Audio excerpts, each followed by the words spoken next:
The young man rejoiced at being the first challenger on the 600th floor. The beasts before him were erased in a blink. The ones who struck first appeared like unexpected saviors. 9 elites were chosen from the crowd to enter the tower. They wielded both mystic power and holy force to dominate. This very group blocked Che Jinyuk at the 600th floor, known as the Black Star Crystal. He relied on no weapon or deity, only pure strength. Che Jinyuk appeared with an army of destruction. His very being was seen as the embodiment of death, a supreme soul master chasing strength. Rejecting peace and kin, the 9-star council sentenced Che Jinyuk to death for betraying humanity. Even as the mightiest of all, he couldn't face 9 veterans united, and was punished as a rebel, but it was merely a bedtime story passed around. Che Jinyuk never turned his back on mankind. In truth, 8 of the 9 stars betrayed him and twisted history. A decade passed in silence. A young man awoke at noon. Startled, a furious vow to avenge the 9 stars burst out. He was shocked his concealment spell had worked. It was the art of soul transfer. On the verge of death, his mind entered a compatible body. Che Jinyuk was reborn with a new face. His hatred for the 9 stars burned deep within. On the day he was cornered, the holy knight Cain Pelin and goddess Cain Pelin both perished. The sacred hallow erased all his dark power. Che Jinyuk longed to know the reason for their betrayal. All he got was a mocking gaze from above. They saw him as a weed to be uprooted. Koi Jihong, his loyal battle star, knew nothing of the 600th floor. They feared he might side with Che Jinyuk. As his sight dimmed, consciousness faded to black. Surrounded and beaten, he accepted defeat. But it wasn't the end. His return would be terrifying. Now Che Jinyuk quietly prepared to crush their souls. Just then, a phone rang. He hadn't touched one in ages, yet it looked modern. Checking it, he found the year was 2023. 10 years had passed for the world, but only a blink for him. Recalling his old skills, Che Jinyuk tested his new body. He caught an ugly flying creature midair. Holding it, he commanded it to awaken. The only reply was a virtual assistant's voice. He repeated the command, to no avail. At last, he admitted this body had 0 mana. That meant starting again from floor 1 empty-handed. Che Jinyuk suddenly remembered the 9 stars still lived, and that decade had been stretched by them. Choi Jihong had only reached floor 800. For Che Jinyuk, this was a rare chance. While they indulged, had rise fast for blood repayment. The path to power lay in the tower, not the gym. The weakened body, he kept every past memory. The day of regaining peak power was near. At the Siyuun Tower gate, crowds gathered thick. All dreamed of climbing high to trade fate for luxury. This structure birthed the dreams and fates of countless souls. Che Jinyuk was one of them. He returned as the reborn Black Star. His goal: restore his honor and settle old debts. At exactly noon, the tower gate opened. Che Jinyuk's second journey officially began. The first stop was the induction zone. Counting his past life, it had been 15 years since he last came here. Even at the entrance, the tower's cruelty was obvious. The path looked simple but was riddled with deadly traps. This was the most time-wasting and draining zone before the first 10 floors. Che Jinyuk decided to check his current body's condition. The stats were so miserable he didn't want to look. Only 2 stood out: Gluttony and Mana Physique. That made him realize different souls bring unique traits. Dropping useless thoughts, he aimed to clear the whole zone. Che Jinyuk began moving faster. A magic shooting trap instantly activated. Of course, it didn't trouble him. He'd seen worse. But that was just the warm-up. More came in waves. He dashed to dodge, sacrificing visibility. Result: several arrows pierced his body. He reassured himself he was almost at the limit, but then a rain of arrows followed. It was nearly impossible to avoid them all. Gritting his teeth, he pushed forward through pain. Back at the start point, all wounds were healed. He reviewed his progress and admitted the agony was brutal. The old reckless rush no longer worked. He decided to exploit his traits in an unorthodox way. Gluttony let Che Jinyuk absorb lifeless matter into strength. For example, even his own spilled blood on the ground. His stats doubled, small but clearly improving endurance and skill. He ignored equipment, focusing on basic resistance. After about a week, he could finish the induction zone. Yet he deliberately took hits to build stats. This process repeated until his endurance maxed out. In total, it took him a full month to leave the tutorial area. Partly because he still lived a normal life outside, some gods and demons began to notice his self-torturing style. Che Jinyuk felt nothing but disgust for those twisted beings. Both divine and demonic watchtower climbers for kindred spirits. None revealed their identities despite his provocations. He knew too well their usual discipline recruitment schemes. In any life, Che Jinyuk would never side with gods or demons. A sudden message came from one Gazi Sheng checking in. The familiar name only irritated Che Jinyuk. In his past life, that guy had hounded him to become a follower, yet thanks to him, Che Jinyuk's soul transfer had succeeded. Their chat drew other gods' attention, forcing Jinyuk to teach him a lesson. Che Jinyuk knew they were probing which side he'd choose, but his survival rule was to reveal no moves, so he stayed silent. No matter what, siding with that clingy pest was never an option. Now it was time to check his harvest results. His stats had clearly improved since the start. Mana absorption was still tough, but his mana physique kept him functional. Thanks to that, Che Jinyuk could train his strength in bursts. Surprisingly, he unlocked a new trait despite already having gluttony. It turned out this body naturally possessed it, the trait called versatile.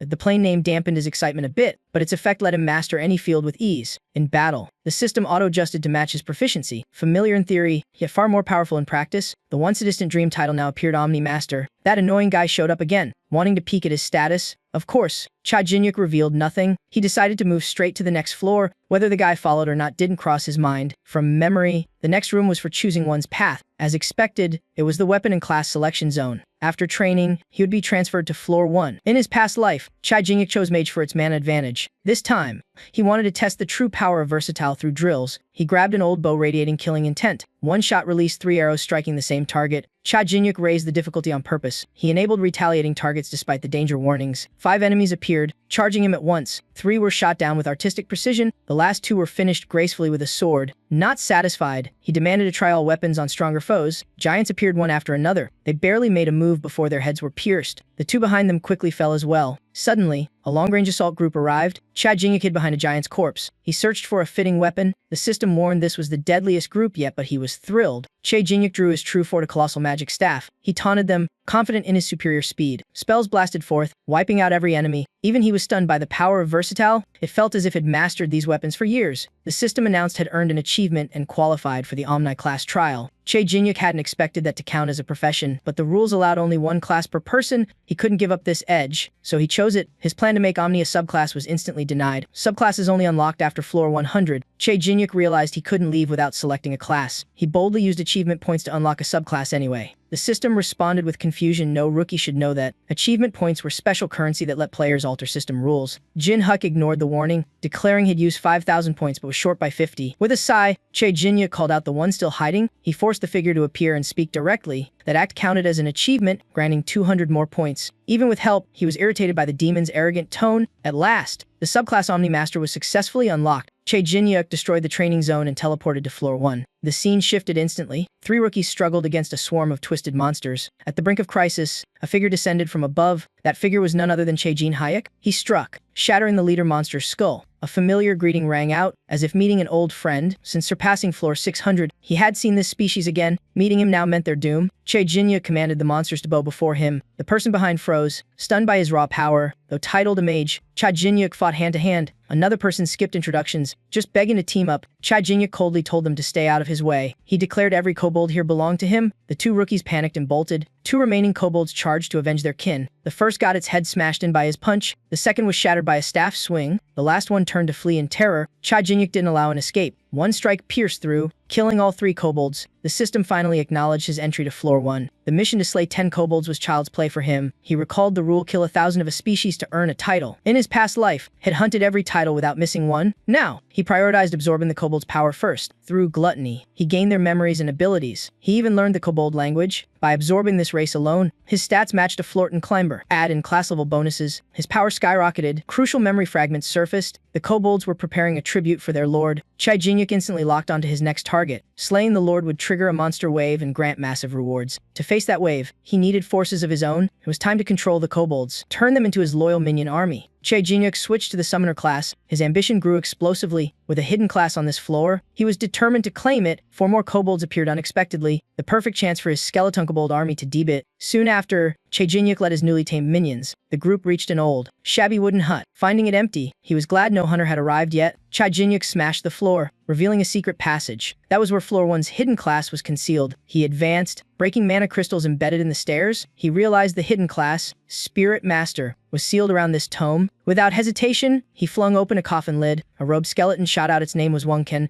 Despite lacking vocal cords, it spoke eerily. Wonkin asked if Chai Jinhyuk was his descendant. Chai Jinhyuk stayed silent, smirking.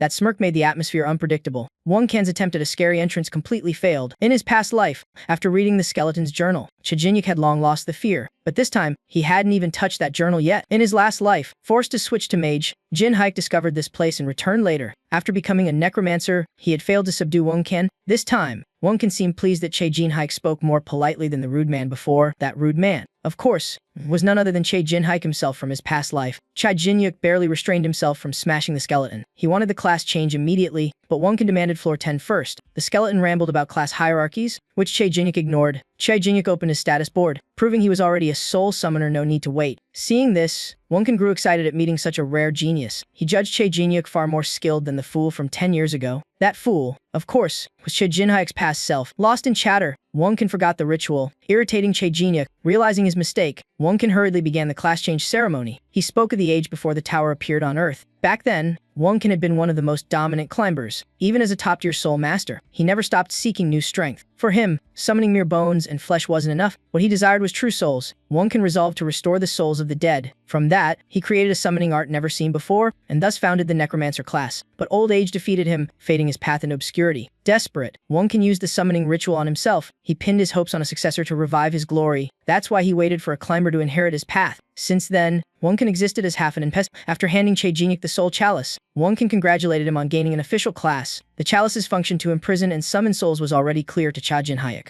and his first target was Wonkin himself. The failure of his past life would not repeat. Wonkin wished for Che Jinhyuk to climb high and restore his fame. But Che Jinhyuk coldly replied that effort, not waiting, brings results. Relying on others only leads to failure. Wonkin fumed, claiming Che Jinhyuk broke the promise in his journal. Che Jinhyuk said that bad habit of pushing tasks onto others needed correction, and the fix was to start by seizing his soul. Wonkin's soul burst out of his skeleton, but capturing it wasn't easy. He slipped free. Wonkin flipped him off and laughed before fleeing. The next instant, his skull slammed into an invisible wall. He fell into a pre-activated magic formation. Che Jinhyuk had planned it all. The wall was a Lodir binding spell. Wonkin struggled, for such magic couldn't hold him long. Che Jinhyuk smirked. This was never the full plan. He had cracked and reactivated a network of cursed mana stones. Before being trapped, Wonkin might have destroyed them. But now, all he could feel was despair. After centuries, he was still outwitted by someone even craftier. Che Jinhyuk bluntly revealed the truth. In his past life, had been the second necromancer, now he was the third. Wonkin howled in madness, realizing he was captured again. Che Jinhyuk used the soul chalice to absorb him completely. From that moment, Wonkin was just an empty skeleton. With him as a servant, Che Jinhyuk could achieve anything faster. The 9 stars would eventually be crushed one by one. Che Jinhyuk returned to regroup with his misty undead followers. The gods were curious about his new class, but he stayed silent. The kobold skeletons glared at him with hatred but had lost all worth. Che Jinhyuk decided to let their bones return to the earth, while their souls would remain in service. They worked obediently, though unable to speak. Suddenly, an enraged voice cursed him. It was none other than Wonkin. Now in spirit form, Che Jinhyuk froze briefly at his human-like appearance. Wonkin raged on, demanding a fight, but his throat was instantly crushed. His existence depended entirely on the mana Che Jinhyuk supplied. With prideful nature, Wonkin hated being a servant. Che Jinhyuk leaned in and whispered he had no choice. A man who once turned friends into soul orbs had no right to judge. Besides, Che Jinhyuk still had the gluttony trait. Disobedience meant total consumption, no trace left. When asked his demand, Che Jinhyuk pointed to the kobold castle. He intended to seize it as his base. That night, Che Jinhyuk met 2 guard kobolds. He released kobold souls and dealt with them instantly. With 30 kobold souls under control, the guards were nothing. In this life, Che Jinhyuk had no plans to rest easy. The kobold lord hid inside his private chamber. Upon sensing intrusion, he ordered the ritual to continue. Che Jinhyuk stormed through the halls toward the lord's room, ignoring the noisy cheer beside him because the battle's outcome was already decided. At the same time, the kobold lord performed a dark ritual, roaring wildly. The sacrifices still weren't enough to satisfy his greed. The next offering was brought forth. It was a female kobold that excited the lord immensely. To him, she was worth more than a human. At that exact moment, Che Jinhyuk appeared.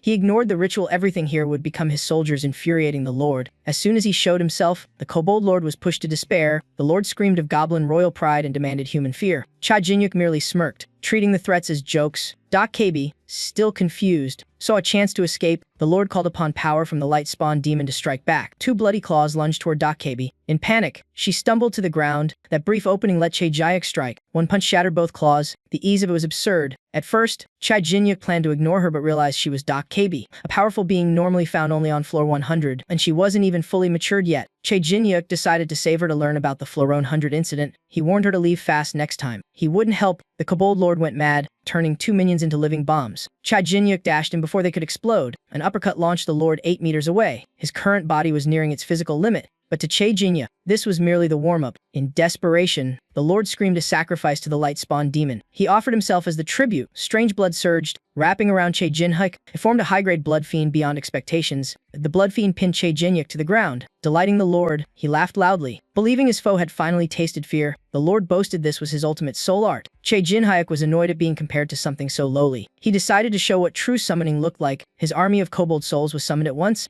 They crawled into the blood fiend's body and tore it apart from within. The lord watched as Che Jinhyuk emerged beneath a rain of blood. That sight was more terrifying than any nightmare. What concerned Che Jinhyuk was the blood fiend's origin. It was clearly influenced by the light spawn demon. He had suspected it ever since that being showed interest in his soul arts. To Che Jinhyuk, the lord was merely bait for a bigger fish. Even in defeat, the lord trusted the demon to avenge him. Che Jinhyuk, However, welcomed that chance for a face-to-face talk. For now, he dealt with the Lord being ripped apart by his clan's spirits. That was the punishment for daring to defy him. The next target would be the light spawn demon. Cha Jinya clenched his hand, crushing the Lord's body. At that moment, he looked more villainous than any monster. The next step was to claim Callum's soul as a servant. When the soul tried to flee, Cha Jinya seized it instantly. He assigned Callum a new duty. Callum was turned into a soul orb used for soul absorption and potion crafting. To use the potion, one had to drink it directly. Despite his expectations, the result was mediocre, barely boosting stats. At that moment, Kebi appeared to express her gratitude. She introduced herself as Haru. Even after being offered freedom, Haru showed no fear. He admitted her aunt might have been killed or traded away. Haru's killing intent flared. She warned if that were true, he'd pay the price. Cha Jingik sneered, saying Kebi nature dictated they repay or avenge any favor. He wondered why someone from the top floors lived at the bottom. Haru hesitated, then revealed the Kebi village on floor 100 had been attacked. Jin Haik was stunned. Vidacape were a race almost no one dared touch in the tower. He quietly reasoned the culprit was likely tied to one of the four great beings. The first entity wielded brutal strength born of the primal element. The second embodied arcane power from ancient lineage. Another held demonic speed and pure wind bloodline might. These four ruled the entire tower. Only they or their minions would insult the Kebi. He also didn't rule out the reckless zealots meddling in it. Every mention of them reignited his deep hatred. After finishing the story, Jin Haik decided to leave. He couldn't stay in that place reeking of death. Haru volunteered to accompany him. Though still young, her presence could be useful. Jin Haik declared he wouldn't protect her, while Haru insisted she could survive on her own. In truth, she'd barely escaped death moments ago thanks to that pregnant monster. Jin Haik teased her about it, leaving Haru blushing awkwardly. Setting everything aside, Jin Haik needed clean clothes since his were drenched in blood. He happened to find a piece of gear dropped in the bushes. Thanks to timing, Jin Haik now looked like a wandering monk. As they exited, Wonkin crawled up from the ground, reporting all kobolds in the mine were wiped out. Haru curiously asked who he really was. Wonkin was surprised that she could see spirits. Haru explained some KBs possessed rare affinity with the spirit realm. Jin Haik realized she had her own worth and briefly thought of devouring her power. The system suddenly announced a monster wave mission. Dian Heek had waited ages for this chance. The other two were stunned that he'd shoulder all the risk. To him, skipping juicy rewards meant no chance to slay the local lord. Most demons and gods thought his move utterly reckless. The ghost officer promised a special prize if he succeeded. That promise only fueled Din Hyas' advance. Wongkin still doubted he could survive the monster tide. Father Jinyuk knew the man just wanted to use him as a sacrifice for freedom. But even if he died, Vunkin would stay bound as a servant. Once the quest was accepted, the entire Floron safe zone vanished. Other players panicked, cursing the lunatic who triggered this disaster. They rushed toward floor 2 before Doom arrived, but only after clearing the first floor's requirements. A lightning bolt struck, signaling a very bad omen. Hordes of Kibo burst out from another realm, slaughtering wildly. The tower climbers could only huddle and await death. Just then, a new twist appeared. Jin Haikyo emerged with 2 elite aides, issuing a warning to all. Jin Haikyu coldly declared that anyone touching his prey would be erased. The crowd ignored him, fearing he'd just die horribly. In truth, Jin Haik had already arranged his forces for the grand battle. The duel between physical Kobo and spirit Kobo began as an experiment. Jin Haik watched calmly as his troops crushed the monster waves. Haru asked permission to join the fight. With approval, Harry opened her spatial pouch. She drew a sword radiating an extraordinary aura. In a blink, Harry sliced a monster like cutting paper. Jin Haik noticed the sword was rare and her mastery impeccable. He began suspecting Haru was the invader's true target. 3 tower climbers appeared, angry at Jin Haik's monopoly of the field. The leader was Jinsei Wengti, of the White Eye Guild. Din Hiu didn't care if that guild was bird or frog. Sai Wengti bragged that White Eye was a subguild of the Holy Land. The name Holy Land reopened Jin Haik's hidden pain. Wengti still proudly recalled reaching floor 10 with his brother. Seeing Din Hia's power, he tried to recruit him. Jinek flatly refused and restrained him on the spot. Still, he needed intel about Pelion. The other 2 fumed, accusing him of bullying the weak. Jin Hai coolly replied that was obviously true. In the tower, no one forbade domination. The only law here was strength itself. Since he just needed info, he spared Wang Ti's life. He warned them to scram before testing his patience. The 2 quickly lifted Wang Ti, asking if revenge was needed. Wang Ti panicked and ordered immediate retreat. He knew the gap too well. Escape before it's too late. Then Father Jinyuk and Vulcan charged into the monster wave. The destructive force was immense, yet the monster count barely fell. The Kobo swarm seemed endless. Jin Haik chose to confront Vulcan directly, who commanded the rear lines. Jin Haik's sole army joined forces with Wang Kan's Legion of Morning Frost. The 2 armies split and swept across the battlefield. But for every monster slain, more kept pouring out. Haru fought alone, growing exhausted against the endless tide. A brief lapse let an enemy strike her from behind. The pain rekindled memories of her burned-down village. Compared to that loss, her current wound was nothing. Haru fought fiercer with every swing, but her stamina soon hit its limit. Just then, an explosion from Jin Haikyu stunned her. She admired the sheer power of someone still on floor 1. Haru resolved to follow Jin Haikyu to learn and avenge her village. Lost in thought, she got ambushed again. This time, Vulcan stepped in to save her. Haru braced her sword, stubbornly continuing the fight. Wonkin marveled at her willpower and endurance. Haru, meanwhile, couldn't fathom why he helped her. Since fleeing floor 100, no one had ever aided her. Just not harming her was mercy, so she wondered if Vulcan had ulterior motives. Wonkin frankly admitted he had no idea either. A warrior spirit obeyed only one master. Jinhaik had ordered them to protect Harris' life and goal. Once done, Wonkin hurried off to avoid being summoned again. Haru felt deep gratitude toward Jinhaik, the rare savior in the tower. For that debt, she swore to survive and repay him. Haru donned a mask exuding sinister aura. Her body erupted with power. Pain forgotten, the outburst shocked both Jinhaik and Wonkin. Haru moved like a ghostly blur. With one rush, she felled waves of kobold. She looked utterly consumed by the slaughter trance. Seeing this, Father Jinyuk grew certain the true target was Haru and her sword. He decided it was best not to tell Haru that. Only 1 minute remained before the wave ended. The gate was closing as the last monster lunged out. Jinhaik hurled a dagger straight through its body. That strike officially ended the monster wave. Wonkin couldn't hide his admiration for Jinhaik's display. Meanwhile, Haru collapsed from exhaustion.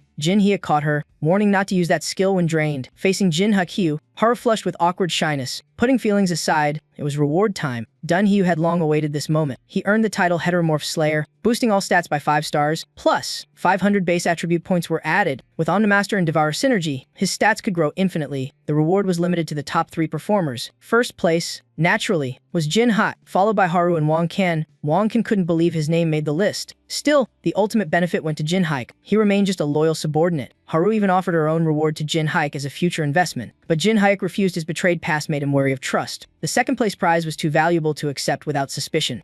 Allowing Haru to follow didn't mean he trusted her. She'd need to prove loyalty first. Without hesitation, Haru handed in the Dokkaebi mask as proof. Wonkin was shocked she gave the sacred relic to an outsider. The mask Dokkaebi's life essence, only gifted during a marriage proposal. Dunhyu was baffled by what this gesture meant. Haru sincerely said it was gratitude for him saving her twice in proof of loyalty. But since the mask's value was immense, Father Jinyuk sensed hidden motives. Haru only replied briefly that he was overly cautious. She didn't elaborate, just said her homeland was burned with no survivors. She might be the last surviving Dokkaebi.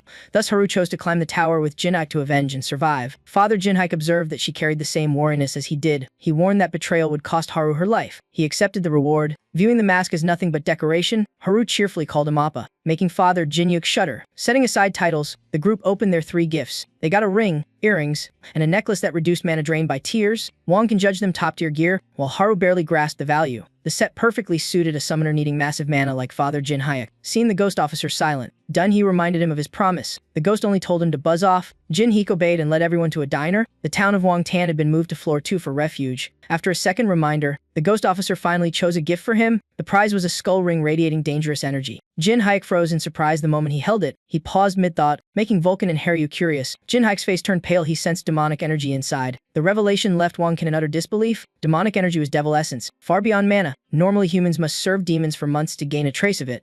After he put the ring on, the ghost officer offered a handshake for truce. Jinhaik accepted such a gift was too valuable to refuse. The mood lightened for almost everyone. Only Ban fumed with jealousy for not shaking Jinhaik's hand. Father Jinyuk coolly said, "If you want a handshake, pay the price." Ban searched everywhere, realizing he was poorer than the ghost officer. In desperation, he decided to create his own quest. The sudden proposal startled Jinhaik. It was a death fiend quest so tempting even Wonkin got excited. No one knew who else was climbing the tower simultaneously. Jinhaik agreed to Ban's offer, though hearing him mutter oddly. In truth, things had already spiraled beyond Ban's plans. The quest condition become famous across the tower before floor 100 fail and turn into a cultist, succeed and gain all formulas. With demonic knowledge, no limit was impossible. Sinhee looked pleased despite the brutal penalty. His thrill-seeking nature made him accept the quest. The pact was sealed with a handshake, to Ban's delight. After formalities, they outlined their next move. Jinhaik planned to find Saiwent again for more intel. Surveillance was assigned to Vulcan, whose spirit was already tailing the target. Wonkin left reluctantly, wishing to learn that trick himself. While waiting,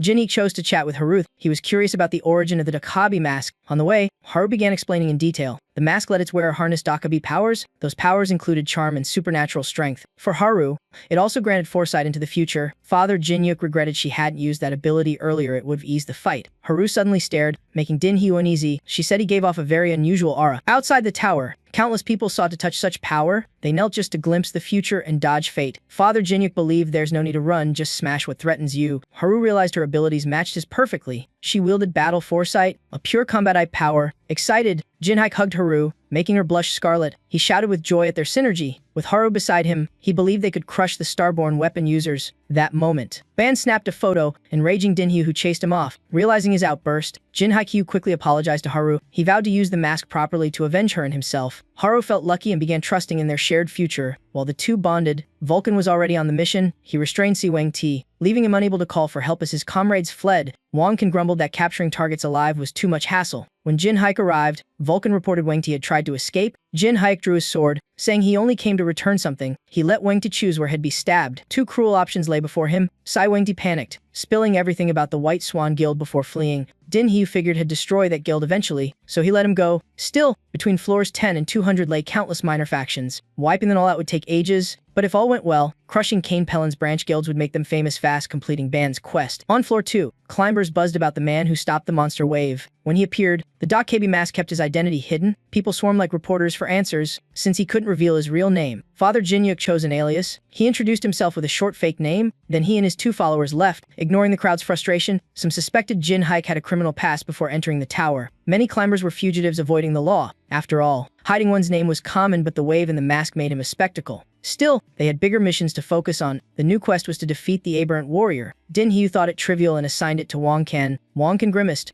asking if he had to catch it alive again. Father Jinyuk told him to bring Harris Share too. He wanted to test demonic energy. Wang-kan reluctantly left, warning him not to burn through his magic before they returned. Haru wondered if that quest approach was even okay, but Jinhaik didn't stop her from joining in herself. To him, this was the perfect time to test his newfound demonic power. He wanted to witness the true power of this energy firsthand. A black-purple flame floated up the visible form of demonic energy. Haru instantly sensed abnormal movement. Kibo emerged from the bushes, brimming with killing intent. Jinhaik treated it as a test subject and fired demonic energy at it. The monster dodged the strike. He briefly thought it miscalculated how demonic power worked. In truth, it didn't need to hit the target's body, would still disintegrate. Demonic energy was tyrannical, the unworthy couldn't resist it. Even a passing touch sealed their fate. Next, he tried infusing demonic power into a soul soldier. A superior spirit form began to manifest. Jinhaik worked like a researcher, but the original soul shattered instantly. He realized he needed to lower the energy density for stability. After much effort, Twisted Demonic Kobo Soul Soldier was born. Since few besides demons could use pure demonic energy, its true difficulty was unknown. Wang-kan returned just in time, excitedly naming the fusion a Demon Soul Soldier. He inspected the demonized Pinko Bolt and laughed proudly at his student's success. From now on, every captured soul had to be infused in impossible task mid-battle. Suddenly, Jinhaik thought he should exploit every available resource. He praised Wang-kan as a summoning master, making the Elder beam with pride. While basking in glory, Wang-kan was struck by a surge of demonic energy. As it invaded his soul, all his summoned troops mutated too. Since Wang-kan's spirit was stronger than Imp's, Jinhaik had to unleash all his power. Haru worried, but Father Jinyuk was sure he wouldn't die. Wang-kan endured the agony, cursing his insolent pupil. After the chaos, Wang-kan's Demon Soul Soldier finally stabilized.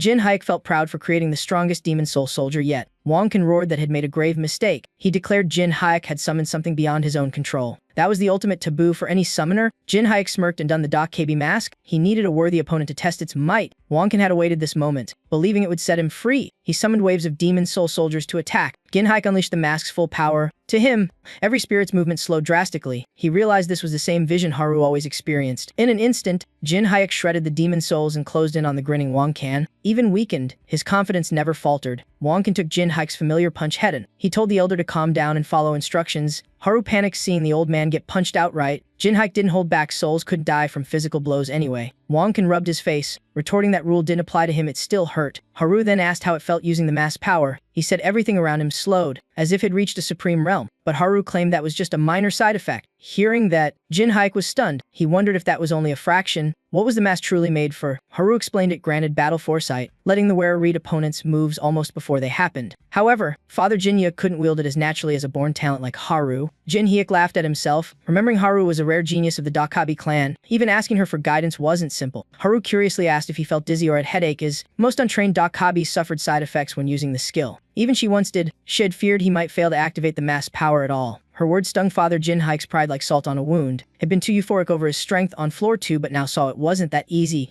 Still, he sincerely thanked Harry Wu for the priceless artifact. While they chatted cheerfully, a faint soul sat silently nearby. Wonkin brooded, wondering why the strongest soul ended up serving Father Jin Hyuk. Then Haru approached to check on his condition. Wonkin mumbled thanks and complaints about Jin Hyuk, but Haru came only to deliver serious news. Their team needed more troops, far from the romance in Wonkin's mind. Jin Hyuk threatened to devour him if he failed. Wonkin could only sigh and obey quietly. Eventually, they cleared all missions smoothly from floor 2 to 5. Rumors of the masked demons spread across the region, though kobolds were under control. Floor 5 spawned goblins with deadly poison needles. They were notoriously cunning. They loved sneak attacks. While Jin Hyuk let his guard down, a poison dart flew at him. Haru coldly sliced it midair, looking terrifyingly fierce. She spoke as if she were his personal bodyguard. The goblin tried to flee, but it was far too late. Wonkin ordered a demon soul soldier to finish it. He leapt down to praise her, but noticed her muttering something. Haru regretted not torturing the one who dared attack him. That chilling smile made Wonkin shiver. Something felt off. He quickly asked if Haru was all right. She snapped back to normal, unaware how frightening Shed looked. By then, Jin Hyuk had arranged everything. That night they would face the second monster wave. It was the eve before ascending to floor 5. Gin Hyuk sat by the campfire chatting with them about the wave in the southern wall. Wonkin thought defeating the Lord was unlikely since its spawn timing was unknown, but Jin Hyuk believed there was no need to wait. He could create the wave himself. Wonkin and Haru were stunned. If someone could truly do that, the whole tower would have drowned in disaster already. Jin Hyuk had noticed a strange rift at the boundary between higher floors. Each floor had a core point used to summon enemy creatures. By feeding energy into it, monsters could pour out in continuous waves. Wonkin was amazed. Jin Hyuk was far more cunning than expected. Even on his first try, creatures above floor 300, dwarfed goblins, even elites, struggled to survive a monster tide.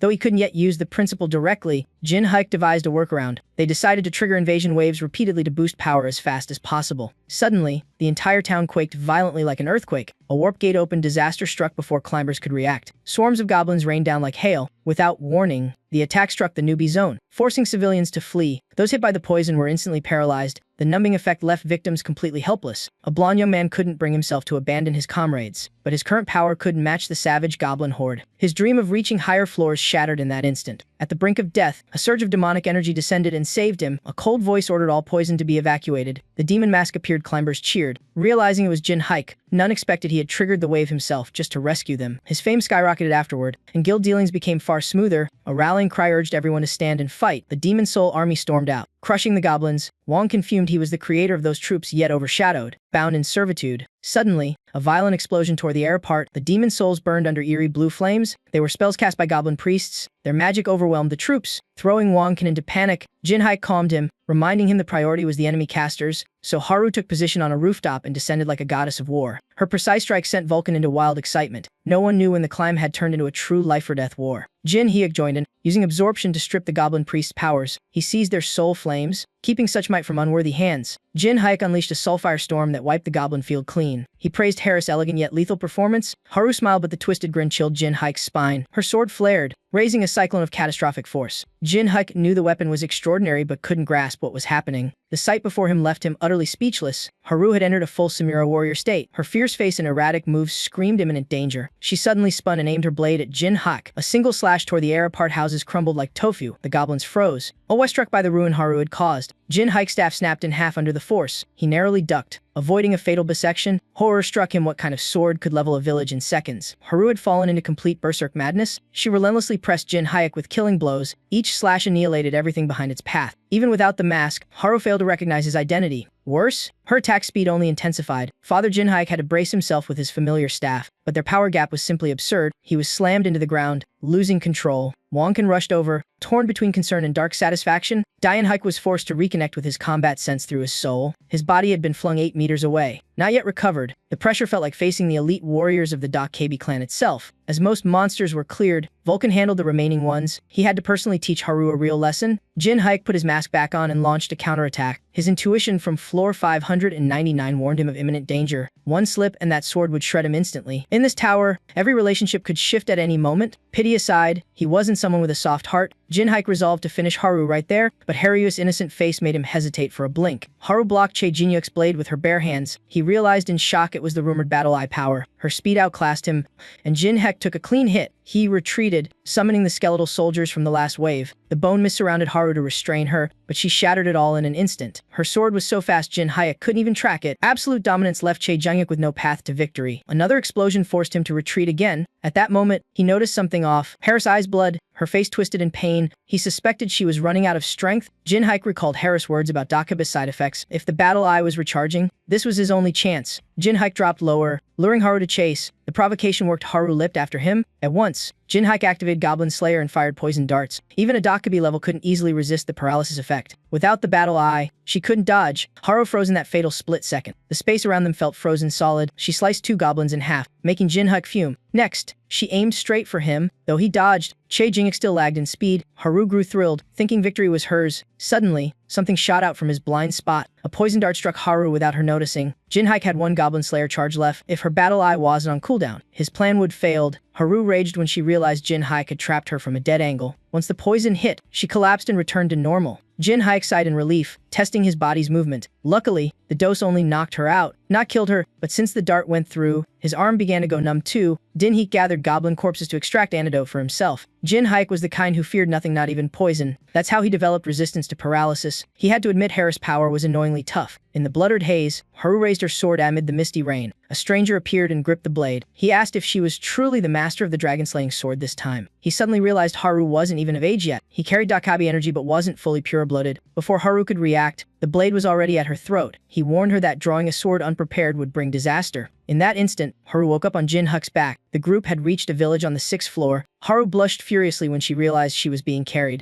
Jinhaik brought her into the inn to explain everything. After checking floor 6's conditions, the plan was to head straight for floor 10. Every 10 floors had a grand city, guarded by a boss that had to be defeated first. Haru knew that boss well. It was a colossal insect-type monster. She eagerly awaited recovery to fight again, but Jinhaik decided they would no longer travel together. Haru panicked, thinking she was being abandoned. Jinhaik explained she'd forgotten everything from her berserk state. Her sword was a demon blade equal to the Pride sword, strong but mind-corroding. That's why she'd attacked him in madness. If she kept relying on it, she'd fall before reaching floor 100. From now on, Haru had to climb to floor 10 without using the sword's power. Disappointed but determined, she vowed to train to stand beside Che Jingyuk. Before parting, Jinhaik lent her his cloak to avoid drawing attention. He told her not to rush since he'd stay on floor 10 for personal matters. Vonken felt empty without Harris' noisy presence. No matter how long it took, Haru was determined to reunite. The next day, purge of orcs broke out on floor 9. The culprit behind the massacre was none other than Jinhaik. The orcs were big but barely stronger than goblins. One heavy kick from Jinhaik was enough to end them. An orc fell flat, foaming at the mouth. Vonken wanted to fight but was ordered to extract souls instead. Creating his own monster waves had become a habit. Vonken even enjoyed it. He was surprised that Jinhaik hadn't mentioned Haru once since the farewell. Jinhaik countered, saying he had absolute faith in Harris' potential.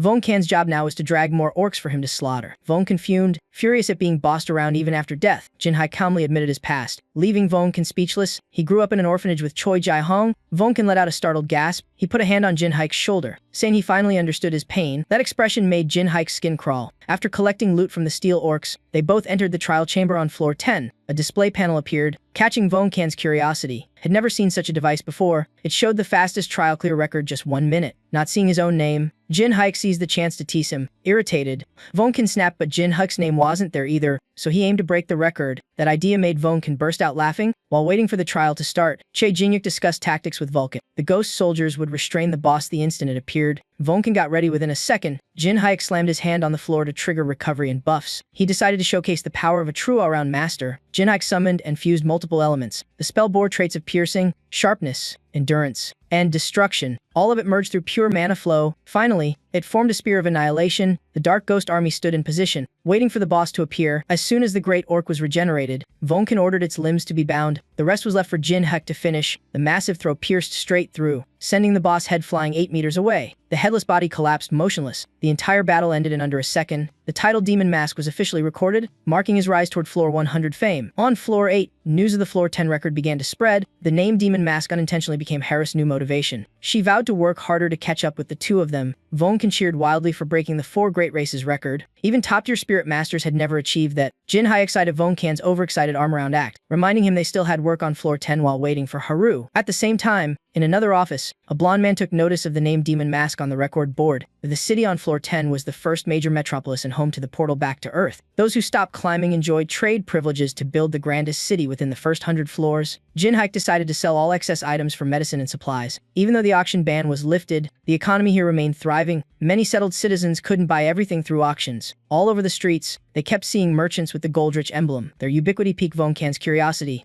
Goldrich was the leading trade conglomerate in the tower. It had been founded only a few years prior. Goldrich was the title of the tower's richest man. No one knew his real identity, only that nearly every major deal went through him. Jin Haik's next goal was to uncover the force backing that power. By coincidence, the emblem of his target had already appeared before Vulcan long ago. Voncan kept falling into one shock after another. Jin Haik had chosen Goldrich as his new patron. The two walked straight into the Goldrich Company headquarters. The place traded anything that could be converted into value. After taking a number, they went to counter 3. Managed by Xuan, Jin Haik stated he wished to buy a very special item. Instead of naming it, he presented the Dakabi mask. Xuan instantly recognized its origin. Jin Haik gestured for silence. There was a reason he hid his identity behind that mask. Understanding, Xuan accepted the 300 gold Jin Haik had brought from the monster waves. With that money, his request was a meeting with Goldrich. Xuan was even more shocked than before. To him, Jin Haik was a madman breaking tower protocol. Jin Haik countered that everything here was for sale. Xuan had to apologize, saying the trade couldn't proceed. First, Goldrich was far too busy. Second, the amount was pitifully small. It wasn't worth a fraction of Goldrich's time. Jin Haik had already anticipated this outcome, so he asked instead for the conditions to meet the manager. Leaving the counter, Voncan admitted Jin Haik was an eccentric. Asking a clerk to arrange a meeting with the company's chairman was absurd, but since it was their only route, Vulcan couldn't object.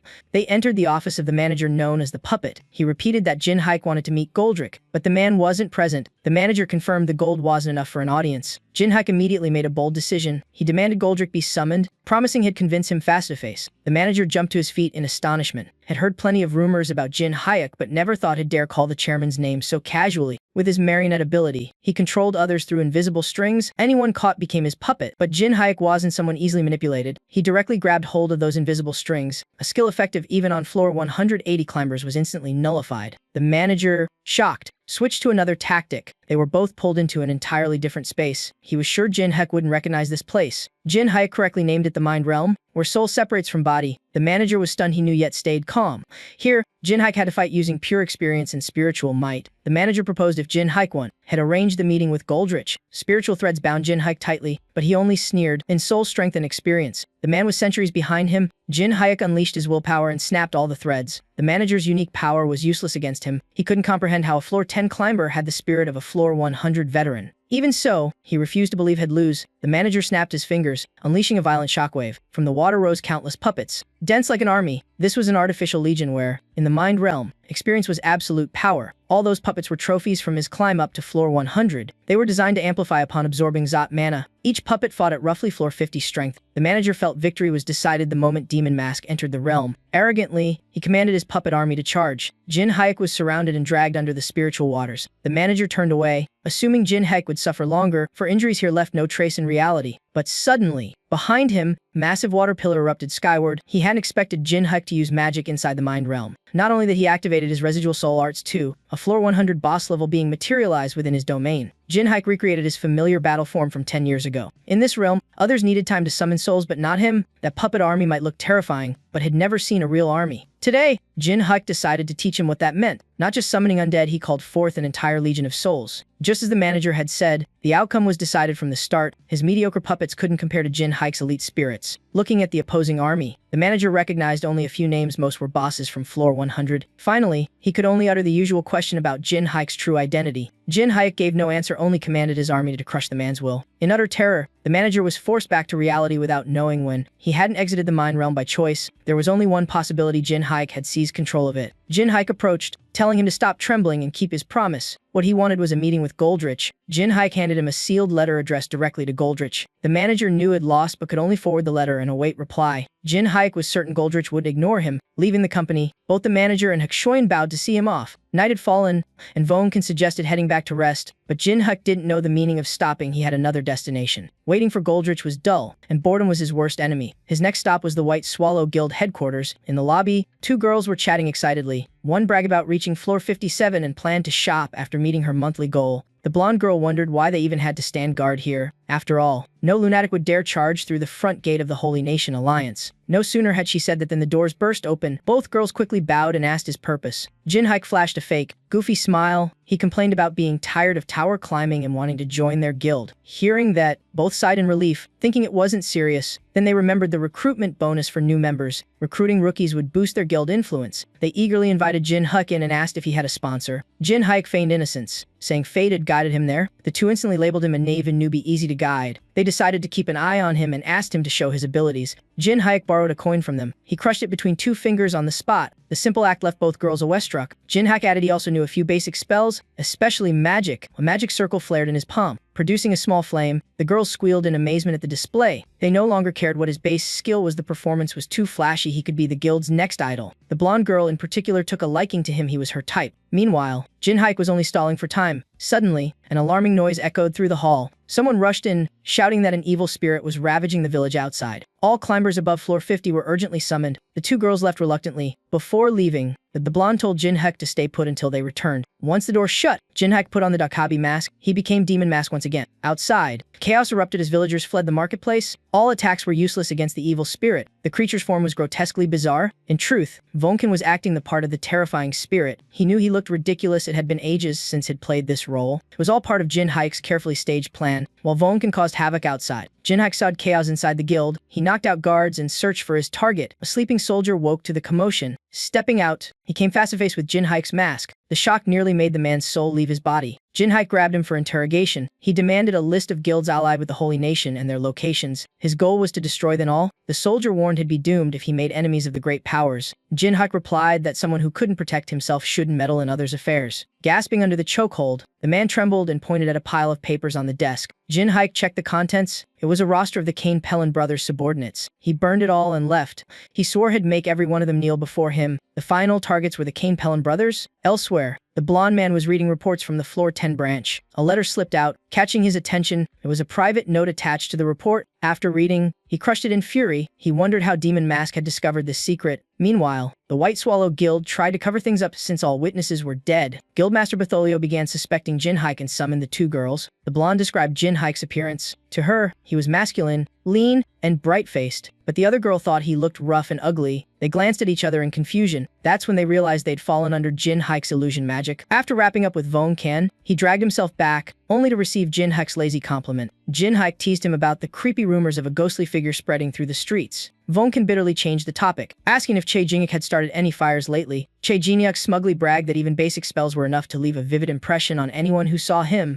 Vonkin wondered why he carried nothing because Jinhaik had memorized every bit of guild intel. Resigned, Vonkin admitted the man truly was extraordinary. Then a knock at the door made him tense up. They hadn't ordered room service at all. Jinhaik donned his mask and crept toward the door. At the count of 3, Vulcan shot out chains, binding the visitor. The plan worked. The visitor was just Hexuan. He was a mere wage earner scraping by each day. This time, Hexuan came to report that Goldrick had arrived at the floor 10 branch. He also delivered a personal invitation for Che Jinhyuk to meet, even with the troops in place. Goldrick's absence made Jinhaik suspicious. At that moment, a mysterious voice echoed. The speaker admitted he didn't know how Jinhaik had obtained the letter's contents, but he respected his audacity for showing himself openly. According to him, anyone who knew this secret wasn't allowed to exist within the tower. Goldrich the blonde man stepped out from the shadows. Che Jinhyuk smiled with satisfaction, saying it had been a long time since their last meeting. Goldrich turned away, leaving behind a small test to gauge Jinhaik. The guards braced themselves, expecting Jinhaik to strike first. Instead, Jinhaik launched the opening punch, knocking the foe out cold. That was the price for revealing a plan to a fool. The troops instantly fell into chaos without a commander. Seizing the moment, Che Jinhyuk strode calmly through the confusion. His next opponent stood before him, Goldrich himself. Goldrich turned his back, unleashing a mountain of gold coins that flooded the chamber. Che Jinhyuk recognized this as Goldrick's golden dominion power, the ability to manipulate gold through mana flow. Yet that power couldn't restrain him for long. Goldrich swiftly switched tactics, shaping streams of molten gold. He gathered nearly all precious metal in the branch into a colossal wave. One hit from it could bury Che Jinhyuk alive. A thunderous explosion erupted, spraying molten gold everywhere. Goldrick muttered coldly, convinced his foe was dead, but a spear grazed his cheek a second later. In a battle of speed, Che Jinhyuk always held the advantage. Goldrich knocked the spear aside in frustration.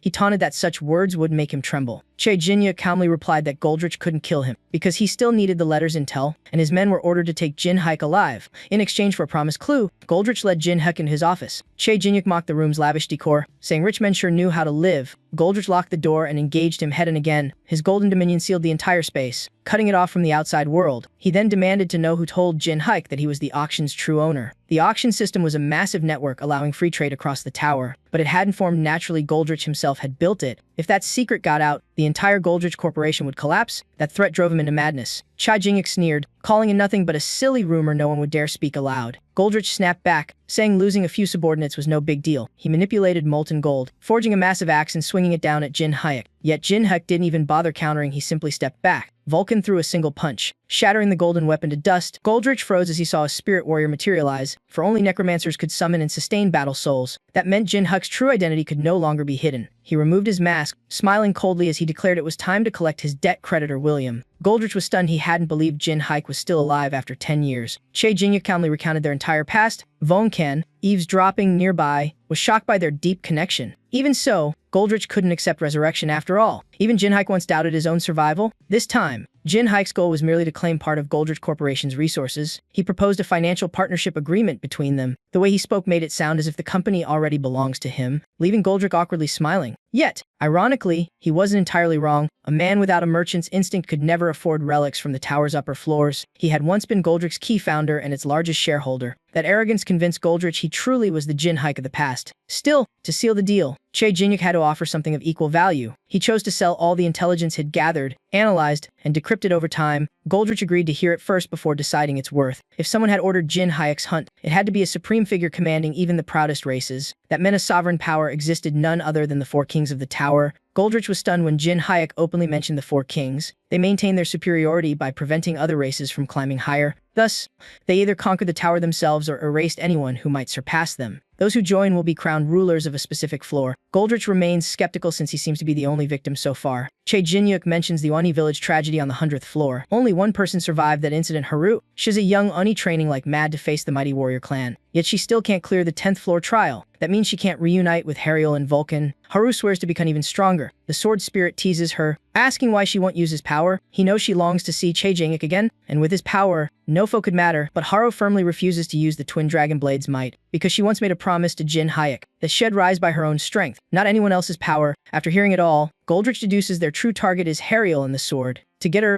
they'd wipe out an entire race without hesitation. In other words, every target had been meticulously chosen. Goldrich is shocked. If true, the tower's order will collapse. As unbelievable as it sounds, his reasoning feels uncomfortably sound. Jin Haik admits his sole goal is revenge. He'll hunt them all down, no mercy for Stars or the four king factions. Even the Death King clan who slaughtered Goldrich's family are on that list. The meeting ends as Goldrich lifts the barrier, the crew rushes in nosily, and the Fox Elder cracks gender jokes that irritate him. The good news, Goldrich agrees to buy all the intel. His only condition, Jin Haik must prove his identity on the spot. Choi Jingyuk can only sigh at the man's stubbornness. To a merchant, trust is capital. Goldrich won't deal on feelings alone. Choi Jingyuk asks Ban to vouch for his identity. The price is simple handshake, but Ban pushes it, making him do it 3 times.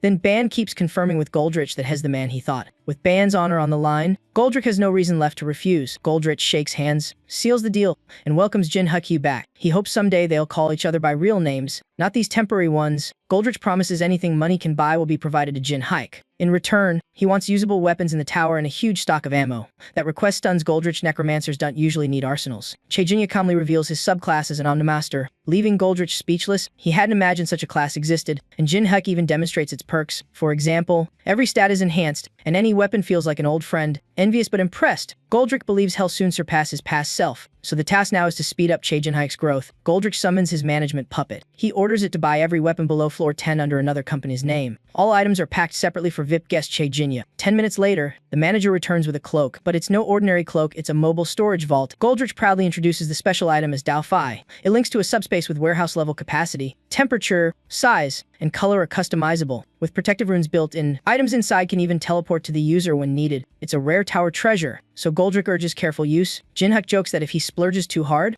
Goldrich might go bankrupt. Scene shifts. The trio Saungti returns through the space gate. They achieved nothing, but surviving was a blessing. Before even reaching floor 10, their money's gone and their climb looks bleak. Saungti now may reassures them the White Swallow Guild has people upstairs his brother can help. Remembering Jin Haik fills him with rage and humiliation. He swears to plan a bloody revenge once as rich. Within 10 minutes, their faces pale like misfortune just struck. Before them lies the ruined headquarters of the White Swallow Guild. All members have moved to around the 30th floor. Even Saungti's brother has cut all contact. With no money or power, they'll never reach floor 20. Seeing Saungti silent, the other two start blaming him. They say all he ever did was brag about the White Swallow Guild. Their nagging makes Saungti want to shut them up permanently. He mutters that if is useless, they're just freeloaders. The thought of ditching them flashes across his mind. At that moment, a trembling little fox approaches. Sangtu waves it away instantly. He yells there's no food for strays and tells it to scram. The fox still sniffs around his legs, stoking his fury. He kicks it hard, leaving the tiny creature badly hurt. In his anger, he vents all his frustration on the helpless beast. Without mercy, he tortures its dying body. Its weak cries fade as pain drains its life away. Amid it all, Sangtu keeps ranting bitterly about his miserable life. He curses everyone around him as worthless and petty. Suddenly, a dagger round pierces straight through his leg. Before he can react, searing pain hits. Cha Jingyak steps from the shadows. Calm before his terrified eyes, he coldly declares he'll be the new master of the fox that was just abused. Only 5 minutes earlier, Cha Jingyak and Wang Gan were strolling the city, preparing to re-enter the tower for a class change to gather spirit energy. Wang Gan is puzzled since Jin Haik is already a spirit master. In truth, Jin Haiki's class is a glitched state. He has past life memories but can't yet use their power. For now, he lacks cultivation energy, so has resting and spending Goldrick's payment. Suddenly, the old nine-tailed fox senses danger. Ban immediately points toward a narrow alley. The elder fox pleads for help. Its child is in grave peril. That's why Che Jingyak took one of Sangtu's legs as payment. Fate ties into a quest to save the child of the old nine-tailed fox. Disciple of the neutral god, reward Relut in higher favor. After rescuing the cub, he must care for it properly to earn a special Fox Clan item. Sangtu recognizes the masked demon from his mask. Cha Jingyak feigns confusion, pretending not to know him. Sangtu fumes, thinking he's being mocked. He orders his 2 lackeys to ambush Che Jingyak, but in a blink, Jin Haik vanishes, leaving them frozen in panic. No one notices when he's already holding the injured fox in his arms. Anyone who steps on it unknowingly won't live to speak again. Sangtu doesn't care who the fox is, he just wants to hack Jin Haik's limbs off. Che Jingyak calmly asks the old nine-tailed fox for judgment. It coldly replies return them to Mother Earth. He hadn't planned to kill, but they ran into death themselves. Che Jingyak returns Sangtu's leg in his own way. The man becomes a blackened corpse, life utterly gone. With just one leg, Jin-Haik wipes out the whole filthy trio. He takes the little fox home. Clueless on care, he decides to name it first. The mother's name was too long anyway. Shortening Biso baby fox to Bio sounds decent enough. Wang Gan warns it might bite his head off when ground. If it were him, he'd show off decades of naming expertise. With fox and radiant light in mind, he suggests the name Hugh Lying. The grand name silences the room. Wang Gan snaps that they could just say no. Seeing it has 2 tails, Cha Jingyak simply names it Maiho. Wang Gan scoffs, too basic. The fox will hate it. To his shock, Maiho loves it, leaving Wang Gan embarrassed. The side quest rescue Maiho is officially complete. Maiho gives Che Jingyak a fox mask. When worn, it grants the power of the Fox Clan. The mask's strength grows along with its master. It's similar to the Oni mask, but with charm as the main power. That ability is perfect for controlling enemies. The old fox reminds him the quest's only half done. He must now nurture Maiho's life force. The only way is to feed it 999 raw rabbit livers. Gathering that many, let alone hunting them, is pure hassle, but for a mask of this value, the price is fair. Plus, building goodwill with the Fox Clan offers long-term benefits. Wang Gan makes an excuse to patrol outside to dodge Jinyak's cores. Before dawn, they'll reach the tower for class change. So Jin Haik lets him go. The two decide to stroll through the night town. As expected, the scenery is nothing like Wang Gan's old tower days. Suddenly, a familiar feeling washes over them. Wang Gan looks toward a man with 2 horns. It's a dragon, its mana so dense it thickens the air itself. The dragon sighs, mumbling about killing all its kin, shocking Wang Gan. Since dragons revere their kind above all, as the proudest of the 4 divine beasts, such words mean no dragon would remain alive. Wang Gan hadn't expected a dragon to appear as early as floor 10. Climbers whisper that this strange one has stood here for days, muttering nonsense. Its long stillness only deepens Wang Gan's confusion about its intent. Suddenly, the dragon turns and stares right at him, sending chills down his spine. He realizes too late it has sensed his mana flow. The dragon mocks him, calling him a useless wandering ghost. The phrase wandering ghost freezes Wang Gan in place. He can take orders from Jin Haik, but not insults from others. He descends, greeting the dragon with mocking politeness to reclaim pride. The dragon roars in fury. No one dares talk to it that way. The next morning, at the class transfer tower, Wang Gan shows up late again, annoying Che Jingyak for ignoring his messages. In the end, Jin Haik goes in alone. A young man named Ken greets him, manager of the place. Che Jingyak notes how empty it is. Few on floor 10 awaken mana. He asks to borrow a class transfer chamber but must first prove his awakening. The condition channel mana into the crystal orb Ken holds. Che Jingyak places his hand and gently releases energy. Ken strains to hold the violently trembling orb. Seconds later, it cracks and explodes, sending Ken sprawling. Meanwhile, Wang Gan is still battling the dragon. Without Che Jingyak's support, both his soul and mana are limited. The arrogant dragon taunts him to show himself and fight properly. The clash draws a curious crowd. At the sight of the horns, everyone knows it's a dragon. Being called dragon enrages him beyond reason. Wang Gan wonders why he's so sensitive about the title. It feels like his soul and body don't belong together. That reminds Wang Gan of Che Jinyak's odd condition. His researcher's instinct flares to life. He decides to weaponize his soul to expose what hides inside the dragon. The dragon dodges but admits Wang Gan is no weakling. Wang Gan channels spirit energy, a power replacing mana by consuming souls. It's a strength even Che Jinyak cannot wield.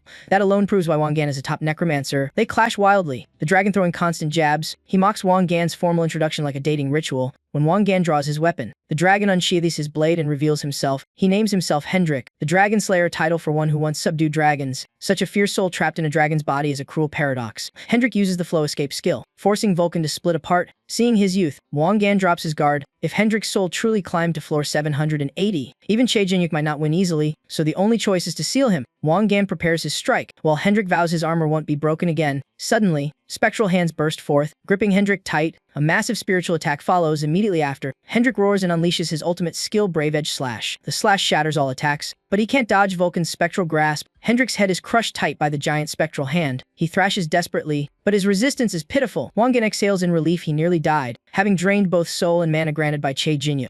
He's sure that strike will stall Hendrik long enough for a safe retreat. Down below, Hendrik breaks free at last, engraving the name Vulcan in hatred. He vows next time he'll tear Wang Gan's soul to pieces. Meanwhile, Che Jinyuk is being shown around a hallway that seems magically endless. Ken sweats bullets though from floor 35. He still trembles before a Florton powerhouse. In contrast, Jin Haikyu finds Ken's professionalism rather decent. They finally reach the chamber reserved for necromancers. It's packed with potions, corpses, and countless grimoires, truly a necromancer's dream paradise. Ken leaves, letting Che Jinyuk begin his ritual. At that moment, Wang Gan suddenly pops out of the floor, startling him. When questioned, Wang Gan awkwardly lies that he was doing breathing exercises. He quickly shifts the topic to what Jinyuk is about to perform. Jinyuk begins preparing the soul revival ritual. The book opens, and runes cover the floor. Aromatic candles are lit to stabilize the space. As the ritual begins, Vulcan and Manhwa step back. This might be his last command, so he gives detailed instructions. Che Jinyuk orders Vulcan to guard his body until he wakes. Wang Gan jokes that if Jinyuk dies, he'll just eat the corpse. That's the only line that actually reassures Jin Haik. Twisted soul manifests and enters his soul chalice. Manhwa panics at the sight, crying out. Wang Gan hurriedly comforts the trembling fox. The Spirit Dominion stage is a critical realm for necromancers. It's the art of manipulating souls like mana itself. The fastest path to awaken it is through a soul vessel. But that also means skirting the edge of death. Che Jinyuk shuts his eyes, consciousness touching the godless void. Lost souls begin to emerge around him. They crave full bodies to be reborn. That's why he left his body under Vulcan's guard. Wang Gan immediately summons his soul army. Their mission: rescue the prince's soul from death. He channels Soul Aurora and commands his troops against the gulls. Ken hears the commotion and rushes in. The gruesome scene makes him nearly collapse in fear. Seeing extra manpower, Wang Gan drags Ken into the chaos. Meanwhile, Manhwa trembles in a corner. There, she spots a gull charging straight at Che Jinhaik. By the time she realizes, it's too late. Wang Gan can only shout a warning to wake Jinyuk. Manhwa darts out and shields his body. A soft, shimmering light bursts from her body. The remaining gulls freeze instantly. They can't comprehend where this tiny creature came from, only that it's unbearably cute. Manhwa's fluffy tail and tiny paws completely entrance them. Even the soul soldiers collapse under her cuteness, leaving Wang Gan helpless. Worse, the tower's guards are also affected. Only Wang Gan realizes this is charm magic, but it's supposed to work only on the living. The power to control even souls proves Manhwa bears divine level blood. Amid the chaos, another gull appears. Wang Gan recognizes it was once an incredibly strong climber. If that soul takes Jin Haik's body, disaster will be inevitable. Wang Gan tries to interfere, but Manhwa's charm magic weakens him fast. Now all hope rests on the tiny fox. The gull brushes her aside, mocking the furry creature's existence. It reaches for Jin Haik's body. Manhwa leaps forward to block the way. She bursts into strange, flickering light. But the result is just a weak heart-shaped glow, useless. Wang Gan is stunned. The charm froze. Manhwa's power is spent. The gull grins cruelly, ready to destroy its target. Manhwa shuts her eyes, bracing for pain, but nothing happens. Blast of mana pierces the enemy's arm. Jin Haik is finally awakened. The tide turns instantly. The gull is doomed. It screams in despair as its soul body shatters. Jin Haik absorbs the other gulls as alchemy fuel. For the leader, he needs only one ultimate move. His 10 fingers open, ripping the foe's spirit apart. The shockwave even destroys the entire chamber. Wang Gan admires how Jin Haik gathers and fires soul energy through his fingertips. He scolds himself for not inventing that trick first. After the fight, the wall is left with a massive hole. Ken still lies dazed under the charm's effect. The branch manager arrives, horrified by the wreckage. He stammers, asking what on earth happened in the tower. Jin Haik can't be bothered to explain, it's too long a story. The manager brings the special goods Jin Haik ordered, too unstable for spatial storage. They are vials of toxins and energy-infused firewater minerals. Jin Haik frowns, puzzled by the delivery. To him, such items are only useful for exploring upper floors. Caught off guard, the manager freezes. He admits this is his final job as Florton branch chief. From now on, he'll climb the tower himself to grow stronger. With a merchant's ambition, he aims for the summit. He believes Jin Haik and Goldrich will shake the tower to its core, and he intends to etch his name into that of evil as a legendary trader. Jin Haik sees the same determination Goldrich once had. If conditions allow, he'll share plans concerning Goldrich. The manager eagerly agrees. Once he leaves, a fierce hunger hits Jin Haik. He decides to use the toxins as energy supplements. That decision makes Wang Gan's spine go cold, for Jin Haik's ability lets him convert anything eaten into power. Wang Gan can't help but wonder what the result will be. Ken wakes up, still shaking in terror, but the room is safe now. Everything's resolved. There Their only hope at this point is still Jin Haik. He pops the firestone straight into his mouth. It burns like swallowing 100 bowls of hell ramen. Its mass size takes ages to digest, with his ice fire absorption at max. The excess energy is expelled. Wang Gan just cleans up the ruins Jin Haik left behind. He feels like his enduring mental torture watching Jin Haik gulp poison like snacks. Imitating his overconfident old rival style, he braces for whatever madness comes next, especially in poison arts, a field once mastered by one of his old foes. Had he spotted that scheme earlier, he wouldn't have suffered such a brutal ambush. After finishing off the remaining corpses, Jin Haik's manhua feast endlessly on fresh, warm livers. Wang Gan thinks this creature should learn his master's savage melee style. But Jin Haik insists manhua's basically a kid by human standards. Yet seeing her tiny fangs tear monsters apart quickly changes his mind. After just 127 livers, manhua's belly is full and round. On the way, Wang Gan finds he also wants chaos like Jin Haik but prefers subtle methods. Jin Haik guesses his sneaking out at night since Wang Gan's mana is fluctuating wildly. Is curious about the foe Wang Gan encountered. Wang Gan calmly recounts his fight with the Dragon Clan, carefully skipping the part where he ran for his life. Hearing this, Jin Haik's killing intent flares. His hatred for dragons is deep. Wang Gan hurriedly calms him, warning not to explode in the street. Jin Haik explains it's just a side effect of excess ice fire energy. Wang Gan adds that the dragon he met was no ordinary one. After hearing everything, Jin Haik is astonished. A case of soul body separation has appeared again. At first Vulcan didn't believe it, but Jin Haik himself is living proof. He mentions Hendrik the famed dragon slayer.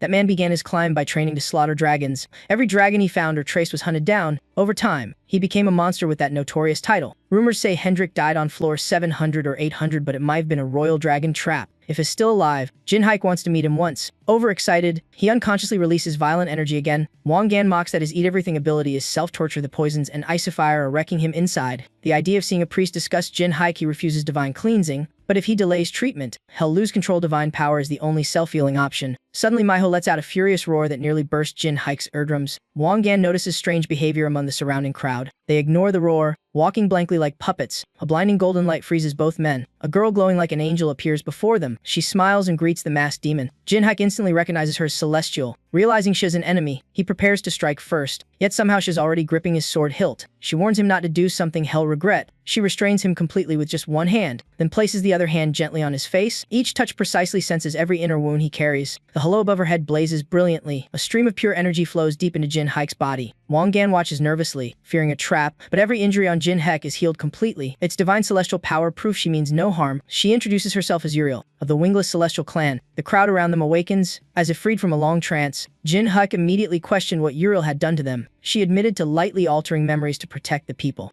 If they knew celestials from the 10th floor appeared, chaos would follow. Jin Haik saw Uriel as both brave and scheming. He wondered why her power didn't affect him. Was it immunity or delay? Uriel said her power didn't work on Jin Haik or manhua. Even Wang Gen was unaffected. He mocked himself, saying being a soul drew unwanted attention. Uriel came because the masked man defied the heavens. Prophecy said he and his allies would falter briefly but still succeed. That prophecy came from the wingless clan. Jin Haik asked about the wingless. Having never heard of them, Uriel suddenly stood and undressed. On her back were severed wings, unhideable scars. The Celestials had fallen to greed and fanaticism. Dissenters were exiled and branded as traitors. Celestials who sinned lost their wings, their highest symbol. Thus, Uriel was celestial in name only. The wingless were exiled Celestials cast out of Utopia. The prophecy said Jin Haik would oppose the Shia royal rule, so the wingless wished to aid him. Jin Haik exchanged thoughts swiftly with Wang Gen. Realizing Uriel spoke truth, he agreed temporarily. When asked her gain, Uriel bowed, admitting hardship. The wingless were strong but hunted by Utopia. The more they recruited, the greater celestial hostility grew. Jin Haik hesitated between seizing power and risking doom. Uriel vowed the wingless would give all at the decisive moment. Jin Haik smiled and accepted the alliance. At least his identity remained secret. He asked about hiding from gods, but Uriel's effect was brief. She plucked a remaining feather. From it, she formed a barrier like Goldrick's. No sound or sense could escape outside. To test it, Jin Haik removed his mask and shouted provocatively. Uriel froze at the reckless act. She couldn't believe the feared demon mask behaved so foolishly. After confirming safety, Jin Haik relaxed. He took off the mask, revealing his true name and past. Hearing his father's name, Uriel instantly knelt. She bowed in apology for her grave mistake. That act traced back to 10 years ago. Uriel was one of those who sentenced him to death. The air turned heavy with tension. Jin Haik stomped, killing intent flooding the room. With such pressure, Uriel chose her next words carefully. She bowed low, asking if he knew what awaited on floor 999. Jin Haik knew humans there became twisted tower guardians. According to Uriel, the Exi-Emperor was consumed by ambition. They forbade anyone else from reaching the tower's peak. Jin Haik was shocked as his suspicions proved true. Worse, the mastermind seemed to stand before him. He coldly declared he could send Uriel's head back to the Celestials. Even when threatened, she didn't resist. That puzzled Jin Haik. Why was she called useless? In truth, Uriel had deemed herself a failure 10 years ago, because she opposed judging a tower climber Jin Haik's father. Eventually, Jin Haik spared her life. He mocked that she, not he, was the one needing apology. Still, he bore no personal grudge against Uriel. He understood her beliefs differed from the celestial collective will. Uriel thanked him for his understanding. She hinted allies might exist within the Xia royal clan and urged contact. Jin Haik knew good and evil coexist everywhere. Exiled Xia royals could become precious assets. Recruiting them would ease the coming war. He asked where the wingless hid. She said floor 190. Dream City. Lower than expected, since Xia control grew with height, especially floors 200300 belonged to another being.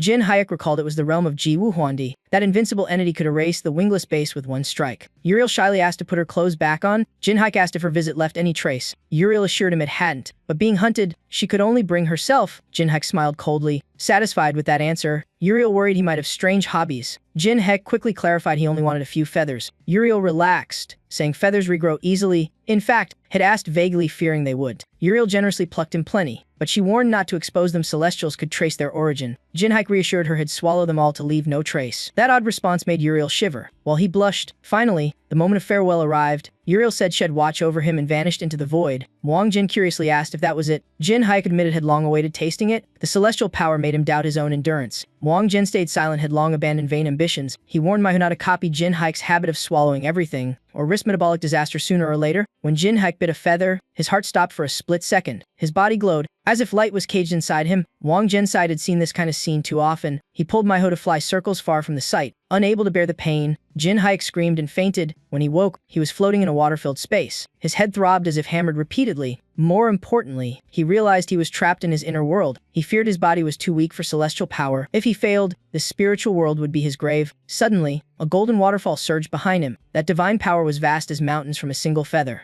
He silently thanked fate for not fighting Uriel, for if it swallowed her whole, the power gain would be unimaginable. Jin Haik realized the rising water was real, not illusion. He had to break through before his inner world drowned. With no choice left, he summoned his spiritual energy. Outside, Wang Jin watched over Jin Haik's motionless body. He was shocked to see spiritual energy fluctuate. Strangely, it activated while Jin Haik was in soul form. Manhwa stood nearby, both anxious and excited. Wang Jin comforted her, saying to trust Jin Haik once more. Absorbing the dragon feather surely had its purpose. This is a trial and Jin Haik would overcome it. Wang Jin wondered how many more surprises Jin Haik could bring. Truly, the aura of a protagonist was never ordinary. Inside, Jin Haik drank holy water like milk tea, but uselessly. He tried shaping spiritual power to restrain the divine force.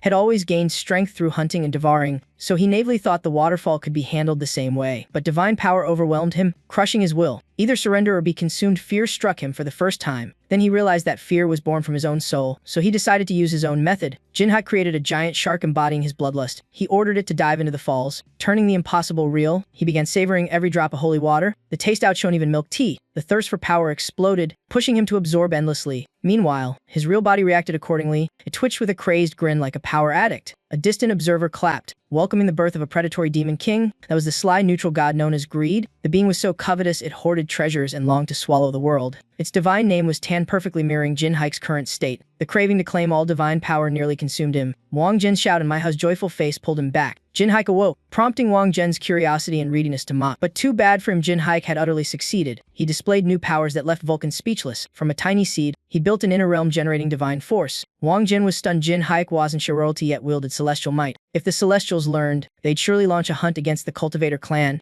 Jin Haik only shrugged, saying they just hated how superior he was. Though glad, Wang Jin feared he still couldn't face the Xia Emperor. His current state remained unstable. If war erupted now, the outcome would be unpredictable. Soon after, at the 10th floor training ground, Jin Haik continued training the Demon Soul soldiers. They still hadn't reached peak strength. Nominally training, but Wang Jin alone did the hard work. Jin Haik merely observed behind them like a cold examiner. When a Demon Soul soldier was cut down, change began. Light burst from its body. A spirit imbued with divine power took form. Jin Haik confirmed it a Holy Soul soldier. Just as expected, they specialized in healing, fully upgrading the Spirit Army's swarm tactics. Even as basic divine power, some nearly reached transcendence. As for actual combat, Manhwa handled it all. She feasted on freshly torn monster livers.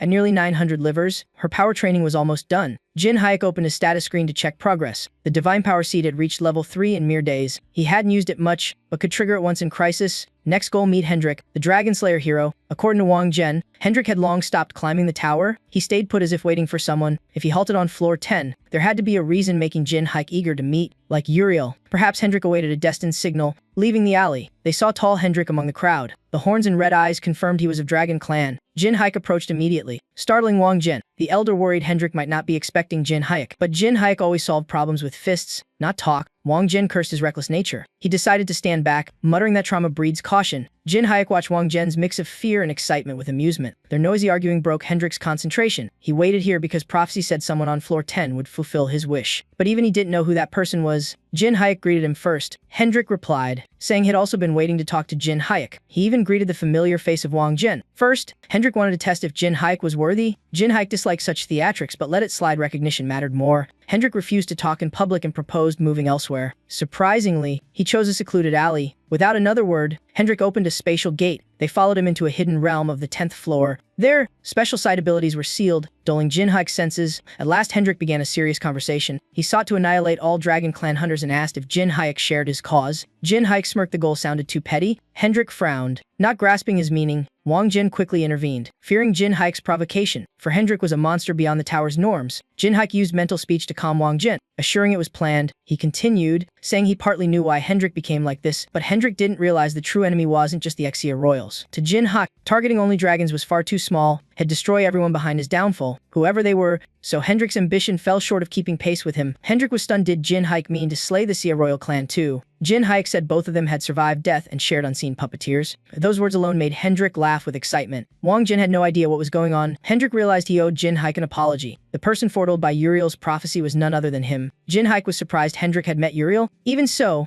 Hendrik wished to test Jin Hayek's resolve personally. He asked the true name of the one who dared defy the heavens. Jin Hayek removed his mask, declaring himself Hai Ziling, son of Che Jinya. At that moment, an old voice rang out. The elder scolded Hendrik, calling him a troublesome lizard back to cause chaos. Even Hendrik showed respect toward the old man. He was the first blacksmith here and the creator of Hendrik's weapon. Seeing him clearly, Jin Hayek and Wang Jin froze. He was a real Oni. The elder curiously pointed at Jin Hayek, noting his odd mix of spirit and beast. Jin Hayek was shocked the man was still alive. That question made the elder accuse Jin Hayek of attacking the Oni village. Jin Hayek hurried to deny it, but the more he explained, the deeper the misunderstanding grew. In fury, the elder swung his hammer to crush who he thought burned the village. Hendrik stepped forward, blocking his way. He calmed the elder, saying Jin Hayek had suffered the same fate. Vulcan asked about Haru and got confirmation. They all moved to the elder's dwelling. Hendrik marveled at such coincidence in the vast tower. The elder told how, during the village festival, all Oni gathered on the 100th floor, being old. He stayed behind guarding the blades, then disaster struck. When he anxiously asked about Haru, Che Jin Hayek said she was on the 9th floor and they'd reunite soon. That mask had once belonged to Haru. She had given his repayment for saving her life. Hendrik asked about Hera's strength, and Che Jinyuk answered proudly, though not fully recovered, she could still fight them evenly. More than that, Haru was a lasting bond. The mask symbolized their shared vengeance. The elder gripped Che Jin Hayek's hand in gratitude. He then revealed his true name, Gino. Gino vowed to help rebuild the village with Haru, though not fully understanding. Che Jinyuk agreed. Only Vulcan realized the mask actually meant a marriage proposal. Gino allowed him to take any Lozen gear he found useful. They far outclassed what Tengu Rich had once given. After preparations, Jin Hayek ready to leave, but Gino had already fallen asleep. Maybe relief had finally come, something Hendrik rarely saw after his toil. Cha Jinyuk let him rest, planning for Haru to see him before he woke. That reunion would surely strengthen her. Suddenly, a furious roar burst in his ears. Jin Hayek blocked Hendrik's sudden strike. The clash blasted apart an entire house. Hendrik looked satisfied with his opponent's reflexes. His earlier power assessment proved accurate. If Cha Jinyuk could win, it would be an impossible miracle. He spoke little, choosing to test the Dragon Slayer himself. The two clashed wildly, wrecking everything in pure exhilaration. They seldom got to unleash their full might. Hendrik easily shattered the spirit soldiers Jin Haikoi had summoned, but Che Jinyuk had hidden a deadly strike behind them. Hendrik was surprised yet handled it cleanly. To him, those moves were far too shallow. Che Jinyuk charged in for closer and sword combat. Hendrik moved lightly, like an untouchable spirit. Che Jin Hayek was stunned his master swordplay couldn't reach him. Hendrik grabbed and flung him like a sandbag. He sneered that the necromancer needed far more strength to be worthy. Hendrik treated the whole battle as mere sparring. To be qualified, Che Jinyuk would have to rebuild his spirit army and summon the 10th floor beast. Che Jinyuk replied while Vulcan was grappling Hendrik. This was Hendrik's chance to reclaim honor after his past retreat. Che Jinyuk summoned the colossal palace spear to dominate the battlefield. The same weapon that once slew a mighty warrior now marked true war's start. Wang Can instantly pulled back from Hendrik to avoid the coming blast. Hendrik unleashed full power, striking with battlefield-tailored precision. His sword bore holy runes for slaying evil, not a common blade. Thus, binding Wang Can with chains was utterly pointless. Realizing danger, Wang Can cast protection on Che Jinyuk. The blade specialized in dragon slaying. It split the massive spear and flew straight toward Che Jin Hayek. A thunderous explosion erupted where he stood. Wang Can wanted to save him but had to protect himself first. Hendrik pinned him down with merciless force. He had once been the strongest ally of Che Jinyuk's father. Thinking no rescue remained, Hendrik searched for Che Jin Hayek's corpse. Suddenly, Cha Jinyuk appeared, denying that strongest ally title. He proved he was alive and ready to fight. An arrow brushed Hendrik's hair, silencing him. Compared to swordsmanship, Che Jinyuk's archery was far deadlier. Two arrows shot skyward, luring Hendrik's gaze, then 3 more struck him, sending him crashing down. Seeing a rare chance, Choi Jin-hyuk resolved to finish it. He donned the Wani mask, entering full battle mode. Hendrik crashed into an ancient tree. He countered with a crimson cyclone, forcing Choi Jin-hyuk to miss the kill. Hendrik laughed, admitting surprise but declaring the fight unfinished. In excitement, he claimed he hadn't used his full strength yet. He unleashed the Dragon Clan's ultimate move, Fusion Dragon Flash. Cold sweat ran down Choi Jin-hyuk's back from dread, not heat. He could predict the path but not dodge it. One hit meant death. Even so, he still had one final backup plan. Choi Jin-hyuk switched to the fox mask. Gino woke 5 minutes later in a daze. All he saw was a ruined wasteland. He guessed Hendrik was on another rampage. Manhwa rushed out, and he chased after her in worry. She stopped upon hearing Choi Jin-hyuk's voice. Hendrik used Dragon Dive, activating invisibility. He vanished completely, disrupting Choi Jin-hyuk's breathing rhythm. A moment later, Hendrik reappeared, thrusting his sword straight ahead. Another explosion erupted, but no blood was seen. Hendrik couldn't believe Choi Jin-hyuk dodged that strike. In truth, Choi Jin-hyuk stood behind him, fox mask glowing, fueling Hendrik's excitement. Hendrik mocked the mask's appearance. From Choi Jin-hyuk's hands grew beast-like claws. He charged head and into Hendrik's Dragon Slayer slash. His speed and power had risen dramatically. Hendrik realized the fox mask's strength made him formidable. Talking mid-fight cost Hendrik ground as Choi Jin-hyuk pressed harder. A rare opening appeared and Choi Jin-hyuk struck. But from the west, Hendrik had secretly prepared a spell. The opening was merely bait to lure him in. The spell detonated, turning the field into another ruin, its trickery filthier than Choi Jin-hyuk himself. Choi Jin-hyuk burst from the smoke, ready to unleash his ultimate move. The Fox Clan's supreme charm spell activated. Hendrik realized it but couldn't escape. He sank into sweet illusions of bliss, as if meeting his destined love. Hendrik roared in denial, shouting he had zero interest in men. His focused will broke the spell, but that was never Choi Jin-hyuk's real aim. That brief moment of paralysis let Choi Jin-hyuk close in. At such close range, he had to end it with a barehanded strike. He recalled a secret technique once taught by King Hun. He fused omnipotent skill, fox movement, and power-enhancing mantra, all energy condensed into one arm for the perfect blow. Choi Jin-hyuk struck decisively, punching Hendrik's gut to finish it. The move's long name hid the truth. It was just a straight punch. The impact's destruction far surpassed anything Hendrik had unleashed. The explosion and smoke were so fierce they woke Vulcan. He groggily rose, asking who won. Seeing Choi Jin-hyuk step from the haze, he cheered in relief, but joy ended as Choi Jin-hyuk collapsed. Blood poured from his eyes and mouth, his body utterly drained. Hendrik, however, still stood using his sword for balance. By all logic, the fight should have ended there. Hendrik raised his blade, believing himself the victor. Choi Jin-hyuk furiously argued had landed the final blow. Hendrik should fallen. Hendrik was confused and enraged. Never having been pushed this far, he finally agreed but demanded one last strike decide it all. Even while acknowledging Choi Jin-hyuk's power, Hendrik vowed to win at any cost. Paralyzed, Choi Jin-hyuk called for help, but Hendrik ignored him. He summoned the fire dragon and charged straight at him, lying helpless. Choi Jin-hyuk couldn't tell if what fell was blood or tears. He bitterly admitted Hendrik would be the winner. Vulcan mocked him for wanting to test the Dragon Slayer only to lose. That taunt drove Choi Jin-hyuk mad. Even as a spirit, Vulcan's obnoxiousness endured. Choi Jin-hyuk winced in pain, giving Vulcan more reason to sneer. Vulcan advised him to stop overexerting himself. He reminded that without Uriel's divine power, Choi Jin-hyuk's body would have shattered. Choi Jin-hyuk angrily retorted, promising payback once he recovered. Their bickering kept Manhwa from sleeping. Just then, Hendrik entered, asking about Choi Jin-hyuk's condition. Seeing him, Vulcan froze in terror as if meeting a ghost. He suddenly remembered boasting about defeating Hendrik. Vulcan rushed to apologize. Hendrik bore no grudge, admitting the fault was his this time. With the past cleared, Vulcan felt unburdened. Choi Jin-hyuk noticed Hendrik in peace was utterly different from in battle. Hendrik sheepishly asked if he'd gone too far. The question pricked Choi Jin-hyuk's pride. He swore next time he'd win. Setting aside the quarrel, Choi Jin-hyuk invited Hendrik to share his story. He wanted to know the man's past and cause of death. Hendrik began recounting everything. He told of his family's tragedy and homeland erased by Dragon Clan. Only Hendrik survived a miracle as cruel as it was miraculous. Before him, his loved ones burned alive in a sea of flames. Above, dragons spread their wings, raining down cold destruction. All he had left inside was hatred and vengeance. After the tragedy, Hendrik began climbing the tower like countless others. With rare talent, his first dragon kill for revenge came on the 600th floor. Choi Jin-hyuk was stunned to find Hendrik climbing even faster than him, marking the start of Hendrik's dragon-slaying path. As his power grew, the Shaehuang pursuit squad never stopped hunting him. Hendrik found that the stronger he became, the lighter the system's penalties grew. Almost gone by the 800th floor. The punishment was actually a system mechanism to prevent monopolizing power. That's why when below their highest floor, climbers' powers are heavily suppressed. This explained how Choi Jin-hyuk survived Goldlick's strike without the penalty. He'd be dead. Hearing this, Choi Jin-hyuk snapped to attention and asked which floor Hendrik reached. Hendrik coolly replied had once reached the 900th floor. That was where his journey ended. At that level, he was likely destined to become a transcendent. Shaehuang then formed a massive, stronger pursuit force to hunt him. In the end, Hendrik was overwhelmed by dozens of powerhouses and slain. Ironically, he reincarnated in the body of a dragon. Even dying became impossible with that power and body. So Hendrik accepted fate and turned it into his weapon of revenge. Choi Jin-hyuk somewhat understood and respected his choice. Hendrik excitedly asked when they'd resume climbing, saying he was waiting for Haru. Unexpectedly wanting to team up, Choi Jin-hyuk grudgingly agreed. Hendrik realized they shared much in common, both fought alone to the bitter end. They knew fighting the world solo was pure stupidity. Che Jingyuk admitted he needed comrades, friends who'd fight side by side till the end. Hendrik suggested forming a guild. The idea completely caught Che Jingyuk off guard. Meanwhile, on the 600th floor of the Holy Nation Alliance, Saintess Pello stormed into the emergency room, furious. She was reviewing a report from the White Swan branch on the 10th floor. The entire zone was burned to ashes. The culprit acted alone. Back Holio's intel confirmed it wasn't a group operation. Pello snapped, saying even the strong were system restrained on the 10th floor. Even star-level beings weren't exempt, so the culprit far exceeded that floor's limits. Even so, she insisted everything remained under control. If an unforeseen variable appeared, they'd execute the decade-old root eradication plan. For now,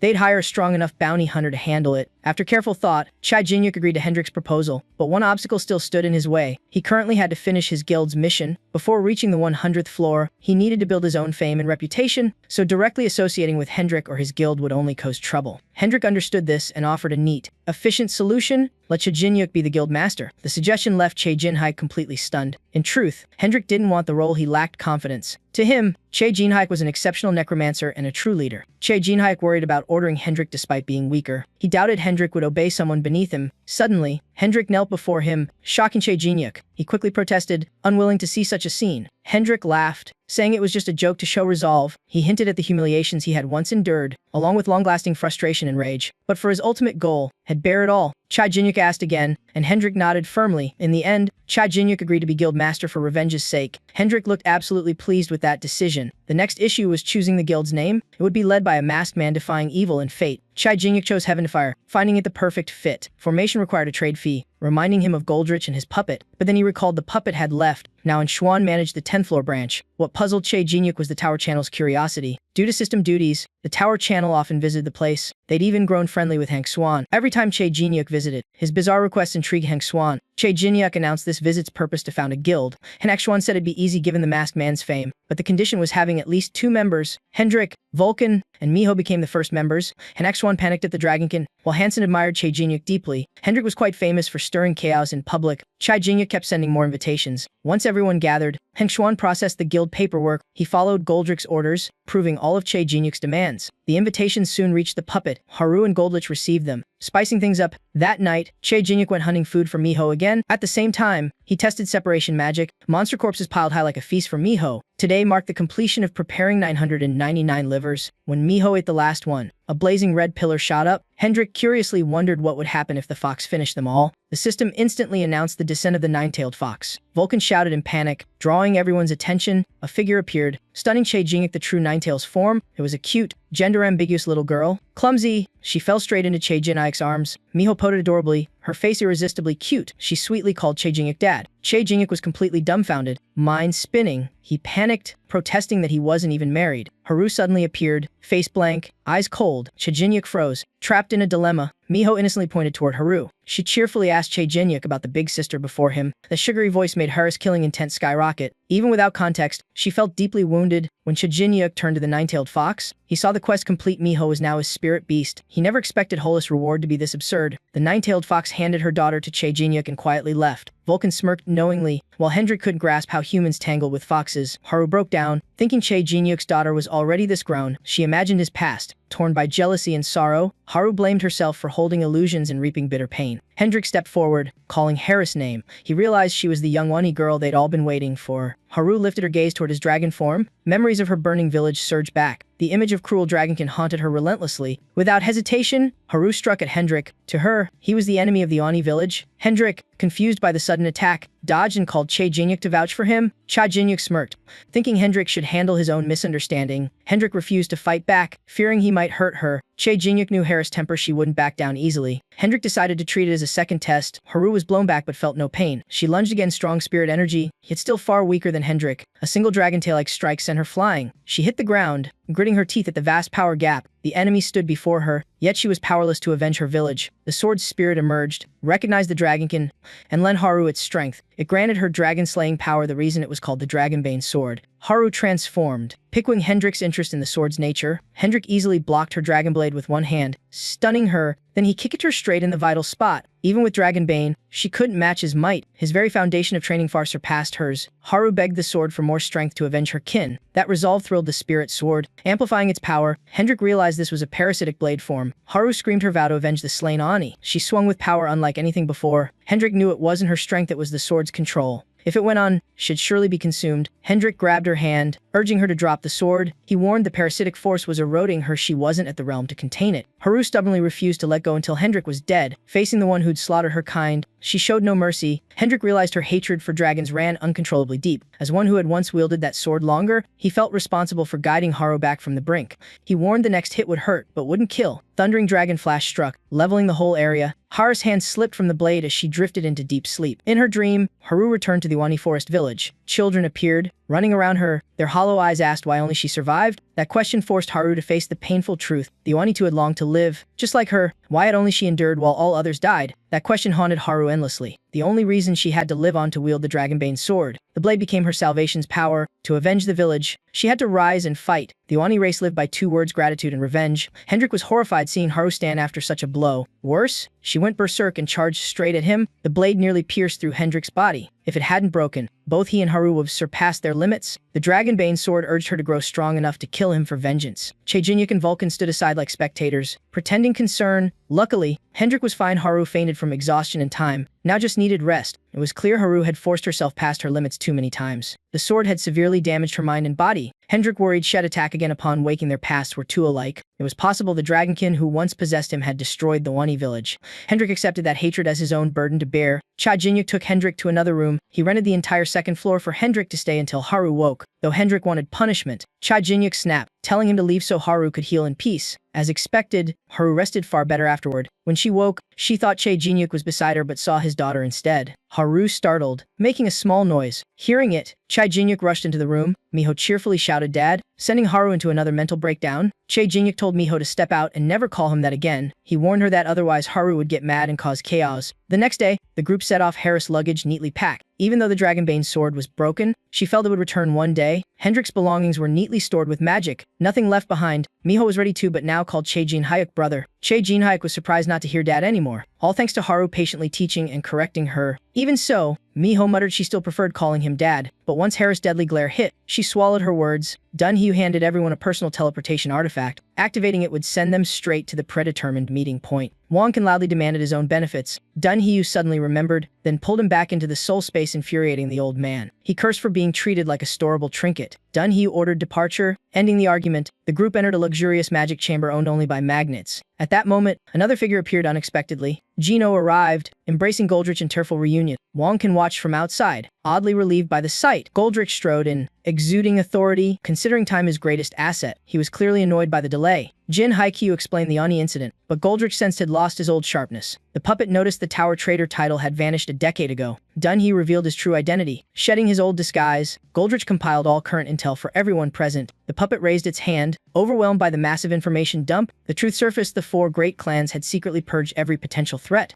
including the Ani village on the 100th floor. Jin Haikyu and Hendrik were both ones who had died and returned. The guild's core purpose was now confirmed: vengeance. They were a gathering of those who dared defy the heavens, true heavenbreakers. Gino had known Dunhue was mad, but this plan surpassed even his expectations. The puppet believed this group would shake the entire tower. After the meeting, Goldrich asked Dunhue about his next move. Dunhue declared the only path forward was to keep climbing the tower. Every member must grow their power to the fullest, fight violence with violence. Haru sought out Gino to discuss climbing together. Gino was happy she was safe but still chose solitude. Seeing her alive had eased his hatred, dulling his resolve. Traveling together would only slow progress, and old age made him reluctant to be a burden. Gino renounced his Ani name, taking the new title Wu Yin. Living as an anonymous blacksmith, he reminded her to remember the duty and vengeance of the last Ani. Dunhue assigned Gino a different, more fitting mission. Goldrich planned to build a base on the 100th floor and investigate the destroyed village. The one chosen to manage that area was Gino himself. The Wani blacksmith master, familiar with floor 101, was the perfect choice. Goldrich understood and ordered the puppet to escort Gino down to floor 100. With every destination clear, the group prepared to depart. The Heaven Defiers were determined to live up to their name. At the safe zone of floor 11,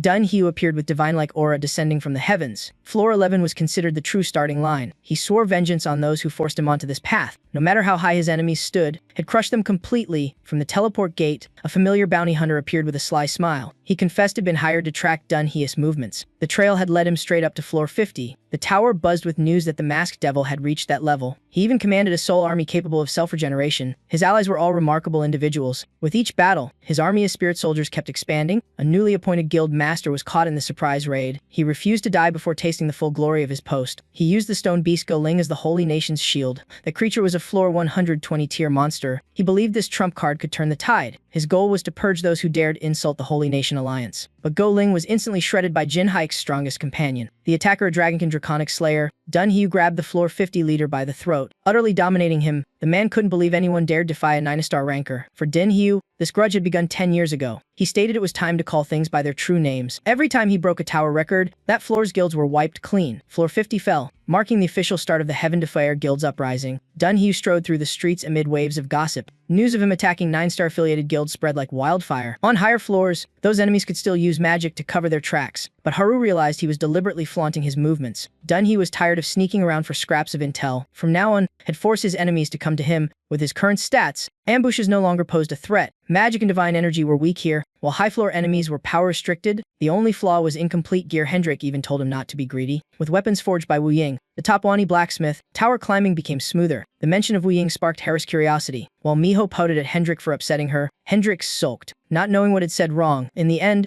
Dun Hyu decided to hunt for gear to lighten the mood. The chosen destination was the black market on floor 51. It was a place filled with rare items unseen in normal trade. If he won an auction, he planned to gift the items to Haru and Miho. The girls' excited reactions genuinely surprised him. He realized he should have cared for them better long ago. A sudden flash bomb exploded, scattering the group. In the smoke, a gun barrel aimed straight at Dun Hyu's head. The arrogant bounty hunter pulled the trigger. The bullet could level a house. With the mask's power, he barely dodged decapitation. The woman mocked, convinced he couldn't dodge twice. But the one about to die was actually facing Hendrik. She ordered the activation of a special shield. Hendrik was stunned to realize the opponent was a cyborg. The shield counterpulsed, throwing Hendrik backward. Haru and Miho arrived just in time, summoning the Guardian Lion twins. The enemy switched to flight mode, escalating the danger. Haru froze while Miho cheered at the sudden chaos. The fun ended fast when the enemy unleashed waves of tranquilizer bullets. Both girls collapsed into deep unconsciousness. The masked devil and his allies were branded as dangerous rebels. The bounty huntress mocked them for falling short of her expectations. Hendrik and Dun Hyu counterattacked at once to reverse the fight. Just as they gained ground, both were held at gunpoint.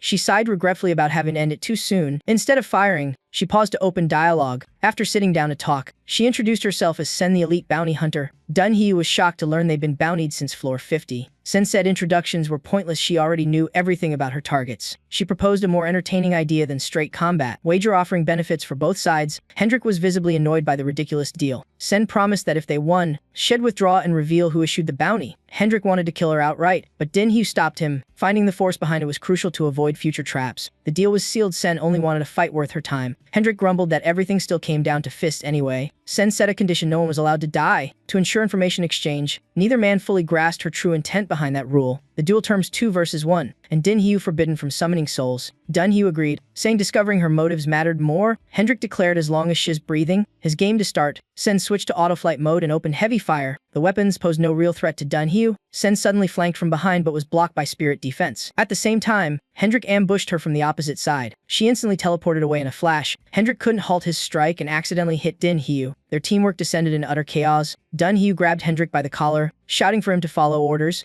Hendrik argued freedom of movement was their only shot to win. Sen mocked them for forgetting her existence mid-argument. She activated her ultimate move, Death Ray. A massive energy cannon blasted down from above. The blinding light seemed to illuminate the fates of both men. The explosion leveled the entire area into a wasteland. They were blasted off the battlefield, crashing into the distant forest sea. Only Dun Hyu's teleport saved them from certain death. Hendrik roared in fury, unwilling to retreat mid-battle. Dun Hyu quickly covered his mouth to keep silent. Sen's headgear morphed into an autonomous tracking drone. The advanced tech made Dun Hyu suspect she wasn't from Earth. He recalled the tower's links to countless other worlds. Sen might hail from a civilization far beyond their comprehension. Dun Hyu sternly ordered Hendrik to obey if he wanted victory. Sen split off to scan the forest for her prey. Dun Hyu suddenly revealed himself, drawing her suspicion. Sen said showing up so easily meant had already accepted defeat. Dunhee replied fate had chosen him to outlive legends. He cast a soulbane to restrict Sen's movements. Sen laughed, disappointed he didn't use something more impressive. She mocked the technique as crude and lacking finesse. A shadow appeared silently behind her. Hendrik struck from behind but missed completely. Sen shot straight through Hendrik's head but caused no damage. He remained intact, shielded by Dunhee's soul barrier. Hendrik unleashed fierce flames, pressing Sen hard. She maintained her edge thanks to her arsenal of weaponry. Dunhee transferred all his buff stats to Hendrik using mastery or power.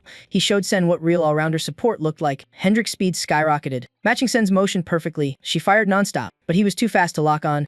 Hendrik grew thrilled chasing down the fleeing opponent. Even her defenses couldn't withstand his amplified dragon force. With a thunderous crash, Hendrik landed dominantly. Sen didn't flee instead. She lured him into a trap called Nuclear Mine. Dunhee dashed to rescue him but was one step too late. The resulting explosion shook the entire forest. Dunhee was horrified at the technology surpassing his imagination. A bullet suddenly pierced his shoulder from behind. Sen stood in the perfect position. Convinced Hendrik was finished, she assumed Dunhee was the only fighter left standing. Dunhee retorted that Hendrik, as a dragonkin, wouldn't fall so easily. His endurance far exceeded what the blast could deliver. Sen's eyes widened. Realizing Hendrik hadn't gone full power yet, Hendrik reappeared, radiating power far greater than before. He despised transforming into dragon form. Their race was his eternal foe. Even under direct dragon fire, Sen remained nearly unharmed. She taunted him, flaunting her overwhelming superiority. Sen admitted she too hadn't used her full strength. Snapping her fingers, she unleashed a storm of heavy fire on Hendrik. The speed and force were beyond normal human sight. After the relentless bombardment, Hendrik stood calm and unscathed, infuriating Sen. She sneered that she had to use heavy tech just to handle one dragon.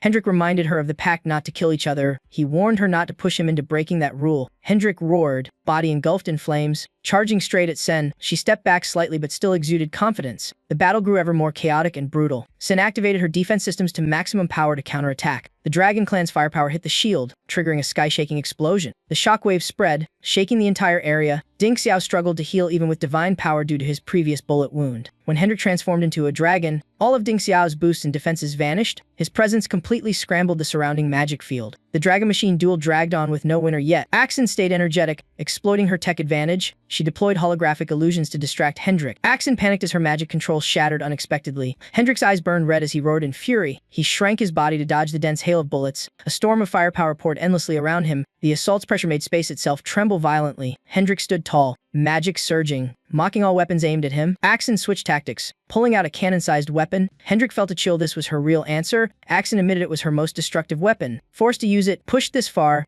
Hendrik held nothing back. He unleashed his full dragon force for a counterattack. Dragonfire clashed head-on with the dense barrage. Axon's energy shells caused a cataclysmic quake. It looked like a volcanic eruption wiping out everything. The entire area was erased without a trace. The destruction far surpassed any normal weapon. The blast scale evoked ancient nuclear disasters. The shock reached its absolute peak. Everything was flattened, as if returned to origin. Only black smoke and ruins remained. Sen staggered up, drained by her own explosion. The immense heat weakened her defense system. Sen was forced to deactivate her shield temporarily. When she looked ahead, horror struck her. Hendrik was still standing firm. Sen paled, unable to believe he could still fight. But what stood there was only Hendrik's charred body. He finally collapsed, spent of all strength. Sen laughed victoriously. Sure, she had slain a dragon. A voice behind her made her heart skip. Ding Xiao reminded her this had always been a two-known fight. He staggered forward, bloody but cold-eyed. Sen mocked the wounded man and his useless mask. She aimed her gun at Ding Xiao, demanding his surrender. Ding Xiao calmly picked up a burnt dragon scale from Hendrik and crushed it with his teeth. He laughed loudly, saying the fun wasn't over yet. Sen hesitated, baffled by his strange act. After swallowing the scale, Ding Xiao morphed into a half-dragon form, radiating killing intent. Declaring he'd extract information from her, he vowed to uncover the truth no matter the cost. Icy half-dragon aura spilling from his wings. The legendary dragon pressure made Sen panic, almost speechless. Even Ding Xiao felt he had ascended into another being. His mastery of magic proved his new status as a true dragonmage. He unleashed a sea of demonic dragon energy across the sky. Sen's eyes widened in terror at the overwhelming sight. Ding Xiao cast his ultimate spear of light downward. That power was amplified by countless savage energies. The entire battle flipped completely in Ding Xiao's favor. Sen was forced to flee in the chaos. Thunder rounds and dragon-level spells chased her as she cursed in panic. Sen shuddered, realizing Ma Mian had changed after absorbing the dragon scale. She noticed he could wield the power of what had devoured. By the time she realized, Ding Xiao was already right behind her. It was a life-or-death moment. Sen drew her light sword, clashing head-on with fierce dragon fire. Watching her struggle, Ding Xiao grinned in delight. He taunted nonstop, driving Sen into madness. Sen snarled that killing a half-dragon wasn't that hard. She resolved to end the fight in the cruelest way possible. Screaming, Sen fired her cannons relentlessly at Ding Xiao. The more cornered he was, the more excited Ding Xiao became. He exhaled a raging dragon breath from deep within. The flames engulfed Sen, burning her to ruin. Sen collapsed, body shattered like scrap metal. That final counterattack finished the foe at last, but Ding Xiao also suffered severe inner damage. Blood poured nonstop from his mouth. He realized he still couldn't fully control dragon power. Mastering it would be mandatory from now on.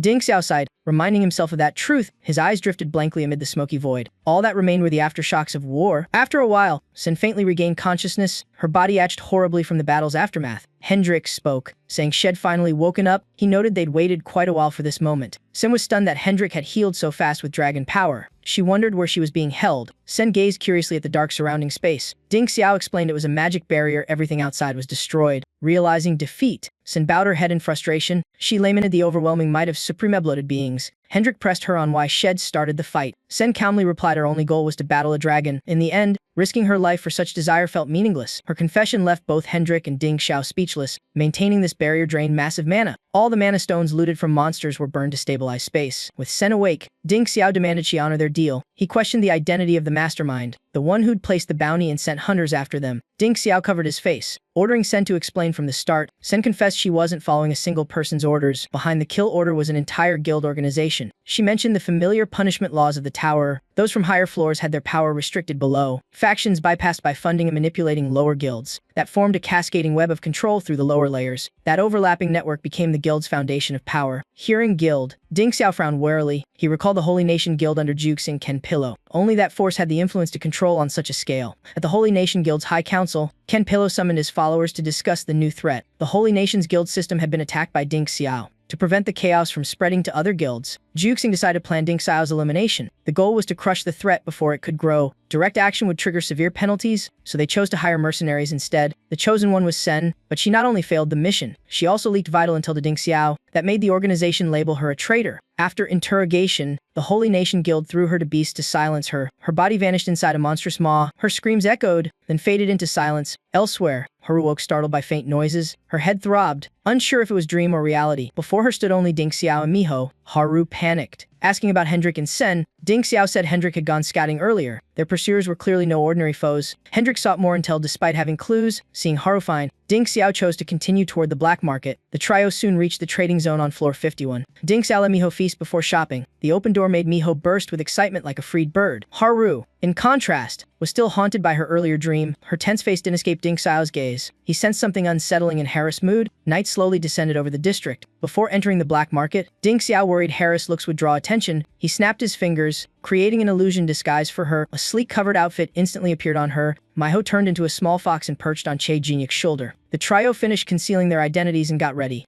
They approached the gate for qualification inspection. The staff froze at the sight of a black auction cart in Jin Haiku's hand. Everyone silently assumed he had powerful backing. After a few stunned seconds, Che Jinyuk's group was invited to the elite VIP seats. The eerie mask immediately made some recognize the legendary figure. Murmurs and whispers rippled through the crowd. Once the group settled upstairs, the auction officially began. After a long wait, nothing interesting appeared. That made Che Jinyuk increasingly irritated. He felt something unusual was happening. The lower floor was far more crowded than normal. That signaled an important item was about to appear. As the next product was brought to the stage, Haru suddenly stood up and dashed downward. The reckless move shocked Che Jinyuk completely. He hadn't yet grasped what was going on. Haru sprinted straight toward the displayed item. A strange urge to rescue something surged within her. She heard a faint plea for help. The dreamy voice came from the very object itself. Just as she was about to touch it, Haru was struck down brutally by an old man and his guards. The elder shouted, demanding who dared touch his target. He insulted Haru with arrogant, crude words. He claimed she was the one who should step aside. Che Jinyuk surged forward, magic flaring with terrifying force. The old man suddenly realized his opponent was the infamous Jin Haik, the very Mamayan whose legend was spreading everywhere. Helping Haru up, Che Jinyuk gently asked as she pointed toward the item. The auctioneer laughed, calling it mere overexcitement. He calmed the crowd and ordered the show to continue. A snap of his fingers signaled the guards to restore order. The item before Haru became clear. It was a hairpin marked with an ancient tribal emblem. The carving suddenly stirred her memories. Old recollections resurfaced in her mind. Haru trembled with rage seeing her clan's relic sold as loot. Che Jinyuk placed a calming hand on her shoulder. He told her to trust him. The auctioneer announced a starting bid of 100,000 gold. The price shot up rapidly. It stopped at 1 million, offered by the old man. He laughed proudly, eager for another trophy. He boasted about adding a new creature to his collection, mocking that he lacked an uni. He still taunted Haru smugly. She was so furious she nearly drew her blade. But Che Jinyuk shouted, raising the bid to 3 million. The whole hall fell into stunned silence. The old man froze, mouth agape in disbelief. Jin Haik's terrifying bid left everyone speechless. The item was won straight into his hands. Whispers spread everywhere about his immense wealth. Che Jinyuk realized had become the center of attention for his extravagance. Once he got the item, he quickly led led Haru away. On the way, Haru clutched the hairpin tightly. She thanked Chae Jin-yuk joyfully. Though worried head overspent, he only said to thank Goldlich for reclaiming the relic. For a brief moment, Haru heard a faint whisper. The voice of gratitude faded into nothingness. Tears welled up in her eyes. A vow of vengeance rose fiercely within her. Chae Jin-yuk realized her frenzy came from the Ani spirit sealed in the hairpin. As the group moved, a figure with a sword suddenly lunged out. The strike nearly hit, but Chae Jin-yuk reacted just in time. He counterattacked swiftly before the foe could close in. After a few exchanges, he recognized the attacker as the fat man's bodyguard. The opponent sneered that such behavior was quite rude. The old man smirked as he stepped forward. Chae Jin-yuk roared, warning he'd never reclaim that relic. To his surprise, the old man burst out laughing. He declared had lost interest in the hairpin. His new target was the living creature Haru. Insulted, Haru lost control and charged in rage. The old man drew a massive, heavy hammer. He slammed it down repeatedly without mercy. Chae Jin-yuk shouted for Haru to stay calm. Meanwhile, Jin-hyuk narrowly dodged a blade to the face. The foe's speed and strength exceeded all expectations. Chae Jin-hyuk secretly judged him even stronger than Hendrik. Haru noticed the old man was powerful but slow, so she struck nimbly. But just as she pressed her attack, he secretly activated a mechanism in the hammer. A thick toxic gas burst out around them. Haru turned pale. Covering her nose to stay conscious, the poison quickly clouded her mind. In a flash, she was pinned hard to the ground. The old man coldly said that on floor 50, she would see the truth.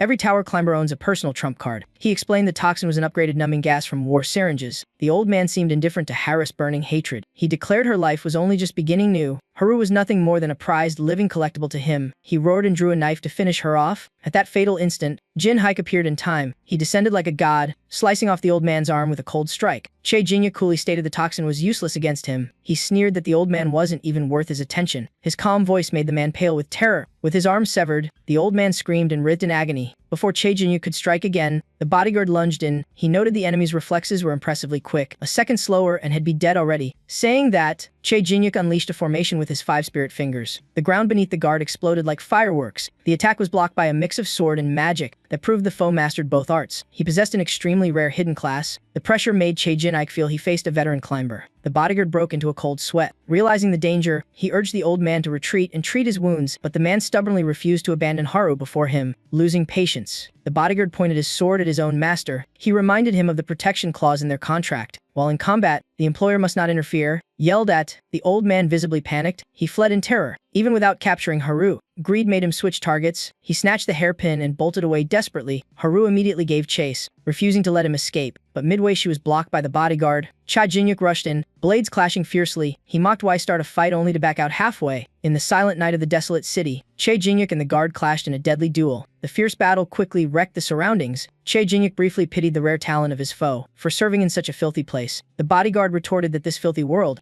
gave him the chance to face a powerhouse like Chae Jin-yuk. Chae Jin-yuk sneered, calling him a coward afraid of climbing. That insult pierced straight through the guard's pride. Rage consumed him, driving him mad. His strikes grew faster and more savage, but no matter how he struggled, he ultimately couldn't escape defeat. A fatal slash from Chae Jin-hyuk ended the battle. His blood sprayed in crimson arcs. His life spilled out like a bursting flood. In his dying moments, he recalled reaching floor 431. There, he had seen the tower's true face, full of deceit, schemes, and betrayal. The vilest traits of humankind laid bare. That was where his comrades sold him out, and he forever lost his eyes. He wondered if this place was truly filthy. At least here, people didn't hide their ugliness. He hissed, then suddenly swung his sword at Chae Jin-hyuk. Chae Jin-hyuk dodged just in time, the blade missing him narrowly. The sword struck the ground, shattering stone everywhere. Chae Jin-hyuk calmly admitted he understood the pain of betrayal and killing, but he bluntly pointed out his opponent's mind was too weak. He advised that true strength meant climbing higher and personally destroying those who betrayed you. With that, Chae Jin-hyuk roared and charged forward. His devastating punch sent the guard flying dozens of meters. As he crashed into rubble, another wave of dark energy struck him hard. Chae Jin-hyuk gritted his teeth, vowing not to run but to annihilate every traitor. His power flooded the air. Painful screams echoed through the silent night. Elsewhere, the fat man fled desperately with the hairpin. As he was about to reach the main road, Haru cut him down cleanly with a cold blade. The price for greedy foolishness was a miserable death. Haru finished off the hateful old man for good. From his corpse, she picked up a mysterious golden card. Chae Jin-hyuk unexpectedly spared the wounded bodyguard. Even he was surprised by his own decision.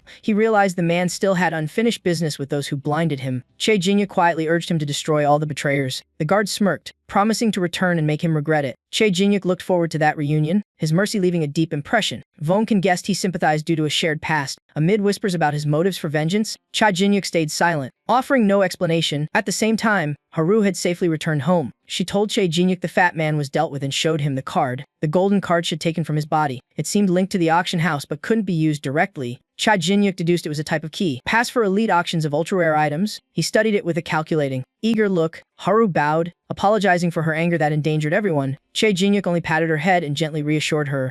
He said he understood what the hairpin meant to her, but reminded her not to let vengeance rule her heart. Haru nodded with a faint smile, taking his words to heart. With that secret key, Cha Jinyuk and Haru embarked on a new journey. They successfully entered a secret high society auction. After long observation with patience, the auction neared its end with one final, special item. The powerful guest grew restless, making Cha Jinyuk instantly wary. He watched intently, curiosity surging within. From the ceiling, a huge cage draped in red cloth descended slowly. Jin Haikyu guessed it contained a divine beast or mysterious creature. When the cloth was pulled in the decisive moment, what appeared before Cha Jinyuk was a female elf. She was chained from head to toe, enraging him into swearing aloud. The auction's cruelty was laid bare. The killing aura from the elf was terrifyingly strong. Cha Jinyuk knew she was far from harmless, yet he also sensed pure mana belonging to a high elf. The coexistence of both forces made her existence impossible. Cha Jinyuk observed quietly as Von can explain corruption could be forced. Sweating, Cha Jinhyuk wondered if the 4 royal clans were involved. The hall erupted with frantic bidding, but the hall suddenly fell silent when the final bid rang out. 5.5 million gold. Came the voice of Hamiel, the angel of eternity. Hearing that, the elf woman screamed madly within the cage. She shouted she'd rather die than be sold to him. She cursed that she'd tear him apart if ever freed. Hamiel only smiled slyly at her fury. He gently called her princess. He mocked that she'd end up a toy for perverted old men, then suggested she become his personal pet instead. That remark made the elf's eyes blaze with hatred. Just before the 5.5 million price was finalized, Cha Jinyuk suddenly raised it by another 4.5 million, stunning the hall, especially Hamiel, who couldn't believe such audacity. 10 million gold thundered like a lightning strike. It was the highest bid ever made on floor 51. The crowd immediately burst into chaos. The entire hall plunged into wild uproar. Hamiel was overtaken by Cha Jinyuk right before his eyes. He gnashed his teeth in fury. His glare radiated murderous intent toward his rival. Cha Jinyuk laughed loudly, pretending surprise at the fair bid. Hamiel shouted, demanding how he could afford such a sum. In reply came Cha Jinyuk's overwhelming aura. The pressure warped the air around them. Realizing he'd picked the wrong fight, Hamiel swallowed his anger and forced himself calm. He grudgingly raised his bid to 10 million, but Cha Jinyuk instantly doubled it to 20 million. Shocking even Vulcan, Haru and everyone nearby gaped, thinking he'd lost his mind. Hamiel turned deathly pale. He was utterly confused why Cha Jinyuk would pay any price for that elf. Cha Jinhyuk, irritated by the staring, fired back with sarcasm. He admitted that slaying the 4 royal clans was still beyond reach, but smirked, thinking at least his gold could crush Hamiel for now. Hamiel still couldn't believe Cha Jinhyuk had such immense wealth. The deal closed. The elf woman, Ham, belonged to Jin Haikis for 20 million gold. Before handing her over, the staff gave him a magic key to unlock the chains. The man even bowed, flattering him and asking when he'd return. Cha Jinyuk coldly ordered the goods delivered to his place. Haru wondered if he planned to make the elf his slave. Cha Jinyuk looked shocked, calling that idea insane. Vonkin didn't care, long used to human nature. Cha Jinhyuk felt a little hurt being mistaken for a villain. Haru quickly shook her head, saying she never thought ill of him. She just found the elf too beautiful. That's all. While they were still talking, Hamiel suddenly approached. She smiled falsely and struck up conversation with Cha Jinhyuk. He warned coldly that anyone who tried to steal from him had paid dearly. Hamiel denied any such intent but kept probing. She asked why he had brought the elf here. Cha Jinyuk snapped that her rank didn't permit such insolence. His words hit her like ice water to the face. Faced with such rejection, Hamiel just smirked and dropped it. She revealed Cha Jinyuk's file had entered high-level surveillance. Her words carried an unmistakable threat. Cha Jinhyuk was so furious he nearly struck her down, but he managed to restrain himself in time. He knew going all out now would bring disastrous consequences. Stronger angels would surely hunt him down. While still weak, he couldn't face them head-on. The only option now was to wait. Cha Jinyuk clenched his fists, trying to appear calm. Hamiel mocked that she had burned all similar hairpins. The taunting whisper aimed at Haru snapped Cha Jinhyuk awake. Fearing Haru might lose control, he quickly pulled her back. To his surprise, Haru bowed calmly, saying she was fine. She told herself to be numb, suppressing rage that bled from her eyes. A faint, meaningful snort echoed. Hamiel declared they'd meet again on the 10th floor. With that, she turned away in defiance. She left so fast that Cha Jinyuk couldn't call out. When he gave chase, only feathers drifted in the air. Cha Jinyuk gritted his teeth, vowing to kill her no matter her schemes. Frustration quietly built up inside him. Soon after, in the outskirts of the 15th floor,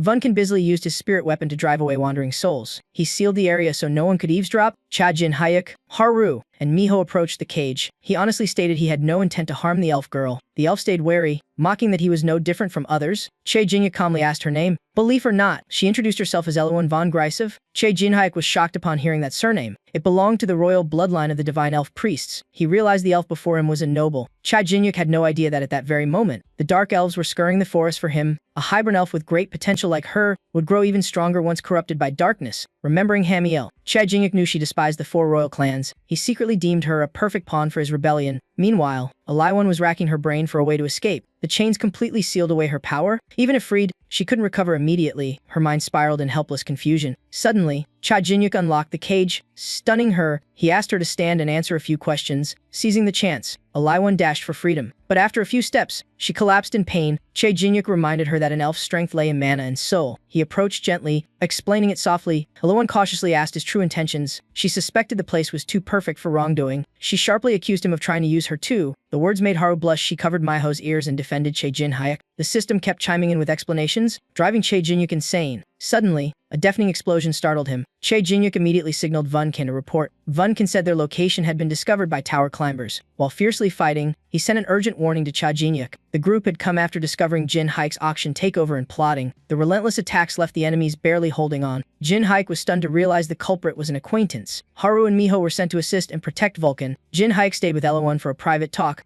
Ellie Hanser slowly lowered her guard toward him. A mysterious force advised him to join the plan, with the other two stalling the enemy. They bought more time. Vongji seized the moment to unleash terrifying power. The tower climbers were wiped out in an instant. The calm scene starkly contrasted the chaotic battlefield. Jinhyuk and Elawan quietly conversed in the forest. Alaiwan noted his teammates were fearsome, but their leader even more so. She wondered why he hadn't punished the weakened Angles. Jinhyuk coldly said fighting now was meaningless. Alaiwan realized he was suppressing emotions for a greater goal. She bitterly asked if he had ever killed his own kin. The painful question stunned Jinhyuk. His tragic past slowly came to light. Alaiwan once had to take up a blade. She personally ended her father's life per his dying wish. In his final moments, he entrusted her with the life essence Grey. The fate of their tribe and its future rested in her hands. Her brother Elad betrayed their race for power. Before the hunt began, her father ordered her to swallow the Residon seed. Before he finished, he fell under Hamel's sword. The seed in Alaiwan's hand was shattered to bits. The attacker kept corroding her with dark magic. He trampled the honor of a high elf. Her life plunged into hopeless darkness, sold into slavery. Alaiwan met Jinhyuk and learned of the 4 royal clans' elf purge. The elves on the 300th floor were too powerful for direct confrontation.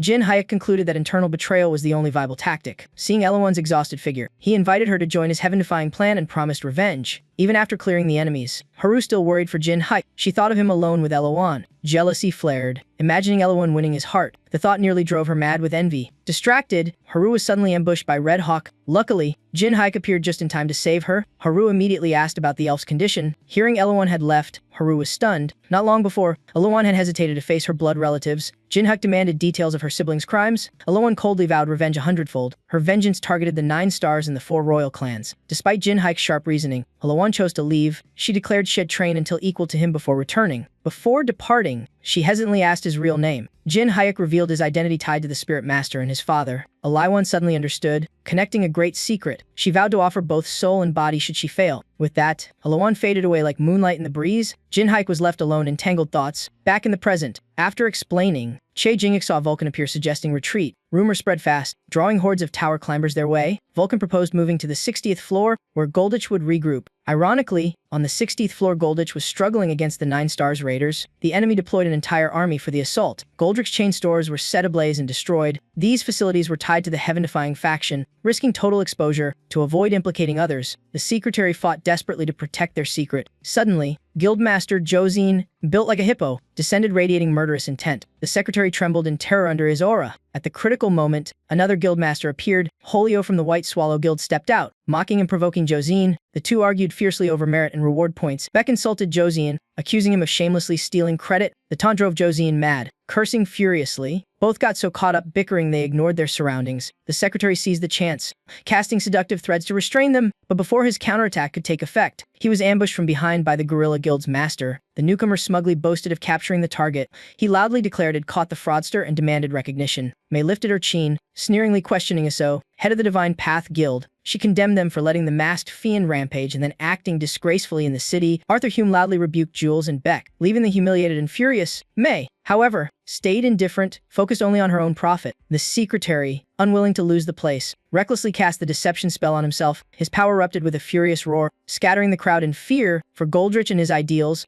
He was ready to die as long as the enemy was repelled. His attack began showing clear results. Suddenly, a colossal serpent appeared and brutally crushed him. With a single strike, it nullified all his firepower. The intervention came from the Serpent King Baxin and the Corpse King's son. The guildmasters froze at the sight of two floor 300 king-class beings. Aso announced they were mercenaries hired as guides for the operation. Jost and Beck immediately objected, refusing to take orders from mercs. Aso coldly replied it was a direct command from Lord Ken. Even so, the guildmasters withdrew, refusing to comply. Aso snapped his fingers, calling their defiance self-inflicted punishment. The white serpent instantly massacred them, blood soaking the battlefield. Aso roared that they were useless fools daring to defy the great 9 stars. He declared the city had no need for such trash. All of it, he said, was Lord Ken's will. Aso unleashed flames, burning every remaining guildmaster alive. Then the soul summoner revived their spirits to serve him forever. His might truly befitted the Water King title. When asked about the masked one's location, the summoner was surprised the target hadn't reached floor 60 yet. Everyone assumed this was the masked one's financial hub. As they discussed handling him, the summoner cut them off. He ignored the 9 stars orders, vowing to personally hunt the masked one, his true goal. On Jin Haik's side, just as he met Hendrik, an incident occurred. A Dijagoric pigeon hurriedly flew in with urgent news. The message urged Jin Haik to advance immediately to floor 60. The base of the heaven-defying conspirators was under heavy assault. Without timely aid, they wouldn't last much longer. After relaying Goldrick's message, the pigeon vanished midair. Jin Haik's group fell silent, their faces pale with shock. Goldrick's vast business network made total trade control in the tower a terrifying risk. Jin Haik ruffled his hair, unable to find a quick solution. Hendrik believed Goldrich, the strongest climber of floor 300, wouldn't fall easily.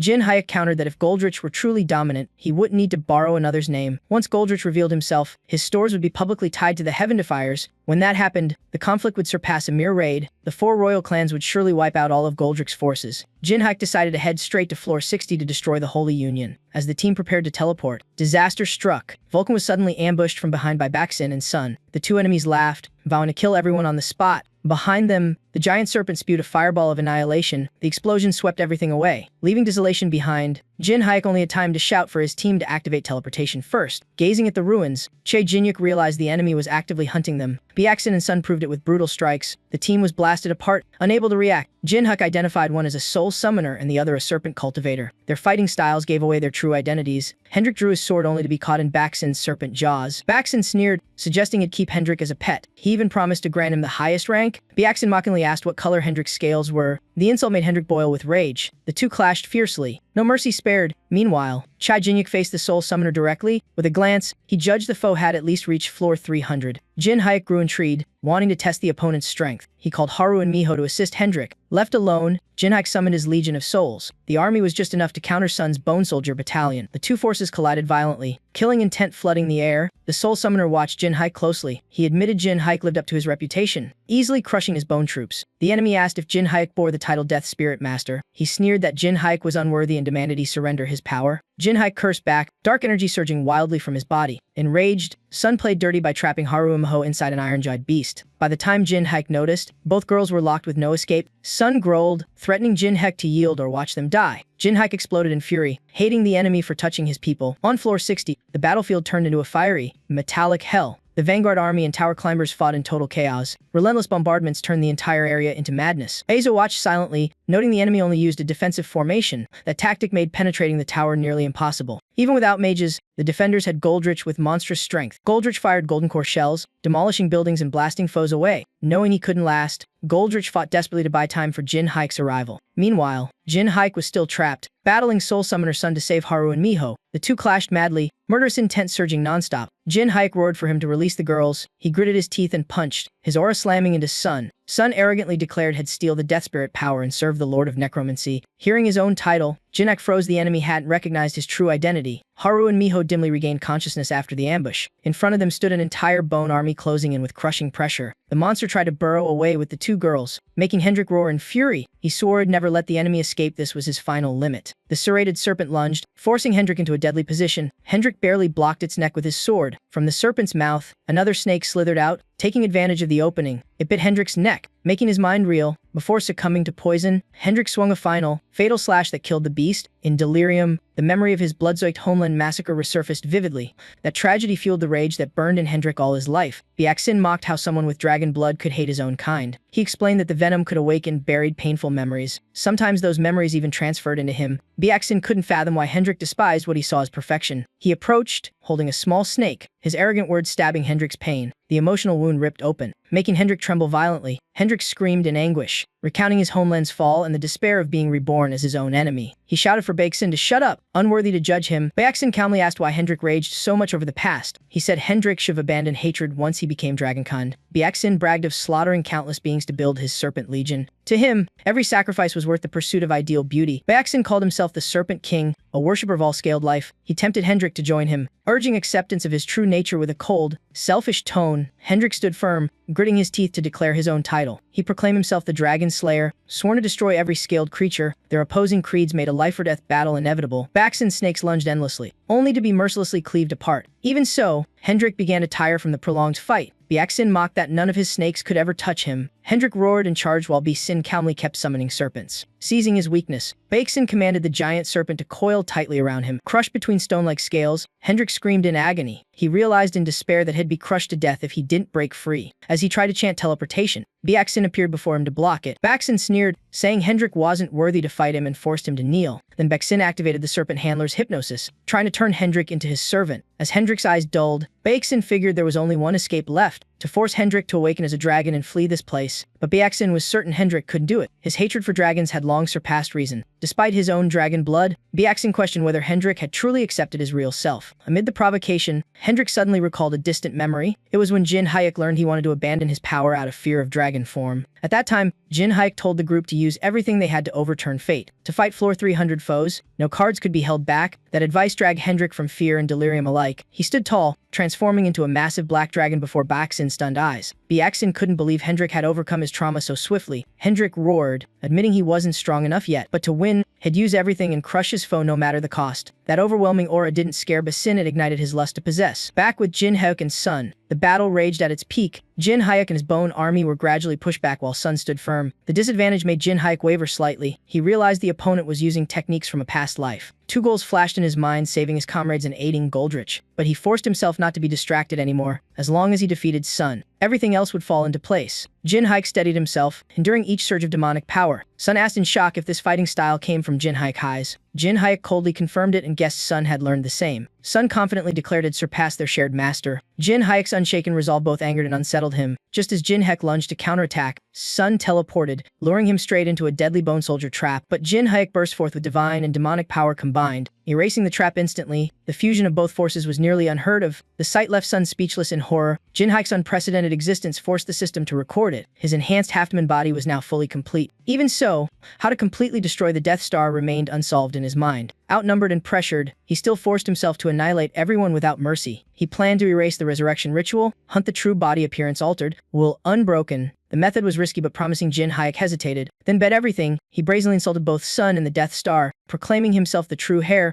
He mocked that the Death Star couldn't be so terrifying, having once fallen to holy power. Enraged, I exploded with uncontrollable fury at the insult to my idol. I swung my arm, summoning hundreds of spirit weapons, forming a crushing array. Cha Jinyuk refused to yield, activating his fusion of divine and demonic forces. Sword energy roared out, fierce and unrelenting like a steel storm. Sun observed keenly, realizing that fusion limited Cha Jinyuk's regeneration severely. As expected, the Holy Blade failed to harm Sun's side spirit troops. Sun coldly stated that death had been foreseen. He never entered battle unprepared. He pronounced sentence the blasphemer would die here forever. Sun's roar erupted, killing intent, freezing the very air. His magic shield surged, driving Jin Hyuk back through torrents of mana. Jin Hyuk realized in dismay that his holy power was useless against the enemy's tactics. An undead suddenly struck from behind, making him spit blood instantly. He understood that ordinary attacks could never bring victory. A new idea formed to focus both powers into a single point. No sooner thought than done. Jin Hyuk acted, ignoring the system's dire warnings. The system declared that holy and demonic forces were fundamentally incompatible. Defying reason, Cha Jinyuk recklessly poured all life force into forcing their union, for he knew this was the only path left to stand against Sun. After countless near failures, frantic effort, and furious arguments with the system, Cha Jinyuk finally forged a fusion power never before seen. Everyone gasped as he effortlessly shattered the defensive barrier. Sun was so shocked he leapt back instinctively, unable to believe his eyes. He froze, realizing that power surpassed even the 4 royal clans. After that miracle, the system granted Cha Jin Hyuk a brand new fusion trait. He became intoxicated by the blend of forces, his arrogant grin impossible to hide. Jin Hyuk lunged forward like a predator scenting rich prey. Sun panicked, calling his troops to retaliate, but the moment had passed. Jin Hyuk's explosive strike wiped the battlefield clean in an instant. As Sun staggered amid the wreckage, he was stunned to find Jin Hyuk's blade already at his throat. Jin Hyuk curiously asked Tun why he was so fanatical and obsessed with Death Star. Tun declared that Death Star was the one truly worthy to rule the tower. I drifted into distant memory, sighing as if recalling a heavy past. Jin Hyuk doubted him, reminding that Death Star died a traitor. Was such worship still worth it? Sun fiercely denied it, claiming Death Star was merely a victim of vile conspiracy.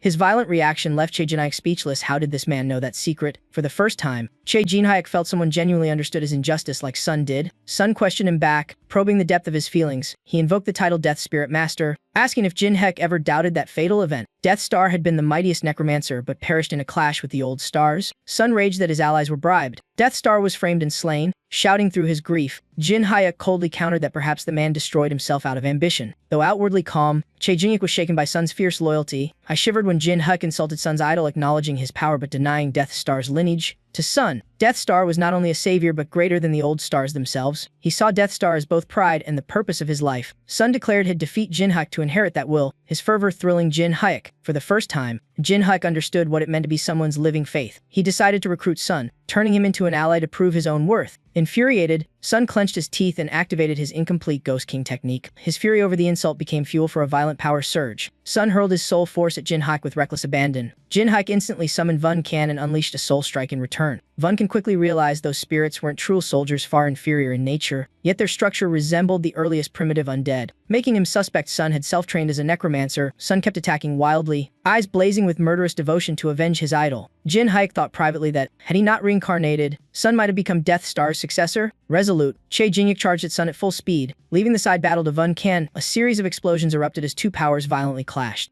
At the center, Jin Hyuk and Sun engaged in fierce close combat. Seizing an opening, Jin Hyuk struck a deadly blow straight to Sun's face. Blood streamed down his cheek, painting one side crimson. Just as Jin Hyuk prepared for the finishing move, Sun summoned a spirit beast to block the blade, locking Jin Hyuk in place. At that instant, the unstable spirit core exploded, launching Che Jin Hyuk backward. Dazed, he rapidly calculated his next move. Jin Hyuk froze as Sun unleashed the spirit descent, his own signature skill. Under Sun's control, waves of vengeful souls surged into Che Jin Hyuk's body. The violent spirit energy spread as if to devour the entire space. But while others would crumble, Che Jin Hyuk remained unshaken. He countered, forming a deadly aura barrier that left Sun stunned. Sun panicked as his incomplete technique was nullified, unable to pierce Jin Hyuk's soul. Amused by Sun's move, Che Jin Hyuk announced his response, a perfected version of the 10,000 soul descent. With a sly smile, he summoned every spirit and snapped his fingers, invading Sun's body. A demonic mask appeared on Jin Hyuk's face, terrifying Sun to the core. He realized the god he had worshipped all along stood before him. Exploiting the distraction, Che Jin Hyuk closed in with a fatal slash. Mid Sun's blood rain, Jin Hyuk only smirked coldly in greeting. Gasping, Sun joyfully whispered his honor in meeting his idol. Che Jin Hyuk smiled mysteriously, eyes hinting at a promised reunion. Battered yet alive, Sun's endurance pleased Che Jin Hyuk. Consumed by the soul formation, Sun rose again with a new identity. Exuding eerie aura, he knelt before Che Jin Hyuk. Begging for mercy, Sun confessed his blindness and betrayal of both master and comrades. As his repentance echoed, the ground violently shook. An unsupervised summoned beast went berserk, wreaking havoc everywhere. Sun activated his dark art, ready to dive into the monster's fanged maw. Amid the chaos, Hariwoo and Miho appeared on the battlefield. Seeing them safe, Che Jin Hyuk couldn't hide his joy. They had used their unique powers to restrain the summoned creature and escape. One charmed the beast with spirit magic, the other shattered the bone guards, leaving Miho struck. Suddenly, a torrent of firepower rained down. Startling everyone, Che Jin Hyuk instantly recognized Hendrik's distinctive attack.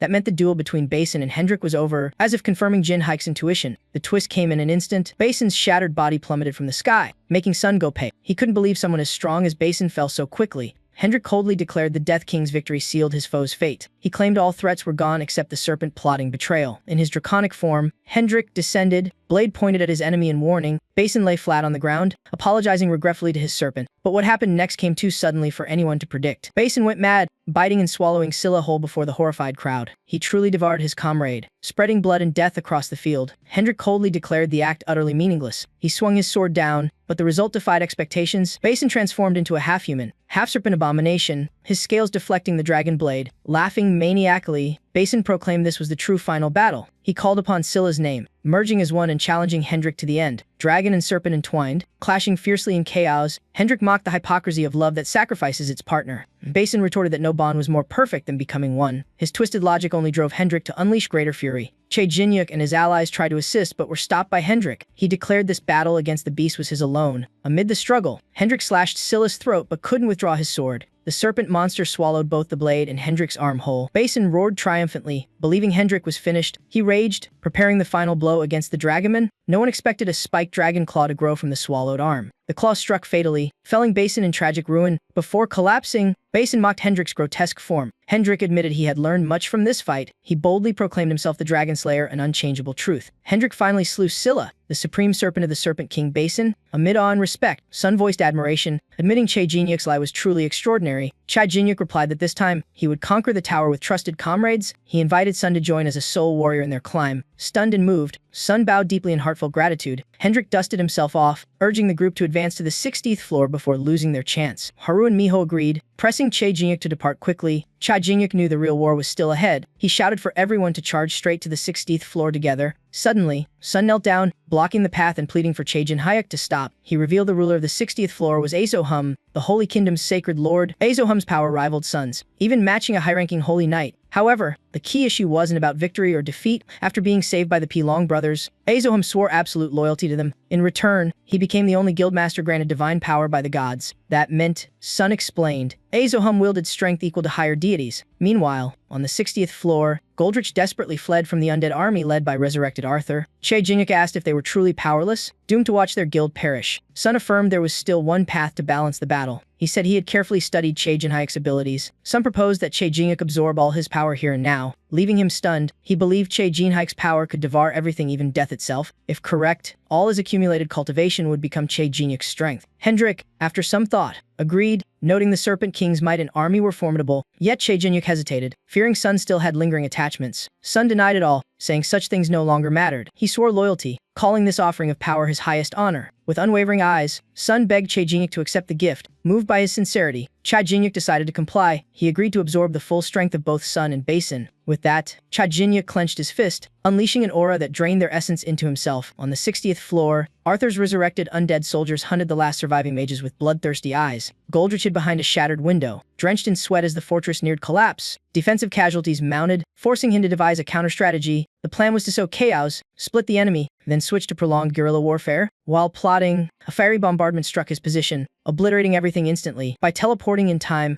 Goldrich saved himself and his unconscious secretary, but their location was exposed. He realized it was divine power, proof the true culprit had been found. Grimacing, Goldrich scanned the royal capital, his heart seething with fury. A voice declared its mission to eliminate the mysterious merchant aiding the masked man. The foe mocked that Goldrich's end would be brutally unpleasant. Aster Lulu appeared, coldly stating the army served only the Holy Kingdom's interests. Goldrich forced calm, feigning conversation to gauge the situation. Aster declared he received only two direct orders from the Lord, either purge the useless commander or annihilate the masked ones and their allies. To him, the Lord's command was absolute and unquestionable. Aster screamed fanatically, treating those orders as divine will. Goldrich retorted, channeling energy into his hands to strike the zealot. Amid blazing inferno waves that scorched everything, the deadly chase between Goldrich and Arthur raged on without end. Goldrich fled and dodged desperately, afraid Arthur might discover his true identity. He cursed under his breath, knowing exposure would doom them all. Goldrich wrestled with himself, unsure if he could fight while hiding his full power, so grew suspicious of Goldrich's evasiveness. Guessing he had a massive secret, with overwhelming speed, Asso blocked his path, threatening utter destruction. He demanded whether hiding strength could truly protect his comrades. The words struck deep, freezing Goldrich for a moment. In that instant, a dragon crashed through the building with destructive force. Leaving Asso stunned, Asso recalled rumors of a dragonkin allied with the demon mask. He realized the group had reached the 60th floor overnight and defeated both Sun and Basin. The truth shook Asso to the core nearly beyond belief. Jin Hayek called out Arthur Huma's name directly to challenge him. He declared this was the moment to claim his enemy's life. A chain of explosions thundered, shaking the entire zone. Hendrik, in dragon form, shielded his comrades as Arthur's troops attacked below. Goldrich hoisted his secretary onto his shoulder, warning they must clear the soldiers first since Arthur could resurrect the dead. Hendrik erupted in fury, unleashing dragon flames that obliterated the undead army in an instant. The soldiers were completely incinerated, leaving no chance of resurrection. Elsewhere, Jin Hayek was clashing head in a sword duel with Azo. Both unleashed their ultimate techniques, aiming to end the fight quickly. Jin Hayek's fire arts wounded Arthur, but he healed instantly. That regeneration made Jin Hayek silently impressed. He decided he needed a single, reversible strike targeting the one flaw. To bait him, Jin Hayek taunted and insulted the Kane Pellin brothers. Azo,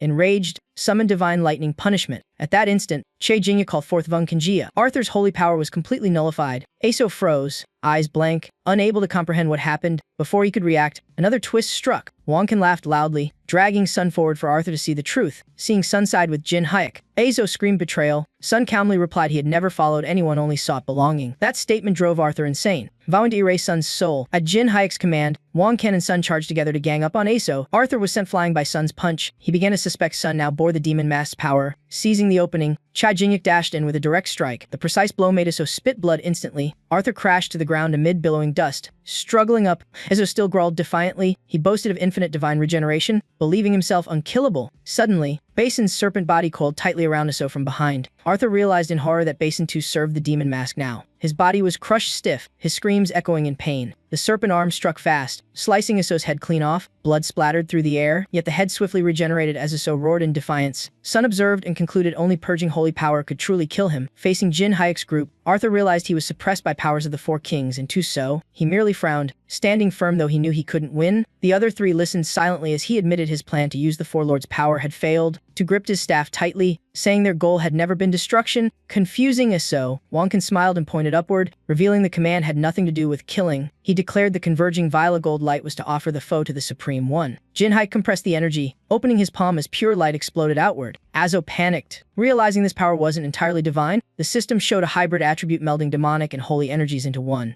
Jin Hayek's eyes turned jet black as he activated the singular magic array. A massive black and white energy sphere shot forth, layered with crushing spirit force. The attack tore through the air, and Aso screamed as light engulfed him. Lightning from the heavens struck down, carrying annihilating power. All that remained was a vast, steaming crater. The enemy's body burned, limbs cracking like charred coal. Jin Hayek, Wang Kan, and Tu hovered calmly as if the battle never happened. Tu knelt, bowing his head, calling it an honorable opening victory. Wang Kan rejoiced that a worthy successor had emerged, leaving Jin Hayek astonished. He descended upon hearing the call of the masked devil. Hendrik reported from below that everything was settled. He remarked that restoring these ruins would take the power of a god or demon king. Haru broke into sweat, hardly believing the threat was finally stopped. Seeing the trio's aura, she wondered if the enemy was truly gone. He gave a short confirmation, marking their first victory. Hendrik smiled, adding that the destruction would be blamed on a raid, which supported Bruno, admitting they lost today due to a surprise attack. Haru and Miho chuckled softly. Knowing the news would shake public opinion, Jin Haik pointed skyward, implying the heavens were about to fall into chaos. Lich sighed and asked if he could spread the word. Receiving a firm yes, he smiled at the flames, saying he would depart to handle unfinished affairs. Jin Hayek admitted the victory owed much to the enemy's own doing. The two figures vanished, leaving only orange smoke drifting. A crimson screen appeared. One Gazi Shang mentioned a sharp, watching gaze.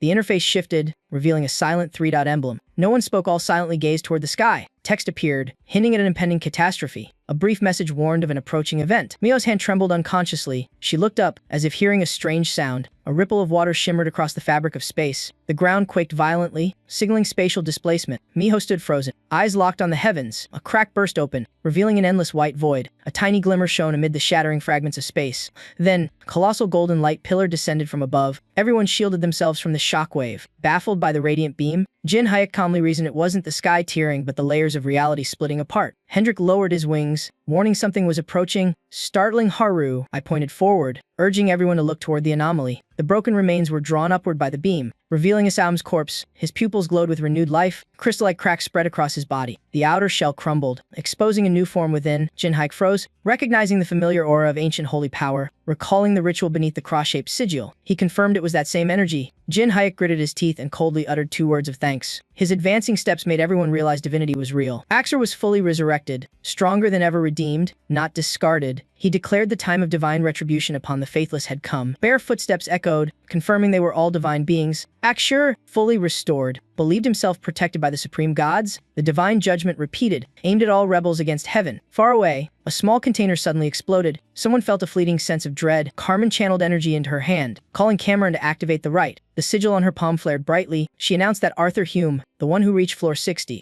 had seemingly been captured. BLO gritted her teeth upon seeing the demon mask. She mocked, calling Aso a rare collectible toy. Carmen N grinned wickedly, revealing she had secretly implanted something in Axer when sharing holy power as backup. If he fully embraced that power, he would reincarnate as her chosen representative. On the opposite side, Axe smirked arrogantly, the sigil on his forehead glowing. He stepped toward Jin Hek. Moving under remote control, the demon mask readied itself for the coming duel. Yen Jiang gasped in horror, recognizing his brother's familiar divine aura. Hendrik clenched his teeth in fury upon sensing the 9-star mark. Haru tensed, recalling the victims who once fell to her brother's hand. Aso arrogantly questioned Jin Haik for sensing Carmen's sacred warmth. Jin Haik bowed, whispering he could never forget. Eyes cold with past terror, Aso glanced at the demon behind him, puzzled by such deep hatred. Toon tried to exploit the brief distraction for a sneak attack. He roared, demanding the identity of the demon's keeper, but Axe sensed the threat in time. A violet explosion erupted right before Jinhae. From the smoke, Axe's calm smile emerged. He gripped Toon and Wang Qin by the neck, mocking their blindness. Axe boasted that divine power would make the unenlightened suffer more. Both were crushed painfully by his monstrous strength. A gigantic silhouette suddenly loomed over the battlefield. Hendrik landed in colossal form with mighty presence. His eyes widened upon sensing something off.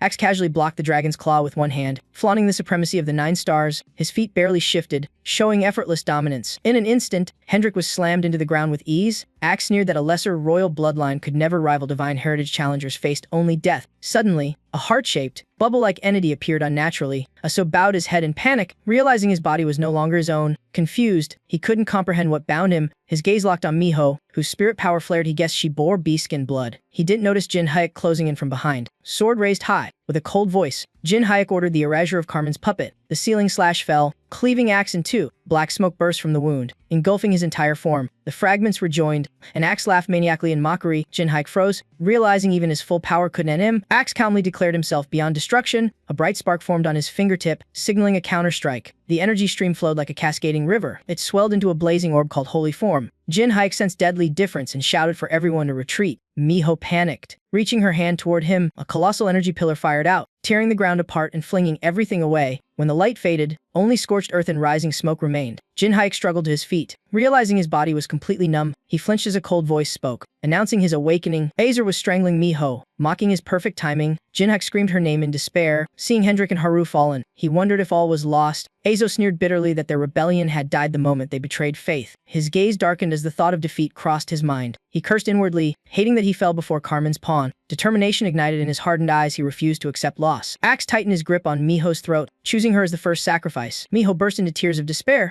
gasping that she couldn't breathe. Jin Hayek roared furiously, ordering Axe to stop. A pink interface appeared, stunning Axe sure. The text shifted rapidly, carrying the words of the nine-tailed fox. A question of divine authority echoed with overwhelming pressure. When the interface vanished, Miho lowered her head and repeated the same words. Raising her gaze, she had transformed into Gumiho, coldly warning him for touching another's child. Nine tails unfurled, radiating brilliant crimson energy. Amid violet light, rage darkened her face even as her throat was gripped. Miho's appearance changed completely, her sharp eyes filled with killing intent. The glowing tails appeared behind her, their aura shaking the air. Axe's golden body convulsed as he released her in terror. He leapt back, suspecting she was the tower's supreme being. Gumiho tilted her head with an enigmatic smile. Raising one glowing finger, a blinding beam swept across, revealing Azer's golden, murderous eyes. Chai Jinyuk squinted tensely, tracking the flash as it passed. A white explosion spread outward, shaking the earth and swallowing sight. The scene shifted to the bleak desert of the 70th floor, where dead trees stood in eerie silence. A streak of light tore the darkness, trailing clouds of swirling dust. Amid the haze, Foxtail slowly unfolded. Gumiho stood at the center, admitting she had brought the three of them here. Haru sank down,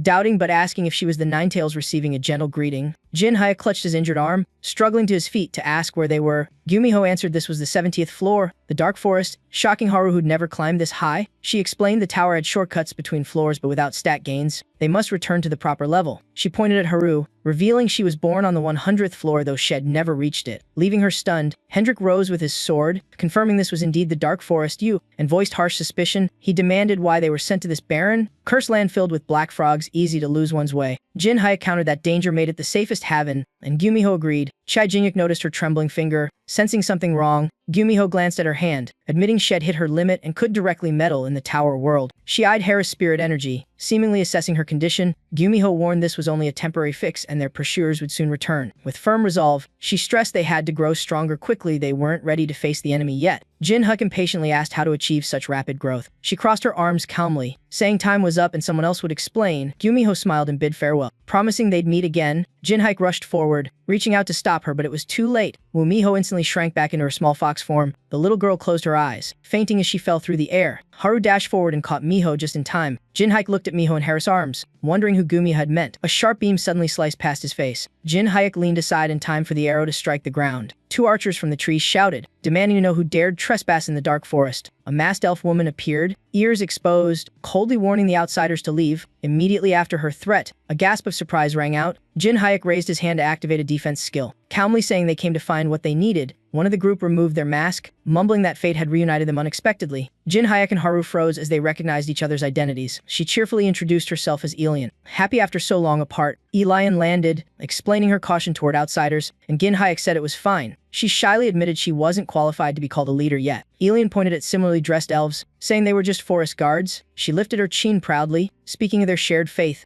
Jin Hayek looked where she pointed, astonished by the radiant light. Elian turned before a dazzling great tree, excitedly introducing Hijgrazel. She said this new world tree had blessed them with power. Hendrik and Haru stood speechless before the magnificent sight. Elian beamed, claiming Grazel was far more magnificent than they imagined. She suddenly grew serious, asking why they came here in such a sorry state. Faced with that question, Ginhaik just clenched his fist silently. Later, Miho lay on a small bed as talk about Holy Spirit interference filled the room. Hendrik folded his arms, explaining they survived thanks to Gumiho's guidance. Elian frowned, confirming they truly had to use that power. Haru hesitated, voicing a daring plea. She looked at Elian sincerely, asking if she would fight alongside them. Meanwhile, Jin Haik stood alone outside, leaning on the railing. He was silent, eyes heavy with thought. The image of Acer with his golden aura resurfaced, reminding him of his helplessness. He remembered Gumiho and knew he'd be dead without her. Taunting echoes of failure rang in his mind. Anger flared as he gritted his teeth, admitting he needed greater power. Suddenly, a voice echoed in his head, reporting a strange energy. Jin Hayek flinched back, searching for the source Gumiho's message. He gave a strange smile, wary yet oddly familiar with the feeling. When he turned, he faced the world tree and heard it say they'd met long ago. The voice introduced itself as Ag. Greasel. Jin Hayek looked up in shock as it claimed to be the power he sought. Elian slammed her hand on the table, muttering about an all-out war with the old star. She placed a hand on her chest, declaring the Dark Elves would join the fight against the Defiers. Haru jumped up joyfully, confirming that promise. Hendrik crossed his arms anxiously, saying this wasn't their decision and was extremely risky. Elian bowed her head, admitting she was alive only thanks to Mamayan, or rather, Jin Hayek. Her eyes shone with resolve, stressing that with a common enemy, unity was natural. Haru thanked her warmly, sure his brother would be pleased, but Elian hesitated. Her voice carried to the balcony, asking where Jin Hayek was. Yggdrasil saw him approaching swiftly, and Jin Hayek replied he was never late. He frowned, bluntly asking why he had been summoned. Grazel simply replied it found him interesting. Jin Hayek sweated, thinking no one interested in him in a tower was ever normal. Then the system chimed in. The 10,000 Demons Supreme told him not to worry, the being was on their side. He stared at the system screen, unable to believe an elf god could belong to the demonic faction. A sudden flash of light burst from the tree's trunk. Hijgrazel presented a massive flower before him, leaving him stunned. The petals unfolded, revealing a brilliant radiance within. Inside was a sphere brimming with dark energy, the essence of the dark tree. The entity trembled slightly, declaring it would grant him this object. Jin Hayek doubted it, as the world tree's fruit was meant only for high elf royalty. He floated in thought, realizing this dark tree was born from demonic power linked to dark elves. His gaze fixed on the orb, understanding consuming it would grant immense demonic force.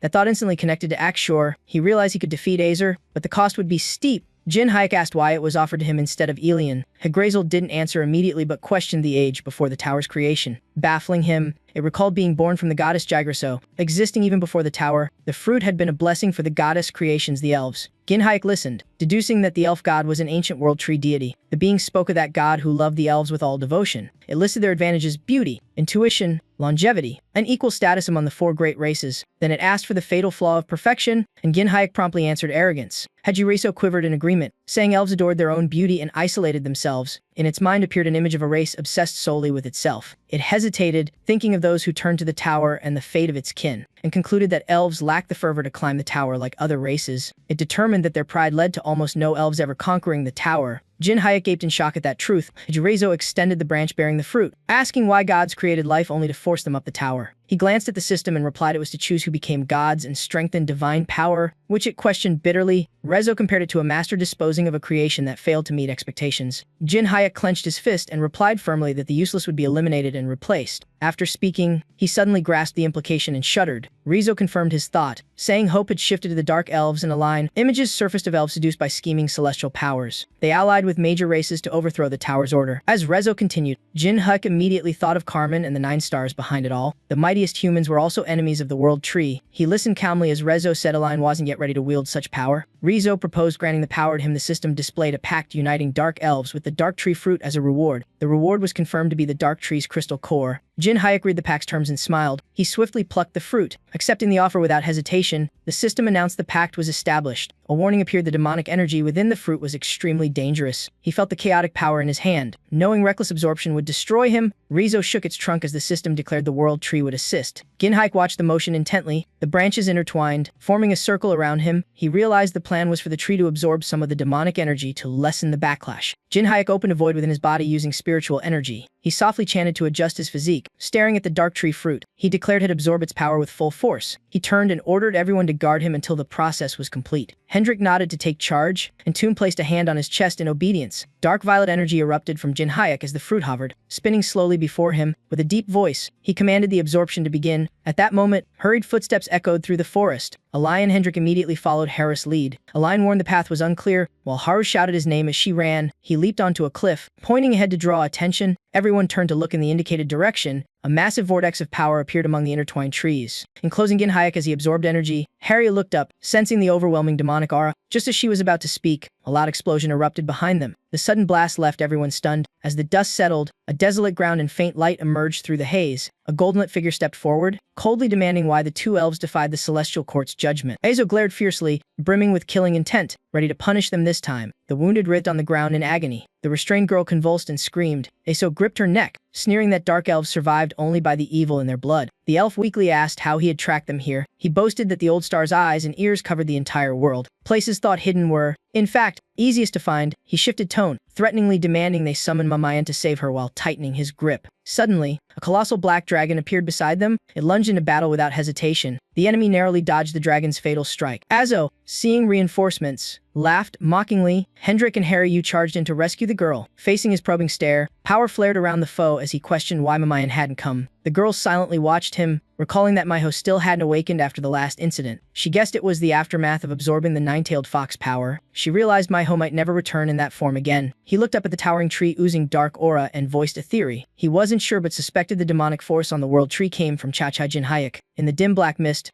a figure appeared, someone who had just gained new power. Gripping his sword tightly, he resolved to finish a single task. Hendrik's eyes burned with resolve as he chose to hold out until Cha-Cha Jin Hayek returned. He tossed the unconscious girl aside, ordering her to be taken away. She panicked and refused, wanting to stay until Arabioni came back. He shouted that her staying was pointless and she must leave now. She stood frozen, unsure what to do. Axer stepped forward, analyzing that Mamiyan might be plotting something major. The foe raised his hand, gathering power, declaring he'd kill them all to stop that arrival. Hendrik swung his sword, clashing head-on with the attack. He shouted repeatedly, urging everyone to retreat immediately. The urgent calls echoed in rapid succession. Amid the fierce battle, the girl turned and ran. The enemy attacked while claiming no one would escape. Suddenly, his arm was pierced by a volley of arrows. A young woman flew in from afar, firing arrows relentlessly to suppress him. She condemned him for attacking his own kind. A lion warned that he had officially declared war on the Dark Elves. He realized this energy differed from Mamayan's and could hinder his regeneration. Deciding swiftly, he roared to kill first, leaving her only time to curse his speed. She tried to counter but was stopped by a sudden blade. Hendrik rushed in, using his body to block the powerful strike for her. His eyes flared fiercely as a short growl escaped his throat. He gritted out a death vow, gathering a blazing red core of spirit energy in his mouth. The enemy froze, recognizing it as a dragon's power core. He knew that burst was dragon wrath but still struggled to deflect another blow. Henko reached out in despair, shouting loudly. The warning urged Elowen to retreat immediately. Alaiwan panicked, cursing under her breath, yet her head was seized by his hand in an instant. The crushing force slammed her to the ground, then her body was hurled far through a cloud of dust. The impacts erupted in a thunderous explosion. Exhausted, she stopped beside a tree. Hearing the foe declare himself the commander, he raised his hand in stance, repeating his earlier warning. His wounds healed rapidly as he announced he had sealed her life for defying the gods. Axe then sensed the disturbance at the great tree and its strange energy. He pointed out the source, exposing the one hiding. Hendrik seized the chance to strike, determined to stop him from reaching Chajinyak. The enemy coldly warned that touching the guild master would cost them their lives. He mocked their loyalty, summoning more energy and daring them to counter. A fierce sword strike clashed directly with holy power. The two forces collided, sending out devastating shockwaves. As the smoke cleared, both foes stood within a shattered crater. He half-knelt, praising the dragon's strength, saying it was nearly enough to finish him. Axer's figure appeared clearly through a gaping hole, with a gaping wound in his stomach. He still gritted his teeth and asked if the speech was done. He coldly ordered Hendrik to retreat, insisting he could still fight. Missing an arm, the enemy sneered that a dragon should endure such damage. He accused him of betraying his divine gift to follow Mamayan, calling it the cause of his downfall. After a pause, he gave a cryptic smile, warning his opponent to watch himself. The threat carried a chilling certainty of imminent pain. Behind him appeared a celestial realm swordsman. A barrage of sword lights locked onto a single target. Haru screamed. Unleashing slash after radiant slash, Azer took repeated hits, panicking as his regeneration lagged behind her speed. She laughed madly, declaring it the legacy left by Ani. In her mind, a cold man reminded her she was merely stalling for time. He folded his arms, analyzing that her frenzy only gave temporary dominance and couldn't surpass his regeneration. He pointed to the sky, saying holy power still endured so the outcome wouldn't change. Even if the masked one returned, she fell silent for a moment, then sighed. Accepting the truth, he shouted, urging her to flee, reminding her she was the last Ani and must not die before avenging her race. She recalled how, ever since being rescued from the Goblin Castle, she had always stood behind everyone. Sheltered by them, she reflected that she had received too much kindness to repay and clenched her fists. Determined to buy time, trusting Jin Hyuk would find a way, Haru gritted her teeth, unleashing relentless attacks like a storm. Hendrik struggled to stay upright amid the violent aftershocks. He covered his face, admitting her terrifying power yet implying there was more to come. Seeing blood drip from her eyes, he concluded she had reached her limit and couldn't last long. She kept striking, telling herself to hold out just a little longer, while vowing to protect the place until his return. Her sword hand was suddenly seized. Aksure, almost fully healed, mocked that she had slowed down. A heavy punch immediately sent her flying. The brutal impact left her breathless with pain. He hovered above, declaring Ken and Carmen's judgment correct if ignored. The celestial plan would collapse. He gathered power in his raised hand, decreeing everyone's annihilation here and now. The energy sphere swelled endlessly as she watched helplessly. She realized she didn't even have the strength to move. Hendrik cursed, shouting for Haru to dodge. She bit her lip, tears falling, silently apologizing to Jin Hyuk. Suddenly, the light sphere was swallowed midair. He froze, utterly confused by what just happened. The space around Hedgerizal fell eerily silent. He scanned around, unable to believe the holy light had vanished. Axer opened his mouth only to take a punch square in the face. Jin Hyuk appeared just in time, sending him flying with a single blow. The trees behind collapsed as his body crashed down. Jin Hyuk calmly asked what exactly had happened. His beast form neared completion as he gathered the holy energy back. He casually pointed out the cause of the disturbance. Haru burst into tears, crying Jin Hyuk's name. He praised Haru and Hendrik for holding out so well. Seeing the glowing figure rise, he grit his teeth, muttering that the enemy was annoyingly persistent. Two allies appeared behind him, offering to get everyone to safety and readying for battle. All eyes fixed on the grotesque black monster before them. The enemy demanded to know what he had done. He calmly listed the vast demonic energy and terrifying new power. Jin Hyuk attacked mid-sentence, telling him to test it himself. The foe was stunned. The creature's speed exceeded all expectation. Pain scream erupted as his arm was bitten and torn apart. Everyone immediately sensed something strange about the wounded arm. She broke into a sweat as a massive amount of holy energy suddenly drained away. On the other side, he too realized his power was being absorbed. Axel barely had time to wonder where that overwhelming demonic force came from before his body was shattered. His disintegrating face still twisted in a mocking grin, claiming destroying him was useless. Before he could finish the sentence, he was forced into silence. The beast under Jin Hyuk's control ripped his body in half. Jin Hyuk acknowledged it, knowing the enemy would keep resurrecting if it continued. Each resurrection drained enormous holy power from Cain Pelin. He explained that Tu was forged from a fragment of his own soul fused with demonic energy. Sharing his greed, he gripped the foe's neck as if lecturing an undeniable truth. With icy eyes, he declared that Tu would tear and devour him bit by bit until it dragged the hidden puppet master down to earth. As his body regenerated, he stammered in terror. He nearly went mad, begging for it to stop and pleading not to receive any more holy power. Jin Hyuk gazed at him with death in his eyes, declaring it was too late. He lifted his hand gently, ordering Tu to devour the man whole. The witnessing girl panicked, unable to comprehend what was happening. Her body dissolved, leaving only an echoing scream of rage calling Aso's name. The darkened sky cracked open, fractures spreading like a spiderweb. A beam of light pierced through, plunging toward the ground. A faint voice echoed from above. The figure dropped to their knees, mumbling as if touching a long-sought dream. She screamed in fury, unable to grasp what madness was unfolding. He smirked, saying they finally met again. He mocked her appearance after 10 years, saying she looked worse than before. She ground out each word in hatred, calling his name Mamai. Beneath the icy mask, he declared it was time for her to pay the price. The story flashed back to 10 years earlier. Taylor ran frantically, dodging monsters while cursing non-stop. He was shocked the enemy could still unleash full demonic power. Under the pressure of violet energy, gravity collapsed and the land tore apart amid chaos. Elsewhere, Jin Hyuk gasped heavily, exhausted beyond measure. His ruined body knelt in the middle of a shattered battlefield. Jin Hyuk glared at the approaching figure, spitting the word traitor. He roared in rage, summoning a bone statue in desperation near death. With his last strength, he commanded the statue to strike back. Bone Warrior charged forward on command. Its massive, frost-covered arm fired a bolt of golden spiritual lightning. Carmen exploded with power, blasting it away, shouting that all struggle was futile. Watching, Yan Jiang realized Jin Hyuk had used his last life force to revive it and wondered if it was the end. Cain Pelin stepped before Chajinyuk, softly declaring this was his end. She smiled coldly, Pointing at him, vowing to take his life in the name of the celestial realm, Cain Pelin bade farewell in a chilling tone, calling his full name, Jin Hyatt. The power struck though his body was pierced by an energy blade. His eyes still blazed with will.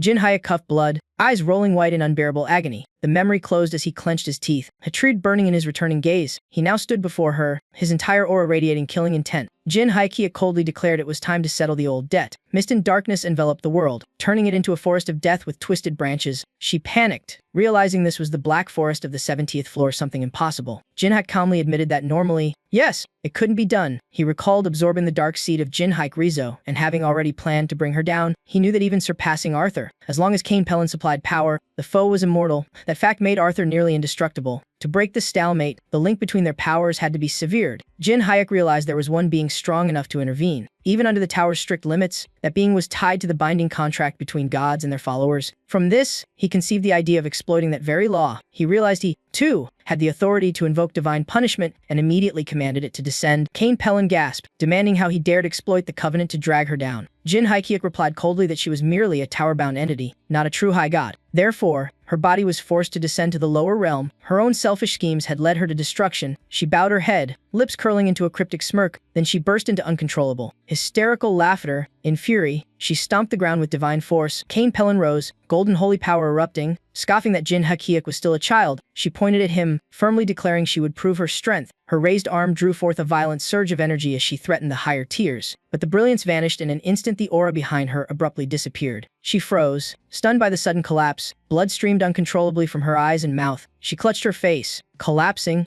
unable to comprehend why her power disobeyed. Before she could recover, Jin Hyatt's devastating punch smashed straight into Carmen's face. The impact blasted her off the ground, debris scattering everywhere. Her body crashed deep into the stone floor. As Jin Hyatt landed, coldly mocking her memory, he reminded her this was the 70th floor where 100 punishments converged, leaving her glaring up in hate. Carmen frowned, disturbed by a strange sense of familiarity. The eyes before her evoked someone she had never met yet somehow knew. Facing that killing aura, Cain Pelin began to tremble in fear. Jin Hyatt's face appeared, twisted in a demonic grin. Carmen's body froze under the crushing pressure. She trembled with fury, nearly losing her mind. Carmen flung out chaotic energy, screaming for him not to look at her that way. At that decisive instant, he unleashed all dark force, violet demonic power, forming a scythe of death. Her golden counterattack was drained dry, leaving no effect at all. Carmen's face darkened as she realized every strike was being absorbed. Jin Hyatt's eyes gleamed as he closed the distance in a blink. His nebula-coated claws tore through space itself, heralding the final blow. The darkness within him awakened, the demon mask emerging with a shattering punch. Fate was sealed as light and dark collided, ripping space apart. The shockwave flung Carmen high into the air. She braced herself but panicked as demonic energy corroded her body. Recognizing the wounds, Carmen realized it was the power of the four monarchs. Despair flooded her as Giant's shadow loomed behind. A spiraling black hole formed in the dead forest, glowing eerily at its center. The laws of freedom stretched and twisted without anchor. Jin raised his hand, gathering his power for the final strike. Carmen's body slammed into the rock below. In panic, she screamed at the violation of her form. She swore to tear him into 100 pieces. A sudden disturbance drew her attention. A golden crystal erupted, radiating pure destructive energy. Jin Hyatt pointed, saying it was magic absorbed from her own essence. He coldly declared he was returning her power to its rightful owner. A massive golden pillar of holy light descended like divine judgment. The blast exploded, crushing the earth and leveling everything around. Jin stood alone above it all, silently watching the ruins below. As if recalling something, he softly confirmed it. He called it a 15-year revenge. A shout announced the enemy's defeat and ordered the wounded evacuated. Haru stared at the fading light pillar, whispering disbelief that a former star had fallen. The team cheered, claiming the foe was weakened and victory was near. But Hendrik stayed silent, unamused. He reasoned that someone who cleared floor 600 wouldn't fall that easily. To him, Carmen hadn't truly lost yet. As expected, Cain Pelin burst up and counterattacked in a crazed roar. Jin dodged calmly, his movement light as air. Holy light exploded behind them, turning the dead forest into golden ashes. Jin Hyatt stood firm, admitting he'd feel unsatisfied if it ended that simply. She roared fiercely, demanding he not belittle her status. Cain Pelin gathered blinding power, declaring herself humanity's strongest. The 9-star title was spoken with absolute arrogance. Her strikes shattered the earth, tearing layers apart and spewing molten fire. The battlefield became a colossal forge of magma, flames, and raging energy. Swirling lava pillars shot skyward as Jin Hyatt weaved through the air. Yanjiang cursed quietly, realizing danger had peaked. The explosion spread, sending everyone fleeing amid desperate screams. A lion urged all to board the Dark Gears racer, faster and escape. Even divine attacks couldn't break the Dark Gear's racer. Hari-Wu supported Hendrik, looking up at the lava vortex and calling Arabia on his name. Cain Pelin stared tensely at Jin Heek, shedding all hesitation. He met her gaze, reminding her the attack couldn't last forever. In the fiery storm, she struck at lightning speed while he whispered thanks for the chance. He realized she was forcing power despite her punishment. Cain Pelin condensed all firepower into a final, annihilating energy sphere. Chejinyu gathered dark force in response. Ready to counter, the two powers collided head-on, tearing space apart in blinding light. At the collision's core, a chaotic eye appeared and devoured all brilliance. Cain Pelin arrogantly declared he'd be nothing but an insect if she were serious. Mid-victory, she was distracted by a strange change behind her. Jin Haikyuk opened his coat, unleashing a giant white serpent that swallowed Cain Pelin. Wherever the serpent reached, the ground collapsed. He landed coldly, remarking she was repeating herself again. Jin Haikubert mocked that Cain Pelin had fallen by quitting the tower and clinging to the four noble clans. The serpent's head suddenly ignited in wild flames. He froze, stunned by the unbelievable sight. The serpent's body was torn apart by a furious counterblast. Cain Pelin screamed in rage, shouting for him to shut up. Golden molten sphere exploded, blasting Jin Haik away. The barren land turned into a vast sea of magma. He calmly dodged, musing that even a reborn saintess could ignore punishment forever. He concluded that the more one abused power, the harsher the retribution. The system alarmed, and she snapped that she already knew. Cain Pelin sneered, convinced that killing him would let her body regenerate. In delirium, she screamed that choosing cruelty was merely the optimal path to power and comfort. Cha Jinhaik was utterly different. Far from that fool, he exhaled slowly to steady his mind. Done, he drew his sword, coldly demanding the truth. Without hesitation, he struck cleanly, severing the flaming arms rushing at him. He looked up, violet eyes reflecting her furious dive from above. Realizing he couldn't react in time, Cha Jinya could only watch. As Ford old, Cain Pelin burst forth with power. Blasting him backward, he struggled to swing his sword to regain balance. Once steady, Cha Jinyuk mocked her crude, rushed technique. Observing,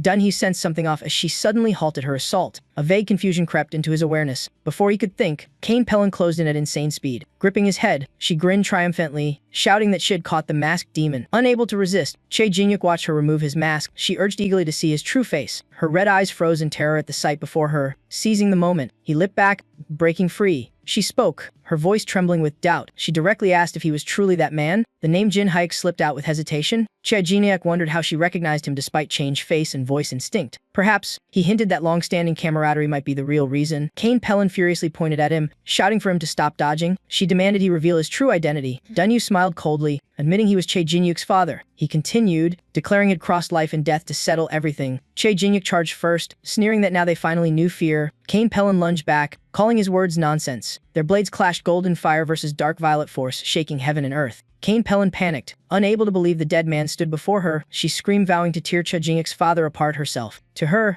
that man should never have existed again. Cain Pelin slashed fiercely, aiming to kill him instantly. Che Jinyuk cursed under his breath in the desperate moment. Suddenly, a sharp surge of dark power appeared behind Cain Pelin, distracting her. Her hand was sliced off and flung away. She landed fast, summoning a massive golden flame arm to brace herself. Cain Pelin silently plotted to regenerate the lost limb with divine force. Then, as if remembering something, she froze in doubt. Her eyes locked on the strange mask in Che Jinyuk's hand, visibly shaken. He looked at her calmly. Jin Haik smiled faintly and slowly put the mask back on. Behind it, magic rays flared around his eyes, heightening his combat senses. Without a word, his figure turned into lightning. Vanishing from sight, Cha Jinyuk roared, channeling all his aura into a furious charge. Cain Pelin tilted her head, eyes coldly fixed on him. He swung his sword, declaring he would end her for good. Jin Haik's eyes widened in disbelief at Cain Pelin's shocking move. She bit down on the blade, crushed it, and slowly spoke the names of Che Jin Haik and his father. A blinding radiance burst out, rainbow energy rings rising from the magma sea. Redoran's firepower swirled violently like a forming inferno storm. A blazing energy pillar shot skyward with crushing force. Cha Jinyuk and Cain Pelin stood in the power ring, their standoff unbroken. Their opposing forces clashed endlessly,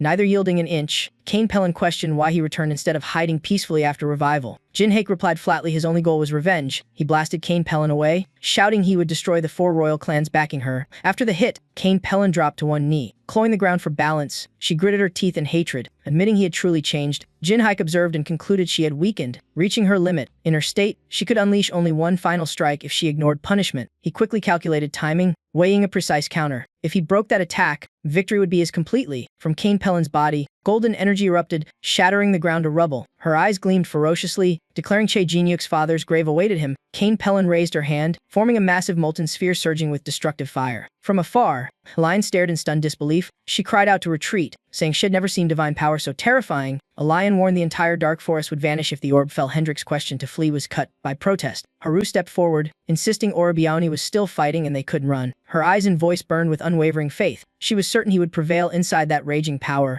Jin-Heek told himself he couldn't block or dodge that strike. Thus, his only option was to counter it with superior demonic energy. He needed just a single fleeting moment.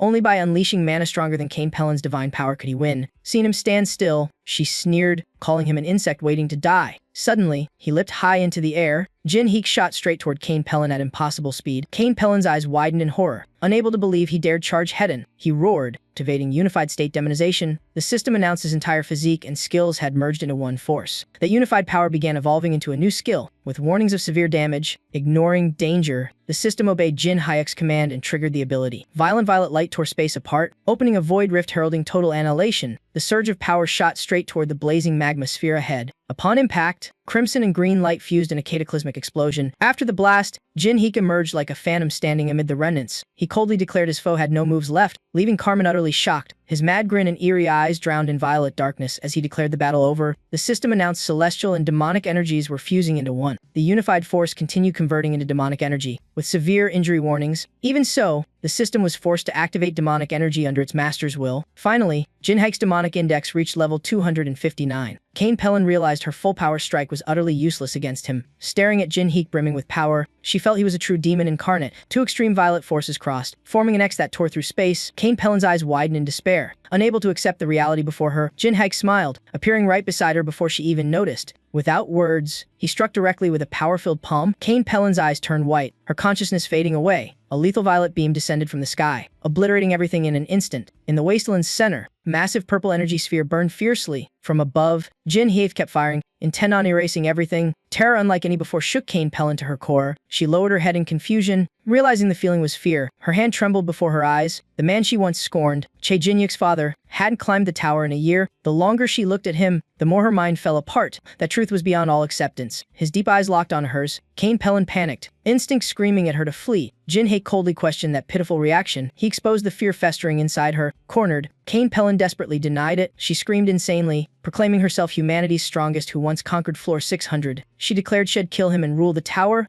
Her system flashed constant warnings the punishment had been activated. Mad with rage, she ignored all consequences. A swarm of golden six-pointed magic circles spun wildly around her. She roared that even in death, she'd kill Che Jin-Yuk's father. Facing her frenzy, Jin-Heek asked if she'd truly wager it all. Violent violet darkness burst around him like wings of death. Jin-Heek landed calmly, accepting her challenge. He declared he would see this game through the end. Cain Pellin's killing intent erupted as she charged, screaming for Che Jin-Heek's life. From the arrays, waves of savage energy blasts shot forth endlessly. Golden firelight and overlapping rings exploded across the sky. On the opposite side, Jin-Heek condensed power into a sphere and roared fiercely. The forces collided. Violet lightning clashed with golden flames in a shattering blast. The sphere persisted, consuming her strength bit by bit. Outside, Hendrik struggled against the shockwaves, calling Che Jin-Heek's name in worry. The others shouted in panic amid the chaotic energy storm. Haru screamed Orbiana's name in despair. The hybrid of violet lightning and golden fire exceeded all limits. Forming a black hole at its core, it expanded, devouring light and leaving behind a burning field of death. Surrounding mountains were tainted with demonic energy, crackling with dark violet lightning. Dunhue,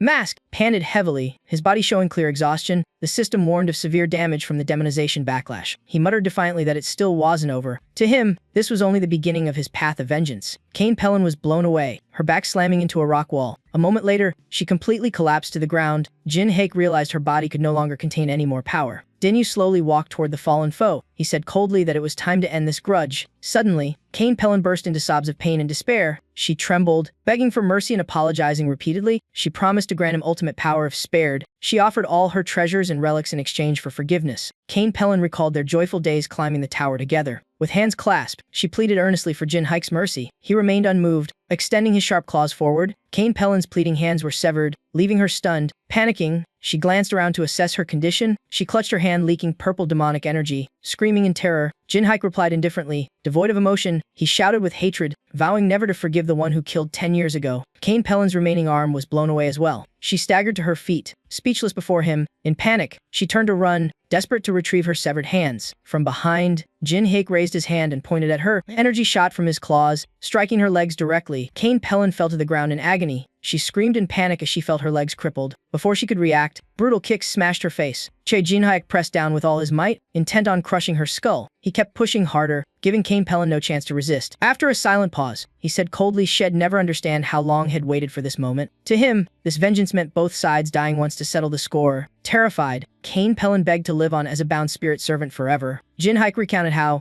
after betrayal and death, he climbed the tower again with one purpose. He remembered his vow of hatred to erase enemies completely, not turn them into summons. Snapping out of memory, Jin Haek declared he would devour her soul. Kane Pellin screamed in despair, cursing frantically. She thrashed wildly, pleading in utter terror. Her face was forced deep into the cold, hard ground. Her skull was crushed beneath his foot as she let out a final hopeless scream.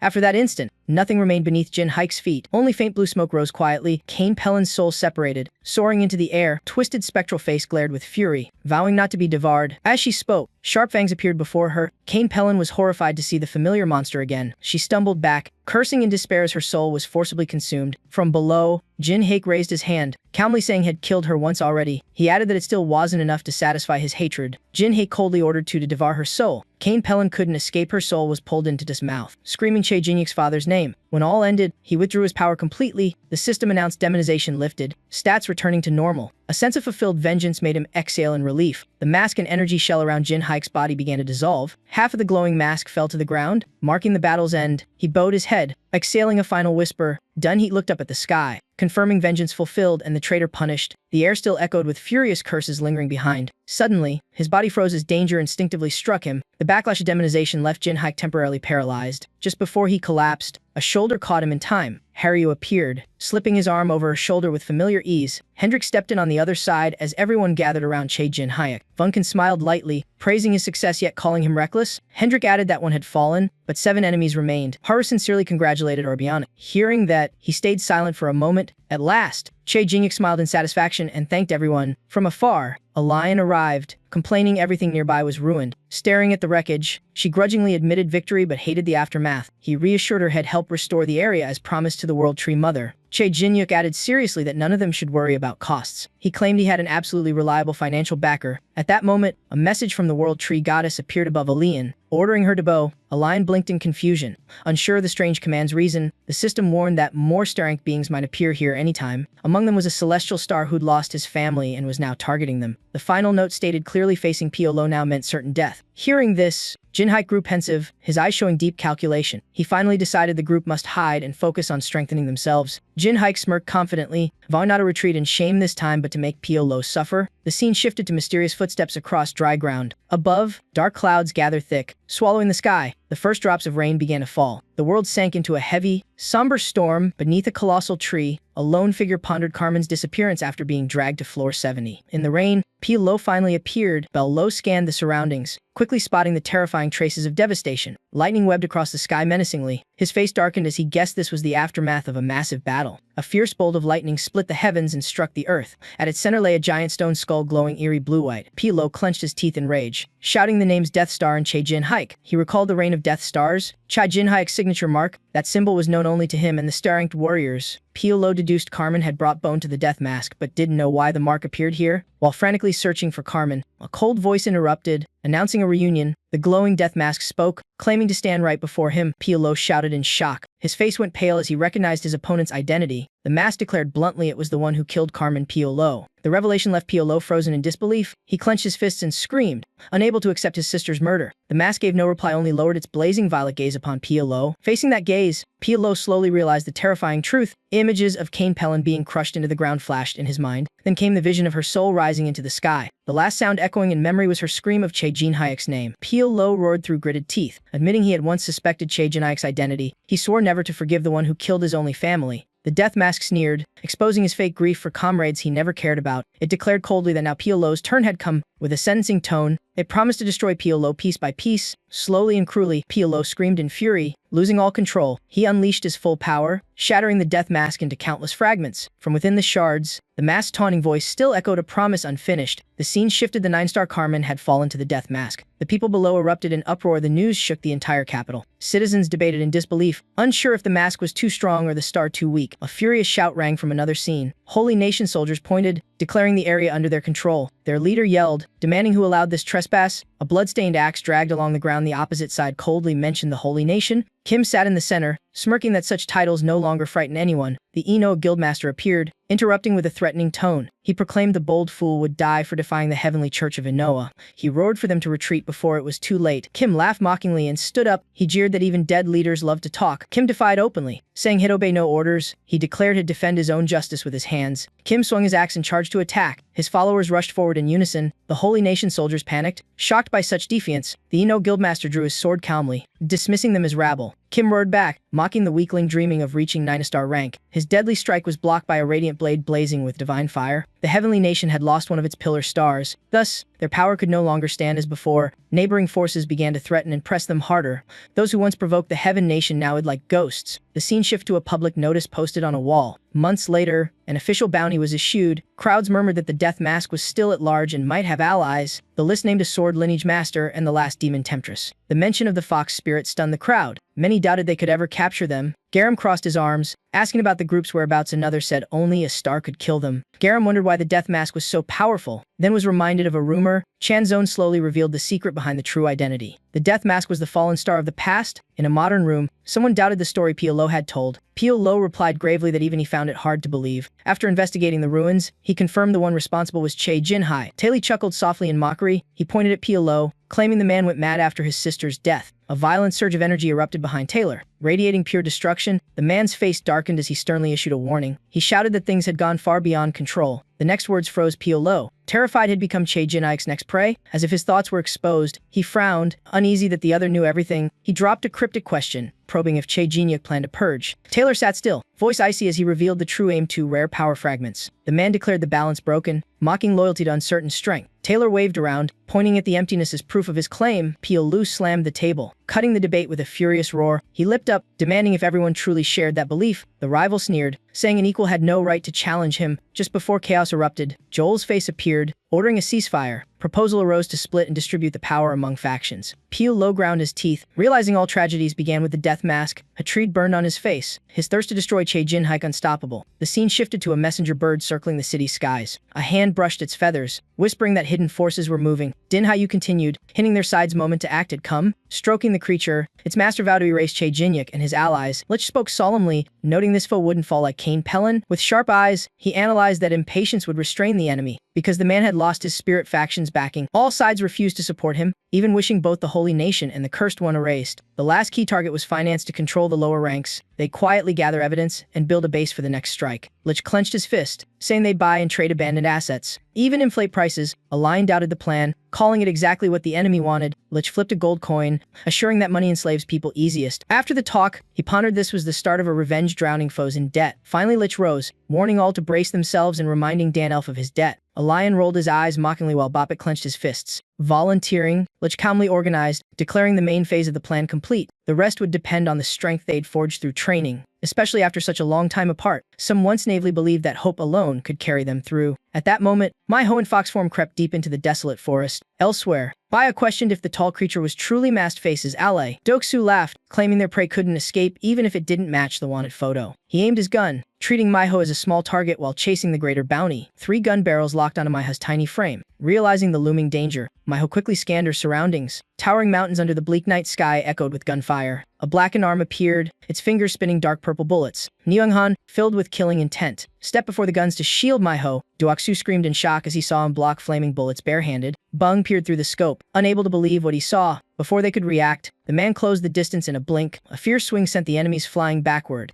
Duaksu panicked, wondering where this monster had come from. His pupils shrank as recognition flickered within him. The white tiger warrior armor and coat were unmistakable signs, with his face hidden and muscles tense. Nyunghan launched a jade-green energy punch. Dusu stood frozen, denying the impossible before him. Before the thought finished, the punch slammed him away, mountain stones shook loose, rising into the air. Ninghai Eunghan silently watched the ruins left behind. Before blacking out, the defeated man thought of Jai Eunhan and his reason to fight. Manhwa was held safely as her savior coldly watched Duke Su collapse. The scene shifted to a pair of feet stopping on cracked ground. The location was now the 100th floor. Haru looked down, noting the delay. While Jin Hyuk said the journey had been rough and full of evasion, the team had planned to meet on floor 100, yet all arrived late. Haru pondered about a nearby Oni village. Seeing her silence, her companion dropped the topic. Jin Hyuk suddenly asked about visiting the Oni village, but Haru refused. It wasn't time. Noting her tone, he gently pointed out its nearness, making her apologize for losing focus. Jin Hyuk clapped reassuringly, suggesting they simply observe from afar. Vungkin appeared behind them, offering to join, and Tun agreed instantly. Haru turned back, thanked them, and promised to return soon. In a blink, the three vanished from Jin Hyuk's sight. Left alone, he reflected quietly on his progress in power, yet Jin Hyuk's resurrection ability was useless against Han's divine might. The victory over Carmen only came because she exceeded her penalty limit, a trick not to repeat. Jin Hyuk clenched his fist, reminding himself he must grow stronger to destroy that evil one. His path to power was bound to a key figure named Choi Jae-eunghun. Dun Hyuk had to seek both Gaeunghun and Master Vohong Tet to master martial knowledge. If tested by a grandmaster, he believed he could face and handle the challenge. He sighed, wondering where Jaehyun might be now.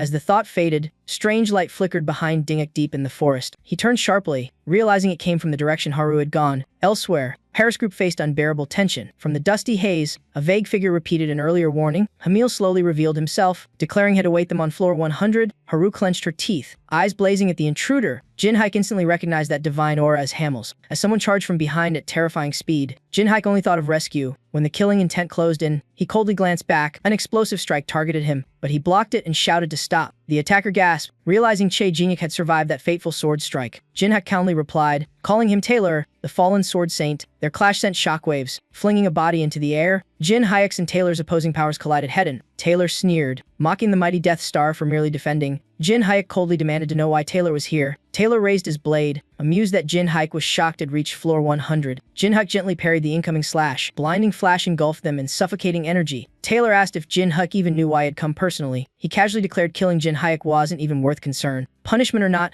the words briefly shook Jin Hyuk. Taylor seized the opening and blasted Jin Hyuk away. Under overwhelming force, Jin Hyuk was swept off helplessly. The clock tower shattered into pieces under impact. The people below screamed in panic as chaos erupted on floor 100. Taylor darted after him, saying he was glad Jin Hyuk still lived. Mad emotions surged, dragging him back to memories 10 years ago. The violent recollections stormed through Taylor's mind. He suddenly closed in behind Jin Hyuk. Taylor clenched his hatred, admitting Jin Hyuk's resilience despite betrayal. He confessed he'd used all his strength to defeat Jin Hyuk, only to meet a mocking smile. Taylor raised his sword, vowing today he'd wash away that humiliation. A system alert appeared before him, punishment officially activated. Taylor ignored it, slashing through the warning itself. Defying everything, he charged and attacked Jin Hyuk relentlessly. Taylor spat disdain, declaring he no longer cared about any punishment. Before him, a radiant purple explosion flared, the sign of a destructive strike. Dense violet power burst out, warping space with ripping black streaks. A massive black vortex formed, where a dark orb spun amid raging white winds. He froze for a moment, eyes fixed on the enormous object rushing toward him. It was a massive black pillar wrapped in sharp blue energy like blades. Taylor ignored the obstacle, closing in toward Jin Hyuk. Jin Hyuk coldly questioned why Taylor fought while under punishment. He mocked the fallen one for seeking redemption through weaker lackeys. To him, the act was utterly absurd. A swirling violet rift formed, marked by a black wind emblem of annihilation. Jin Hyuk poured all his power and charged straight at his foe. From above, Taylor looked down, smirking in doubt. He realized that was the very power Cain Pelin once rejected. Taylor's expression twisted as he saw Jin Hyuk's face. The demonic image of Jin Hyuk reflected clearly in his eyes. Jin Hyuk closed in, claws extending with deadly intent. Before Taylor could react, a crushing punch struck him head-on. Thrown off balance, he was blown back by recoil. Taylor's body slammed down, shattering rock in ruins. With a swollen face, he gasped in fury. Confusion filled Taylor. What the hell had just happened? He muttered Che Jinhyuk's name. Panic rose as he realized his enemy was growing stronger. Jin Hyuk laughed and began his taunts. He jeered that Taylor's face looked even worse than before. Jin Hyuk exposed Taylor's surgery to imitate his own features. Taylor stayed silent, unable to deny it. Jin Hyuk went on mocking his looks and lost fame. He bluntly denied Taylor's worth. Jin Hyuk blamed every bad impression on Taylor's face. He pointed out how Taylor had always envied and shadowed him. Ignoring Taylor's trembling rage, Jin Hyuk struck deeper into his pride. He cut him off with a scornful remark. Jin Hyuk declared Taylor could never copy the original with that twisted face. Humiliated, Taylor growled through clenched teeth, vowing revenge. He shouted that Jin Hyuk would pay for every insult. Jin Hyuk only smiled, calmly urging him to use full strength. On cue, to open its jaws wide, lunge into devour Taylor. Taylor stood unmoved, as if his counterplan was ready, his face warped like a demon's, smiling madly with golden killing eyes. A slash of dense black sword aura burst forth violently. The strike sliced the clock tower clean in half. Below, Jin Hayek's arm was severed by the same blow. Taylor laughed maniacally, claiming it all when, as he said, he repeated the curse, saying his foe would regret everything. In madness, Taylor charged, declaring this was Jin Hayek's and his allies' end. At that instant, a golden pillar of light descended, inflicting massive damage. Hamul smiled with delight at the sight. She teased that her opponents were finally wearing out. Hamul praised the ghostly beings yet dismissed them before angelic might. She concluded that Jin Hayek would now face everything alone. Haru clenched her teeth, spitting out a hateful curse. Sweat dripped as she glared at Hamul with burning rage. Hamul coldly urged her to spend her last ounce of strength. She casually revealed she was the one who burned the entire demon village. The revelation shattered Haru, her spirit nearly collapsing. A metallic crash rang out like the drum of war. Gripping her sword, Haru stood tall, declaring she had trained her whole life for this moment. She declared the final sword of the demon race would claim her enemy's life. Hamul covered her mouth, mocking Harris' reliance on the unstable holy blade. She sneered that a childish girl had become her clan's last hope. Haru raised her sword, body engulfed in energy, declaring she'd no longer be swayed, because she had mastered the sword's sheath. A flash of killing intent shot straight toward Hamil. A colossal surge of violet power erupted. The counterattack began. Hamul chuckled dryly, saying Haru had finally become a true demon. In an instant, Haru appeared behind her foe, vowing to fight by her own strength. Hamil gasped, realizing Haru remained lucid while wielding the blade. With an icy stare, Haru unleashed a crimson energy slash upon Hamil. The shockwave flattened every house in its path. The townsfolk screamed as buildings split apart, suspecting a four-emperor had appeared. In the sky, Taylor pursued Jin Hayek's retreat. He laughed,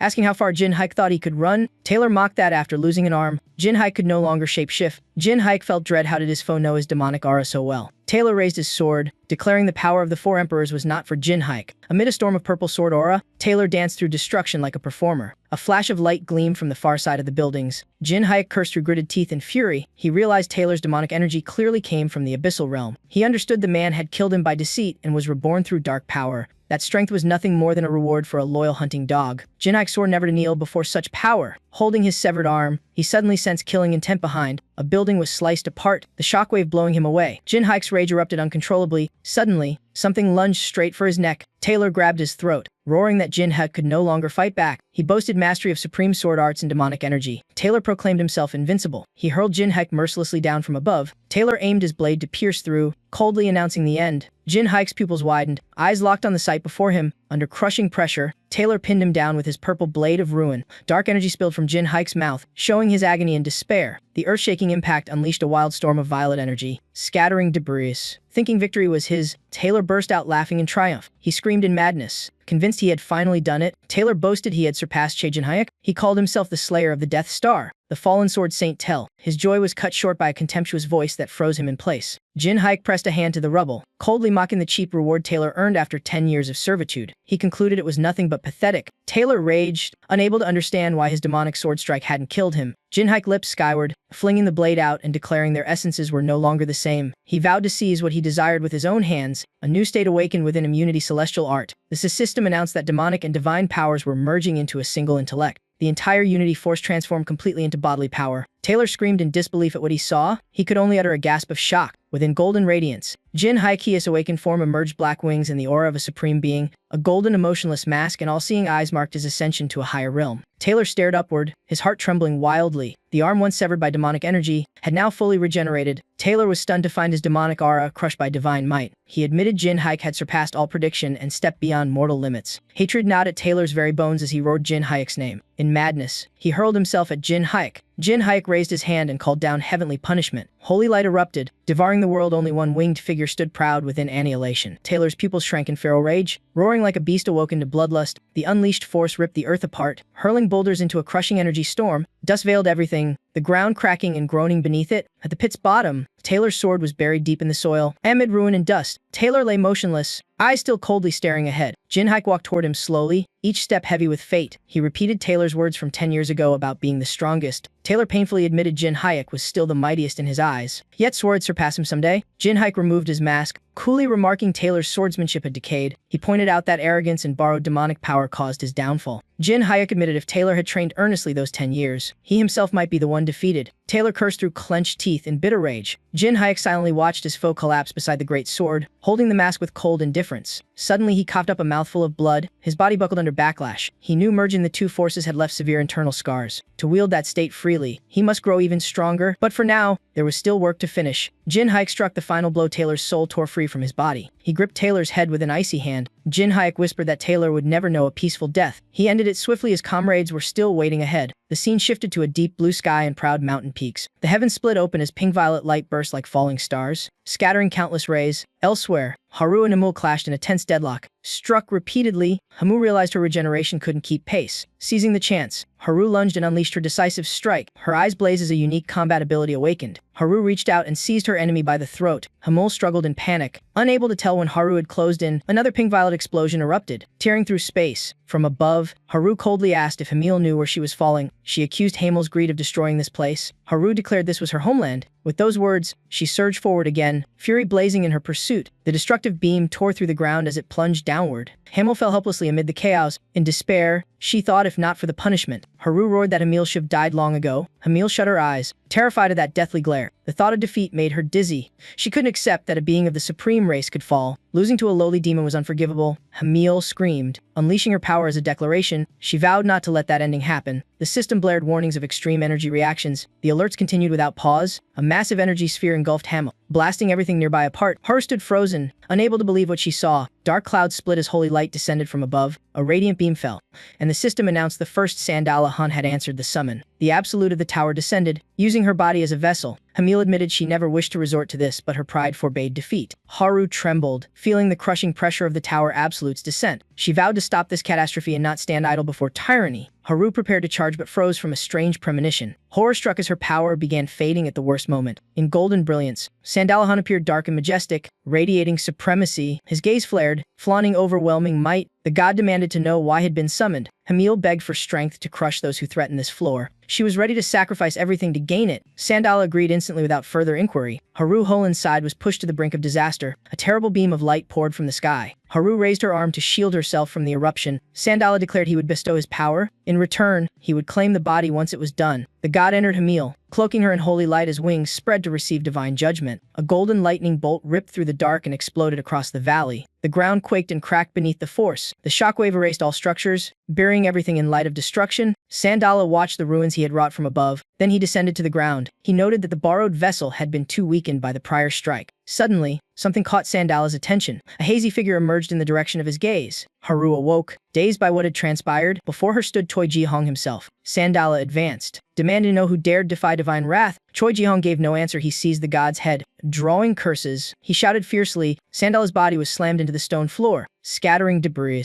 A massive blue pillar of light descended, shaking heaven and earth. Haru was stunned to see a human defeat a god's envoy barehanded. Hamul lay gravely wounded on the ground. She weakly lifted her head. Asking his identity, he named himself the Ninth Star, Choi Ji-hong. The title left her utterly shocked. Choi Ji-hong, the only Ninth Star who never betrayed Orabioni and remained his ally. Hamul tried calling for Sandala again, but the link had been severed. In fury, she screamed at the man for interrupting the god's descent. She threatened that he would not leave alive. She shouted, demanding to know who backed him up. Choi Ji-hong pressed Hamil's head down, silencing her scream. He calmly replied that she was asking the wrong question. He reminded her not forget who truly supported him. Wu Di-tes appeared. He warned that her recent act had angered his master. Hamul realized in terror that Wu Di-tes was a godable being equal to her deity. Choi Ji-hong coldly said that Tess also drove him crazy. Hamil panicked, knowing she had no chance if Tess was involved. She fled, vowing never to forget this humiliation. Haru shouted after her, mocking her cowardice. Hamil laughed back, promising a rematch if Haru survived. Choi Ji-hong finally spoke, saying he hadn't permitted her to leave. He immediately gave chase, refusing to let Hamil escape. Hamul was horrified, doubting he could catch up to her shin guard body art. A giant hand grabbed her wings midair. Choi Ji-hong coldly asked where she thought she was going. His eyes glowed green as he unleashed all his rage in one strike. Hamil screamed in pain, utterly helpless. The energy burst into a jade-green quake, obliterating everything nearby. The scene shifted to a room piled with gold and silver. Taylor woke in pain. Hearing a taunting voice, he panicked upon realizing he was bound and hanging. Cha Jinak approached, demanding Piolo's plot. Taylor struggled, claiming death freed him from confession. Che Jinya coldly revealed that warrior angels had burned his gang. The chains suddenly tightened. Taylor jerked his head in shock. Fear spread across his face. A violent pull left him pale with pain. Cha Jinyak sneered, saying Choi Jiung had slain the messenger while he slept. Taylor sweated coldly, Unable to believe it, Che Jinya calmly said his comrades were coming and utterly loyal. He emphasized they would never betray him. A sudden punch flew at him. Che Jinya turned. Defiant, he cursed at the crazed attacker. Koi Ji-hong unleashed another blue energy explosion. Che Jinya was struck and blown back by the shockwave. Taylor watched. Frozen in disbelief, he burst out laughing. Realizing Che Jinya was on Choi Ji-hong's side, a hand reached out from the gold heap. Followed by a hungry groan, two suddenly appeared, startling Taylor into shouting Che Jinhyuk's name. Che Jinya withdrew his power, telling him to quietly wait inside too. Facing Choi Ji-hong, he wondered if the man still denied his true identity. Choi Ji-hong asked about his relation to Jin Hyuk. Fearing trouble from sheltering a killer, he said bluntly that this situation forced a full clarification. Che Jinyuk instantly realized the misunderstanding. He briefly responded. Cha Jinyuk burst with power, charging straight at Choi Ji-hong. He laughed, saying he'd explain his identity himself. Choi Ji-hong launched his fourth-tier technique with a full-force kick. They clashed amid a purple energy storm, shaking space itself. Haryu gasped at their inhuman speed, softly calling Orabiani. She stood stunned by the fierce spectacle. Cha Jinyuk and Choi Ji-hong fought fiercely as Haru shouted Orabiani's name. Choi Ji-hong fought while complimenting his opponent's solid defense. Cha Jinyuk teased cheerfully, saying that move was too predictable. Choi Ji-hong clenched his fist, pouring power in and daring Che Jinyuk to dodge. As their faces drew close, time froze and killing intent exploded. Che Jinyuk smiled, remarking how the bedwetting kid had grown up. Koi Ji-hong froze, asking what he meant. Che Jinhyuk casually recalled their orphanage days and his embarrassing nickname. Haryu and Vunkin were stunned as Choi Ji-hong blushed and demanded him to stop. Cha Jinyuk ignored it, saying the past can't be denied and failure always follows. Unable to stand it, Choi Ji-hong punched him, shouting his full name. Cha Jinyuk clutched his head, swearing in pain. Choi Ji-hong was shocked that had called his real name correctly. He confirmed Che Jinyuk had known his identity from the start. They argued Che Jinyuk scolding. Choi Ji-hong furious at the teasing. Cha Jinyuk said if he had returned, he should have found him first had always helped. Choi Ji-hong fell silent at those words. Cha Jinyuk admitted being branded a traitor, yet Choi Ji-hong insisted he was. Choi Ji-hong looked straight at him. He rushed forward and hugged him tightly. Choi Ji-hong said emotionally he was glad to see his old friend again. Cha Jinyuk grumbled back, telling him to let go because he stank. Hearing that, Choi Ji-hong squeezed tighter, making Che Jinyuk stiffen. Cha Jinhyuk gasped he couldn't breathe, but Choi Ji-hong calmly said humans don't die so easily. Cha Jinyuk finally gave up, admitting he was happy too, while Vunkin smiled and Haru grumbled. Cha Jinyuk struggled irritably, demanding to be released. From Choi Ji-hong's collar, a tiny tiger-like creature popped out. Miho beamed and shouted, while Che Jinyuk called its name in surprise. In the dark sky, a grand mansion loomed with a heavy sinister aura. Inside, Biolo coldly confirmed the guests had arrived. He mentioned those who abandoned demons for power within the tower. They were masters of selection and purging. Biolo said had met the angelic envoy Hamio. Sadly noting her misfortune,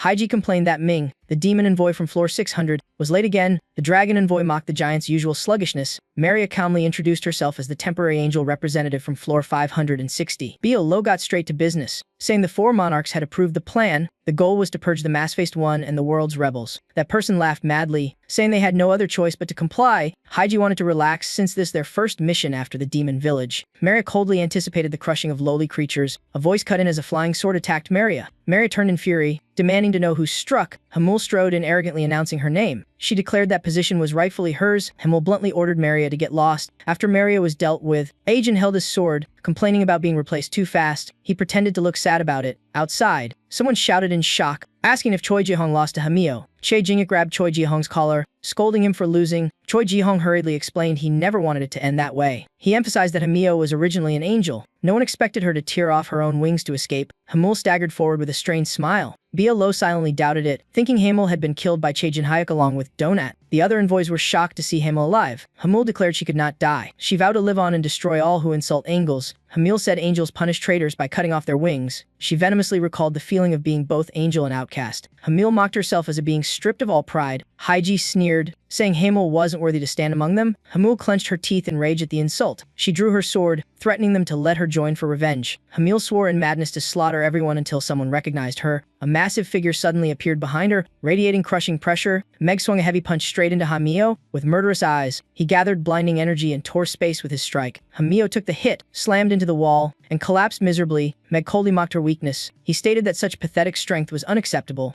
Hamil bitterly thought only death could bring freedom. A voice called Meg's name, the giant envoy from floor 620. The dragon envoy asked why Meg was so late. Meg covered his mouth, acting indifferent. He claimed he had just caught a bug. Che Jing froze upon recognizing the newcomer. Meg added that the prey escaped, then shouted for Hendrik. Hendrik collapsed, despairing that he'd reached his limit. He felt he couldn't go any farther. Haru and the others rushed over, calling Hendrik's name. golden light streamed through old wooden beams, filling the room with quiet gloom. After his fainting spell, Hendrik slowly woke up. Haru asked in relief if he had recovered. Che Jinyuk noted his body was in bad shape. Hendrik said he'd be dead without divine power. Hendrik mocked himself for looking so pitiful. Che Jinyuk suspected the 4 monarchs had attacked him. Hendrik confirmed the culprit was an incredibly strong giant. The clash happened in the desert of floor 120. A sudden memory caught Hendrik's attention. He recounted being ambushed as a giant hand rose from the ground. With just one strike, the battle's outcome was decided. Choi Ji-hong analyzed that Che Jin-hyuk's revealed identity put the whole tower on alert. The enemies used that to trace them. Now, all their movements were under open surveillance. Choi Ji-hong scolded Che Jinyuk for his reckless actions. He was furious that it had endangered their comrades. Hendrik explained the cause was these artifacts. He said he had collected them all. Miho raised a green crystal, saying she helped gather them too. Choi Ji-hong was amazed by the rare crystals. Che Jin-hyuk confirmed the team split the search. Che Jinyuk recalled the system's mission requiring public identity to become an apostle and form a pact. The rule demanded revealing one's name or alias before entering floor 100. Che Jinyuk admitted he purposely used the infamous rebel named Che Jin-hyuk and completed the quest. When the system's pinnacle of evil felt tricked, he only laughed since it made that rule itself. The system repeated its question about the type of pact desired. Back in the present, Che Jinyuk clenched his fist, asking for a weapon to climb the tower in exchange for aiding Bello. Choi Ji-hong sighed beside him, lamenting his familiar ambition. The supreme being groaned in pain while the nine-tailed fox laughed in delight. Che Jinyuk thought that using Ban's power could make this request possible. He told Haru all crystals had been gathered and handed to the wall's blacksmith. Che Jinyuk believed the forging method was ready and proposed crafting the ultimate weapon together. Zeno suddenly refused, saying he couldn't do it. Che Jinyuk and Haru froze, unable to believe it. Che Jinyuk angrily questioned him since all materials were provided. Zeno calmly explained the problem wasn't the materials but the craftsman. Haru tried to persuade him, reminding Zeno he was Yuma's finest blacksmith.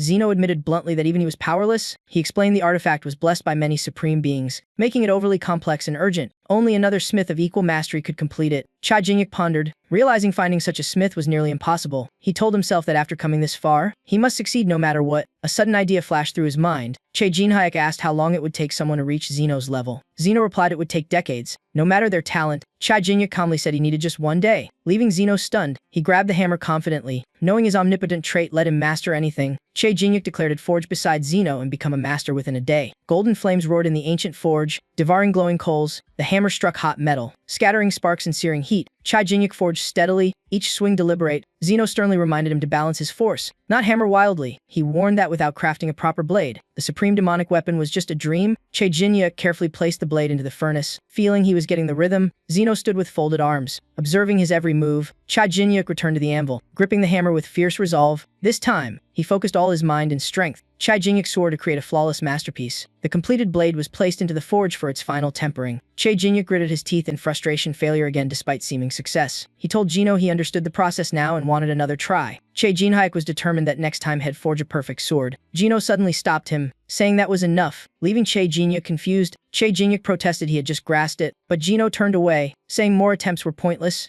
Gino ordered him not to waste rare materials and to go take a bath. Che Jin-hyuk tried to ask for another chance but couldn't finish. Gino sternly told him to bring Ban's drafts and materials after bathing. He explained that artificial metals were nearly uncontrollable, and a novice avoiding disaster was already a miracle. Gino declared the training phase over and that Che Jin-hyuk's skill had reached perfection. He invited Che Jinyuk to forge the truly great demonic weapon together. Meanwhile, Choi Ji-hong charged in with a punch. Haru swung her sword seriously, blocking the blow. Choi Ji-hong reminded her that speed was her advantage. Dodge, then strike back. Miho suddenly appeared behind and lunged for a sneak attack. Choi Ji-hong reacted in time and grabbed Miho. He tossed her toward Haru, mocking the obvious ambush. Miho crashed into Haru, pinning her to the ground. Choi Ji-hong looked at the two piled together and urged them to get up. He scolded their unserious training attitude. Haru firmly said she could still fight. Miho clicked her tongue and pointed at Choi Ji-hong, demanding another round. At that moment, Hendrik appeared asking to join. Choi Ji-hong asked if Hendrik's condition was fine. Hendrik casually said lying still wasn't his style. He emphasized something more important. Hendrik didn't want to miss the chance to face a 9-star. Seeing him draw his sword, Choi Ji-hong excitedly praised his resolve. Suddenly, an explosion erupted ahead. Hendrik asked what was happening. Haru looked that way and shouted. She recognized it was Gino's forge. Everyone rushed over, Haru calling Gino in worry. Gino leaned on her, assuring he was fine. Hendrik anxiously asked if Che Jin-hyuk had failed to forge the weapon. Gino burst out laughing at the question. He said Che Jinyuk wasn't someone who accepted failure easily. A pillar of purple light burst from the ground, leaving everyone stunned. Gino muttered in awe that it was finished in just one day. Che Jinyuk clenched his glowing purple fist as Gino praised the grand success. In another scene, Kobo bared its fangs and bit down on an unknown target. Taylor was bound in chains, his body shredded repeatedly by a nearby creature. Vunkin watched the chaos, shocked that the soul body endured such damage silently. Tun chimed in, saying that level of composure fit a true 9-star.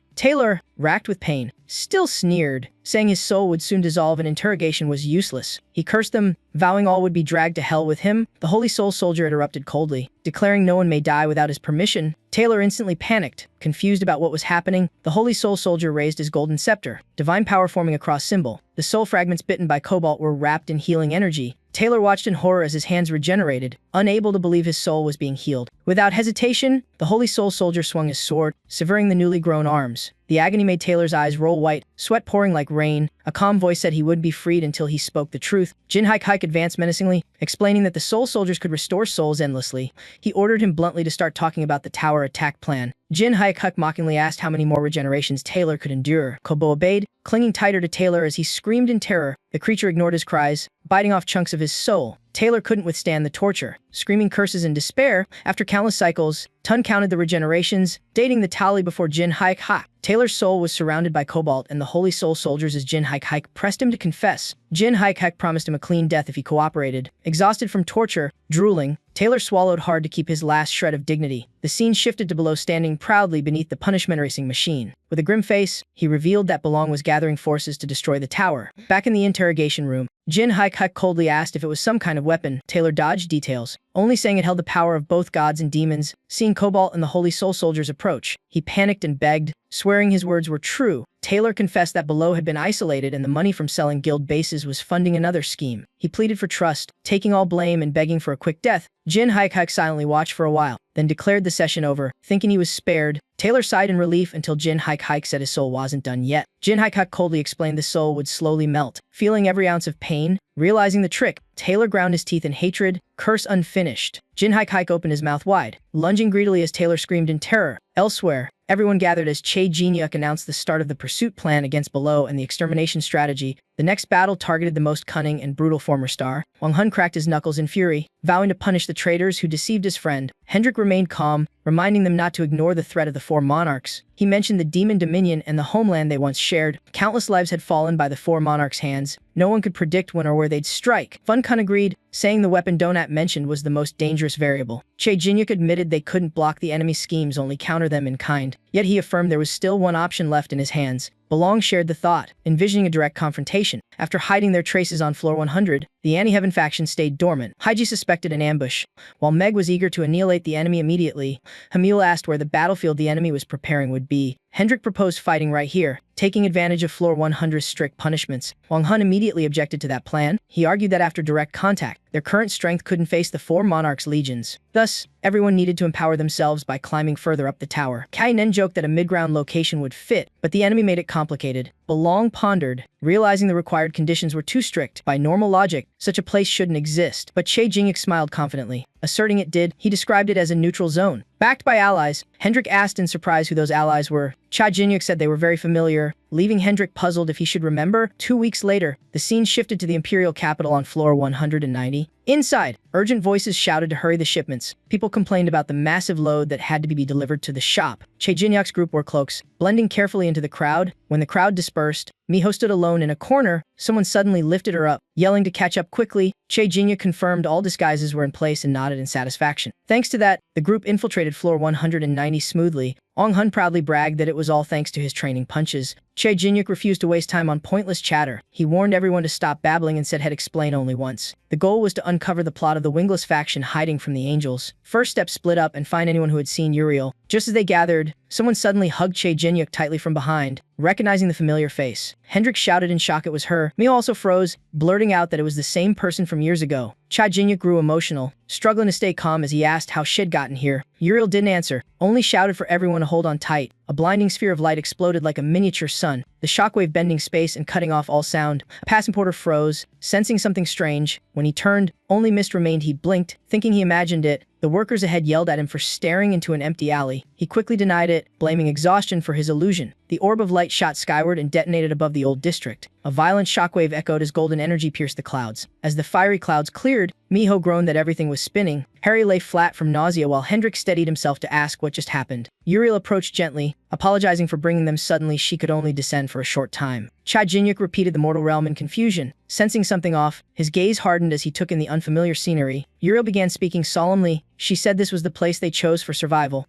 and also the battlefield Che Jinyuk's group had long dreamed of. Amazed by the grandeur, Che Jinya couldn't hide his awe at the tower's hidden domain. Uriel explained that if this place were exposed, the angels would have wiped them out long ago, remembering something unpleasant. Che Jinya asked how she found this Hediat. Uriel pointed at him, saying the method was simple. Light from her body entered his, and he was startled to see a familiar mark. Uriel said it was that very mark that let her trace his location. Che Jinyuk realized the feather she once gave him was a tracking signal, which is why she warned him never to lose it. He worriedly asked if it was safe to turn this sanctuary into a battlefield. Uriel smiled reassuringly, saying the coming war had long been foreseen. She emphasized that this was a destined outcome. Jinhaik skeptically asked if the one she served was truly a god. Uriel nodded, saying it was the angel cast out of heaven. She spoke the name of absolute authority, Lucifer. Soon after, Uriel opened a door, leading Jinhaik deeper inside to meet the Keeper of Prophecy. Boltifax turned calmly and greeted them. He asked them to wait a little longer. She gently explained that the warriors were still in their prayer ritual. Seeing Boltifax's venerable form, Che Jinyuk realized he was a rare elder angel and agreed to wait. The back door of Pontifex creaks open as she announces the prayer ritual is over. She introduces the new arrivals as the elite swordsmen and archers of the wingless faction. Uriel steps forward,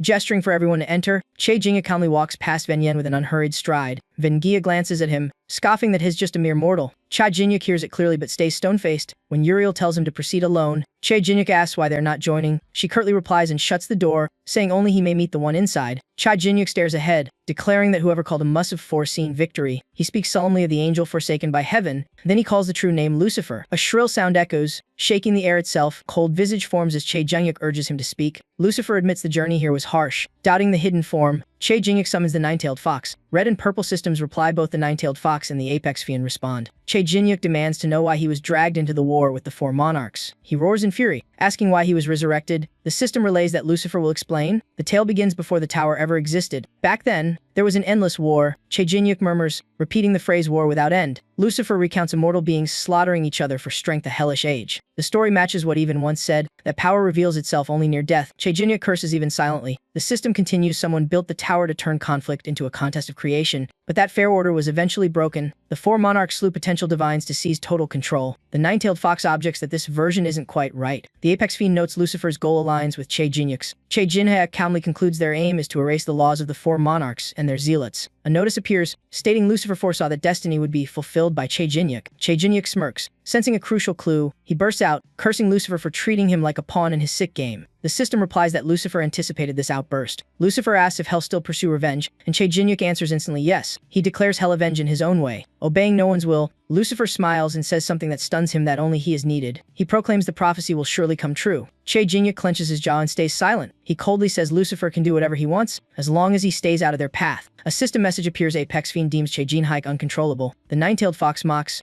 asking if that's what makes him interesting. The fallen angel readily agrees with that remark. Lucifer changes tone, inviting Che Jinyuk to sit and have tea after so long apart. After the meeting, Uriel leads Che Jinyuk away, and he grumbles about hating to be treated like fate's pawn. Uriel rests a hand on the door, calming him, and tells him to just enjoy some tea first. As the door opens, a furious shout demands an explanation for the chaos. Before Che Jinya, the Venin group surrounds Hendrik, Maiho, Jung Hun, and Harry Wumiho cheers joyfully upon seeing her brother. Venin turns and mocks Che Jinyuk with a tone full of contempt and hostility. Uriel steps up and scolds them, reminding that they're the core force of the holy war and deserve respect. Venin protests, claiming a human is unworthy to represent the wingless faction. Before he finishes, Che Jinyuk punches him straight in the face, cutting off his speech about the divine sword. The blow sends Venin crashing into the cracked stone wall. Glowing with violet energy, Che Jinyuk roars angrily, demanding why blades are drawn on him. He declares he's pissed off and ready to teach them a lesson. Venin staggers up, clutching his wound, raging about being attacked. He brandishes his sword, screaming for Che Jinhaek's death for such insolence. In contrast, Che Jinyuk grins, saying it's the perfect chance to test his new weapon. Light flashes as Venin dashes forward like an arrow. The divine sword rises for a decisive strike. Che Jinyuk forms a purple energy orb to counter. Suddenly,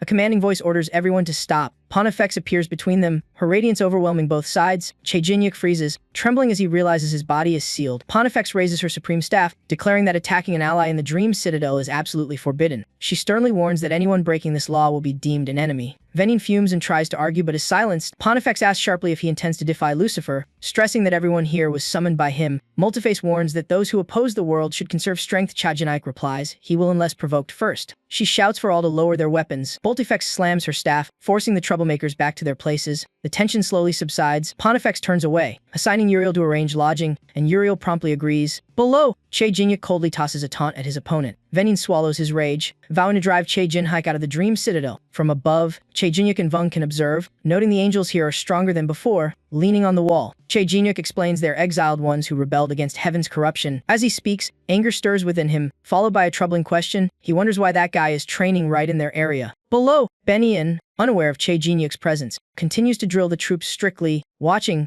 Vunkin remarks that Venin is overdoing it. Che Jinyuk smirks, calling it nothing but an act. He asserts the man won't dare strike, only intimidate. At the end of training, Venin loudly proclaims himself Lucifer's sword, destined to slay their enemies. His mocking gaze clearly belittles humanity's presence. Noticing the sneer, both Che Jinyuk and Vung can agree it can't be ignored. Che Jinyuk complains that losing rest will hurt the war effort. His eyes turning icy, rage flares as he clenches his fists. No longer able to endure it, Che Jinyuk leaps from the wall, deciding to stir up some chaos below. Vunkin hurriedly warns him that combat inside the citadel is forbidden. Ignoring the warning, Che Jinyuk dives down, leaving the calls behind. He appears right behind Venin. Speaking in a calm tone, Venin turns, sneering that Che Jinyuk finally decided to show up. Che Jinyuk retorts that their noise made it impossible for him to rest. Venin steps closer, provocatively asking if he plans to strike again. He points and threatens that the divine sword will execute anyone opposing the wingless. Benny keeps taunting, daring him to defy the prohibition. In faint violet light, Che Jinyuk calmly releases invisible power, making the crowd panic and call it demonic arts. Benny stammers in disbelief that a human could do such a thing. Venin gasps,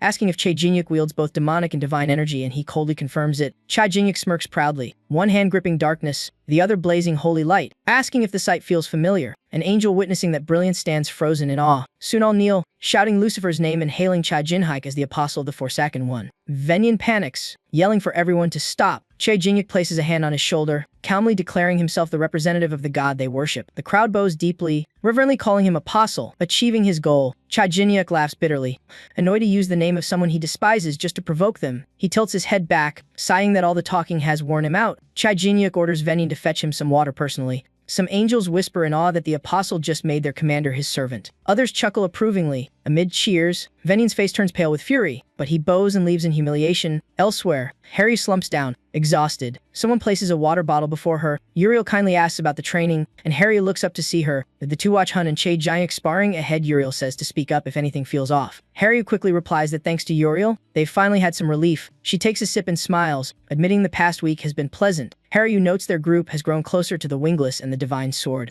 and Uriel is pleased they even won over Venin. Harry says her strength keeps growing after each session, reminding her the early tower climbs with Uribione. She jokes about being too carefree with war so near. Suddenly, a violent tremor cracks the glass floor. The punishment eraser engine shoots into the sky. Uriel and Harry whip their heads toward the noise. A scream warns of an impending assault. A colossal Lucifer appears, wings half divine and half demonic, radiating crushing power. His blazing blue eyes lock onto the small beings below with murderous intent. The ground bends and explodes, debris flying like a storm. Che Jinyuk looks up at the scene, seeing the eraser machine spewing smoke. He wonders what's happening. Uriel panics, shouting that the area is under attack. Che Jinyuk grits his teeth, furious that the enemy revealed themselves this soon. Suddenly, another signal makes his expression change instantly. Behind Che Jinyuk, a monster red fire pillar devours the forest, flattening everything as he shouts that this area is under attack too. The shockwave hurls giant chunks of earth upward, turning the sky into a deadly meteor storm. All structures with special equipment collapse, nearly losing all functionality. Hexagonal fire shields link together in haste, forming a dome to support the falling mass. The tilting ground sends panic through the group as Hendrik demands an explanation. Uriel gravely warns that the floating city is in danger. The sustaining energy is almost gone. Jin Haikik anxiously asks about the old woman's whereabouts, and Uriel says she's sheltering in the temple with the soldiers. The grim news leaves Jin Haikik frozen, unable to believe it. His gaze drifts toward where life once thrived, now only ruins remain. The sight of casualties and burial terrifies him. It's the sight of the first collapsed pillar. Elsewhere, Venin lies exhausted, body marked by ritual scars. Boniface collapses before him, her body pierced by a weapon. Venin glares coldly, interrogating her without mercy. He demands she reveal the whereabouts of Che Jinhaik's father. Boniface, near death, clenches her jaw in silence. Thick dust clouds and falling boulders turn the place into a cramped hell. From the dark sky, black stones rain down like doomsday meteors. Failing to extract answers, Piolo shifts to mockery and mental threats. He warns that if the city falls, everyone on the 190th floor will die unnoticed. Boniface pants heavily but still asserts her faith and ideals. Her words enrage Piolo, his teeth grinding in fury. He draws his spear to finish her, uttering a cruel curse. Venin screams in horror as Boniface faces death. Violent explosion rips space apart, followed by a familiar voice. Jin Haik appears, holding Pontifex in his arms. He blocks Pialo's killing blow with his weapon, confirming he's still alive. Pialo smirks, saying this encounter is exactly what he wanted. Jin Haik greets him mockingly, recalling their old grudge. He hands Pontifex to Vendian, ordering him to take her away immediately. Jin Haik insists she must be protected at all costs. Vendian hastily catches her, replying nervously. As Vendian retreats, Pialo watches from above with excitement. He admits seeing Jin Haik alive is beyond all expectations. Jin Haik taunts him back, asking if he's afraid. Pialo releases divine energy. Golden light floods the area as he declares no more words are needed. Jin Haik responds sternly, ready to ask his question. He coldly asks if Pialo ever felt guilt over his death. The reply comes instantly. Without hesitation, Pialo bluntly denies it, saying he has no regrets. He steps closer, mocking that his only mistake was not killing Jin Haik completely. Jin Haik clenches his fists, vowing those words only fuel his resolve to end Pialo. From his mysterious ring, a sharp longsword materializes. In a storm of light, Jin Haik is engulfed in purple death aura and charges at blinding speed. His eyes burn with killing intent, purple flames swirling as he tears through space. On another front, Haru moves nimbly, avoiding every strike flawlessly. Meg roars a threat, forcing her to stand still. Haru kneels under the pressure, enduring pain while recalling Uriel's warning. She outlines the strategy, saying they must destroy the area cores to save the city. Hendrik adds that immense power is radiating from the pillars. Jin Haik glances over and confirms those are the next targets. Uriel agrees, noting each core is guarded by enemies. Those beings exist solely to protect the energy pillars. Angel burns alive amid the fiery chaos. Terrified screams for help echo in despair. The one behind it all watches indifferently, treating destruction as amusement. Amid the blazing ruins, he laughs at others' helplessness. Suddenly, a figure appears and boldly challenges him. Hendrik grips his sword hilt, ready to fight. He declares that defeating the Guardian will let them destroy the pillar. Hendrik solemnly names himself the slayer of enemy bloodlines. Elsewhere, Hamio faces Uriel Hedon. Another warrior wielding a staff takes position in the darkness behind Haiji. Shadows quietly spread. Haru and Miho coordinate their assault on Mech, their shrieks splitting the air. Amid the ruins, Jinhee grins madly, moving like a hunter toying with prey. Pialo gathers divine force, forming a vicious light pillar to openly challenge Jin Hek. Purple death energy erupts from Jin Hek, shaking space with crushing power. Pialo laughs maniacally, his crazed eyes blazing as he unleashes divine light to crush him. The violet and gold energies collide, creating a massive beam piercing the heavens. The cataclysmic blast sends energy surging and debris flying everywhere. Amid the chaos, Uriel calmly speaks, recalling their old teacher-student bond. Hammy bursts into mocking laughter at the mention. She sneers that it was inevitable their bond ended long ago. A memory rewinds 10 years back, Hamel's triumphant face holding 2 broken wings. At her feet lies a bloodied body as Hamel screams about the day she tore those wings away. Uriel listens silently while Hamel accuses her of sharing in that defeat. Uriel softly replies there's no need to argue further. She admits both have become losers in the end. That calm tone enrages Hamil, who screams in denial. She shouts that she is different. Hamil unleashes her power, forming a blazing golden fireball and vowing to return to the gods. Below, Uriel remains composed, gripping her energy sphere. Uriel cradles her power orb, smiling serenely. She swings her arm, launching a counterattack toward Hamil while shouting judgment. Above them, the punishment eraser device still floats, fully active. Directly beneath it stands Haiji. Unmoving, he observes the battlefield in deep thought. Behind him, Vunkan curiously asks about the motionless figure. Chuan speculates that his gathering power. Vunkan decides not to wait, declaring they must eliminate both him and the pillar. Tuan nods, focusing for the strike. In the torn night, darkness compresses clashing purple and white energies, building immense pressure. Vunkan and Tuan dash past each other, activating their weapons simultaneously. Purple energy erupts into a massive beam, roaring toward Haiji at terrifying speed. Both shout the name of their attack in unison, realizing danger. Haiji turns, eyes glowing with divine might. A mysterious figure suddenly appears, intercepting the strike. Chuan gasps, wondering who could block their combined assault. Before them stands a chained demon. As Haiji calmly explains it isn't his own brute power, he tightens the chains, saying the human submitted willingly. That being's identity is confirmed as a demonkin. The demonkin kneels, begging Haiji for more demonic energy as a reward. Haiji coldly promises a reward if she kills the enemy. The demonkin rejoices, repeatedly confirming the command. A slit of light opens, and Haiji warns her in a chilling tone. From the darkness, countless eyes emerge, signaling she must share the spoils. Vunkan watches cautiously, assessing the situation. Before he can react, a swarm of demonkin charges forward. They shout Haiji's name, calling for the enemy's death. Haiji stands unmoved, mocking that acting himself would be unsophisticated. Vunkan summons Giacabone, accepting the challenge of command between them. On another front, Canon calmly observes, surprised that everyone seems thrilled. He glances at a fallen foe and scoffs that is only facing trash. Canon strides closer,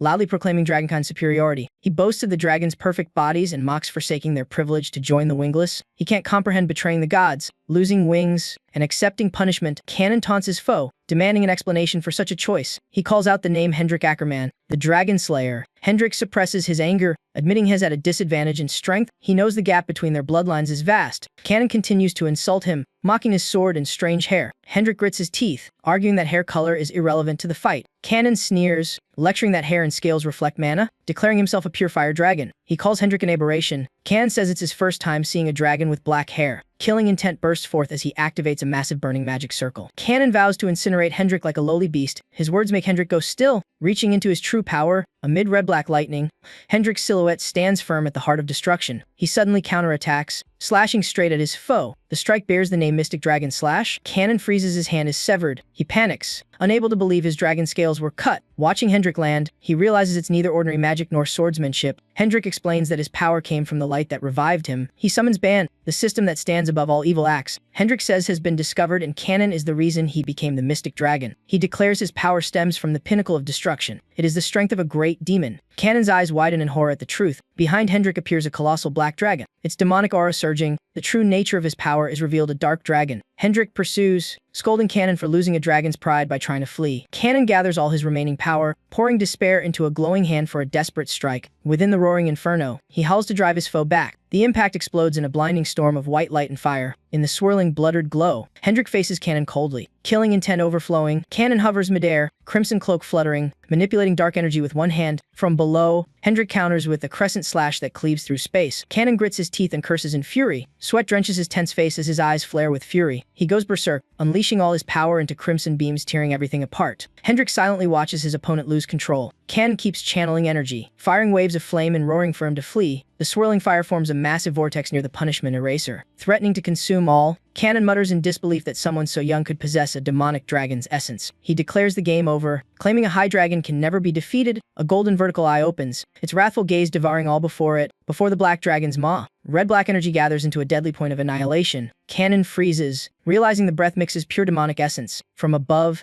Hendrik in dragon form dives within a crimson beam. The breath of destruction rips the night apart, striking with absolute might. Cannon can't dodge or counter, only screams in despair. On another front, Pilo senses Cannon's mana fading. Shocked has been defeated. Seizing the moment, Jin Heek leaps high, warning of his enemy's opening. As the purple greatsword descends, Pilo's golden light flares up to block. The collision sends a brutal shockwave, shattering the surrounding stone layers. Jin Heek mocks that Pilo's losing his edge and the fight's getting dull. He hurls an energy sphere, reminding him that his goal was to kill him. Pilo falters, baffled how someone who reached floor 600 could lose to a dragon. Jin Heek explains it's because his ally took down Pilo's. Pilo scoffs, dismissing the idea of allies as mere illusion. That remark enrages Jin Heek, who roars back furiously. From above, Pilo sneers that Jin Heek's standards have fallen since resurrection. He mocks him for surrounding himself with weaklings. Pretending they're comrades, Pilo pointedly mentions Jing Hun, saying that one trusts no one. He darkens, claiming he holds the whole game while others are outsiders to the tower. He scorns them as insects, unworthy of notice even in death. Light flares around Pilo as he unleashes power at Jin Heek, vowing to turn all into undead. A condensed energy mass forms at the center. From it, countless light arrows rain down upon Jin Heek. Amid the relentless explosions, Jin Heek stands unmoved. His expression grows dark and unreadable. Space and ground rip apart, yet he remains firm master of the chaos. After the blinding blast, Pilo stands at the epicenter, coldly admiring the destruction. He proposes an alliance, claiming joining him would be wiser. Jin Heek's answer shocks him, it defies all comparison. From the smoke, Jin Heek emerges,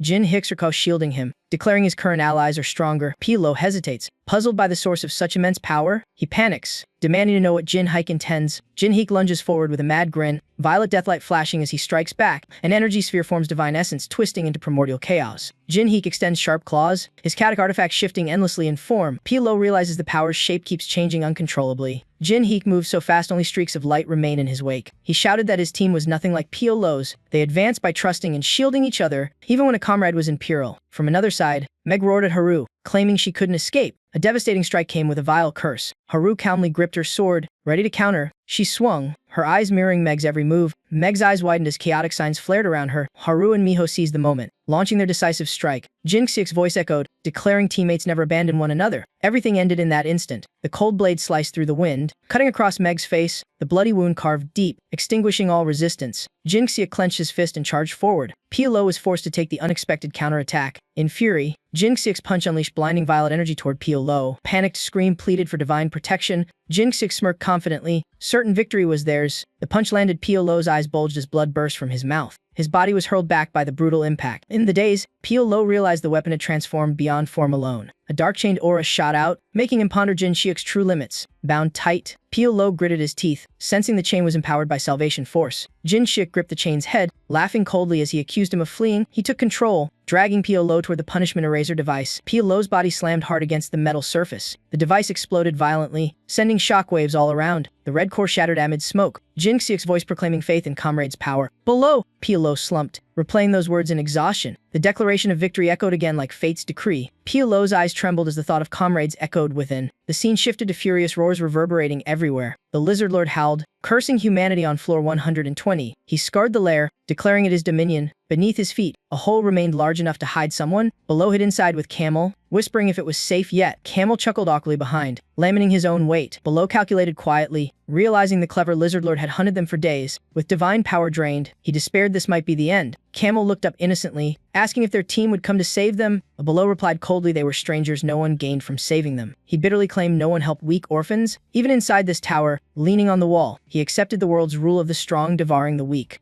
A pair of glowing red eyes appeared through the crack, startling him. Camel trembled, crying out as danger loomed. The Lizard Lord smashed through the wall with destructive force. He roared triumphantly, having found his prey. In despair, Below told himself only the strong survive. The image of the beast lunging in burned into his eyes, fueling a savage resolve. A dark staff cloaked in energy suddenly appeared. It fired a fierce white beam straight at the Lizard Lord. Below gasped in horror, unable to believe it was a spirit bomb. Struck hard, he went berserk, screaming who dared attack him. Below, a black-clad figure radiating purple aura asked if teammates were alive. It was Che Jinya. Shouting that survival meant jumping up now, Pialu froze, accepting he deserved to be devoured. It was the strong's privilege. In the dark night, a tiny ember flickered, spreading rare warmth. Pialu's old thoughts faded as he and Kamen sat safely by Che Jinhyuk's fire. The girl clung to him, crying in fear, while he realized someone risked everything to save them. He wondered what drove that man's actions. He couldn't make sense of it at all. Despite hatred and torment, he knew that man had given him a chance to live. He issued a cold order to eliminate Che Jinhyuk. The killing command insisted the so-called tower climber must be erased. Pialu knelt before the issuer, tears falling like a twisted blessing. He accepted absolute domination as truth and Che Jinhyuk as the obstacle. As that thought ended, Che Jinhyuk approached, teasing as if fate were sealed. Pialu judged his foe unworthy of the tower. Che Jinhyuk laughed, noting his opponent looked far from fine. He analyzed that Pialu had fought under punishment, saving energy yet carrying injuries. Che Jinhyuk's bracelet flared, releasing energy and denying Pialu any defense. He gripped his weapon tightly, calmly passing judgment. Che Jinhyuk declared bluntly that it was over. He raised his weapon, shouting he'd reunite Pialu with his sister in death. Pialu stood motionless, unfazed by the coming strike. Suddenly, pale golden light enveloped him as a message appeared. A voice announced the Sky Overlord deemed this ending too early. From a pit, radiant beams and glittering sparks erupted. Amid the glare and flying shards, Pialu rose, awakening power within. The explosive wave hurled Che Jinhyuk far away. He steadied himself, shocked as Pialu's power surged with a strange interface. Che Jinhyuk panicked, demanding the system identify the new presence. Getting no reply, he grew anxious as the display failed. From above, Pialu oozed killing intent, mocking Che Jinhyuk's promise to save all. With a feral grin, he vowed to annihilate everyone in his path. In the stillness, a massive red lock wrapped in light chains appeared, symbol of sealed power. The system issued a red alert, detecting severe operational distortion. The chains tightened until the lock exploded into fragments. The next notice confirmed all punishments on Pialu were lifted. The raging attack slowed, then completely vanished. Elsewhere, the demon collapsed from exhaustion. CG Fei appeared, shouting that all soldiers were dead, leaving only wandering souls. He and Vunkin closed in, standing face-to-face at point-blank range. Saiji declared the true battle was about to begin. The foe mocked, saying hand-to-hand combat was once deemed lowly. Saiji flicked his weapon back, asserting he never said he couldn't fight. The Claw King strode forward, coldly vowing to end his foe's soul. Seeing XCG approach, Vunkin cursed angrily. Suddenly, his chilling gaze froze XCG on the spot. His body ignited under a curse. XCG screamed as he warped in agony. The enemy too froze, realizing his own body was mutating. Above, the punishment razor began draining Siege's life force. He shrieked in terror, seeing his weapon devour him alive. Realizing the truth, Siege's eyes froze in despair. He screamed that Pialu had planned everything from the start. Cannon dissolved, and Heezy's voice echoed, realizing all were fuel for the weapon. A faint red mist began spreading atop the device. Hendrik looked up, baffled why it was consuming its own allies. A glowing red orb sat on a mechanical base, its golden core blazing. The punishment eraser officially activated. A fierce crimson beam shot downward, forming a devastating ray. Hendrik's eyes widened in horror as he shouted to stop it. He realized the target point was where Che Jinhyuk stood. The beam struck the ground, erupting into blinding white light across the area. Within the red radiance, a sword-shaped white crystal emerged, exuding unmatched might. After the blast, the red orb bearing a weapon sigil glowed fiercely deep in the crater. Che Jinyuk raised his arm to brace himself, struggling to stand. Behind him, Pio Lu was restrained yet smirked slyly. Red chains coiled around the lock, seemingly suppressing sealed power. The system blared warnings of irregular distortions. After tightening, the lock shattered into fragments again. A notice confirmed all punishments on Pio Lu were completely lifted. Pio Lu stood before the punishment eraser, bending down to inspect it. A deep voice declared this was the weapon crafted solely for him. Che Jinyuk thought it was a device capable of nullifying all penalties. In radiant orange light, Pio Lu's eyes darkened as he grinned triumphantly. Raising the glowing orb, he confidently proclaimed Che Jinhyuk and the others could never win. Che Jinyuk clenched his teeth in fury, staring silently at him. The punishment eraser rose like a pink spiral pillar, glittering under a rainbow halo with a red core atop. Golden light burst at the center, sending shockwaves scattering debris. All the angels present, including Venian, were violently shaken. Panicked screams echoed, warning that Meng King was about to be destroyed. Chains of orange gold explosions ripped the earth, turning the area into a hell of ruin. One figure knelt on the stone ground, anxiously asking if everyone was safe. A nearby angel replied they were still uninjured. Venixu panicked, demanding news of the remaining comrades. Vendi stood frozen, staring at the chaos before them. Blazing orange beam shot down, piercing through burning rocks. He thought in disbelief that the battle was still ongoing. From above, Pio Lu mocked Che Jinyuk pinned under debris, laughing at his silence. Che Jinyuk forced himself up, shouting back while realizing the punishment eraser might be the rumored weapon. He warned Pio Lu that defying the towers with that device would bring a heavy price. Pio Lu pointed at the machine, boasting had sacrificed allies and earned the right to use it after offering the lives of 600 climbers. Behind him, a shadow appeared silently, sword poised to strike. Unaware of danger, Pio Lu went on, claiming his enemy was already near death. Only Che Jinyuk noticed the threat behind, thinking it was a surviving member of the Divine Sword. Following his gaze, the truth was finally revealed. Pio Lu spun suddenly, slashing the ambusher in two. The attacker's eyes widened, blood gushing from his throat as he fell. Pio Lu sneered that the wingless were never meant to fight. On the other side, Che Jinyuk's mask slowly became visible. Yimbing shot forward at terrifying speed, making Che Jinyuk shout for her to stop. The angels watching grew confused by the chaos. One muttered that without punishments, they had no hope of winning. Venian shouted back, refusing to give up. Veniande cried out with resolve, proclaiming the mission of the Lucifer sword only to be cut off by another voice. Haru waved from above, ordering an immediate retreat. He urged everyone to move to another zone quickly. The danger warnings rang out amid frantic shouts. From above, gigantic silhouettes slowly emerged. A massive hand reached down, gripping the red energy sphere.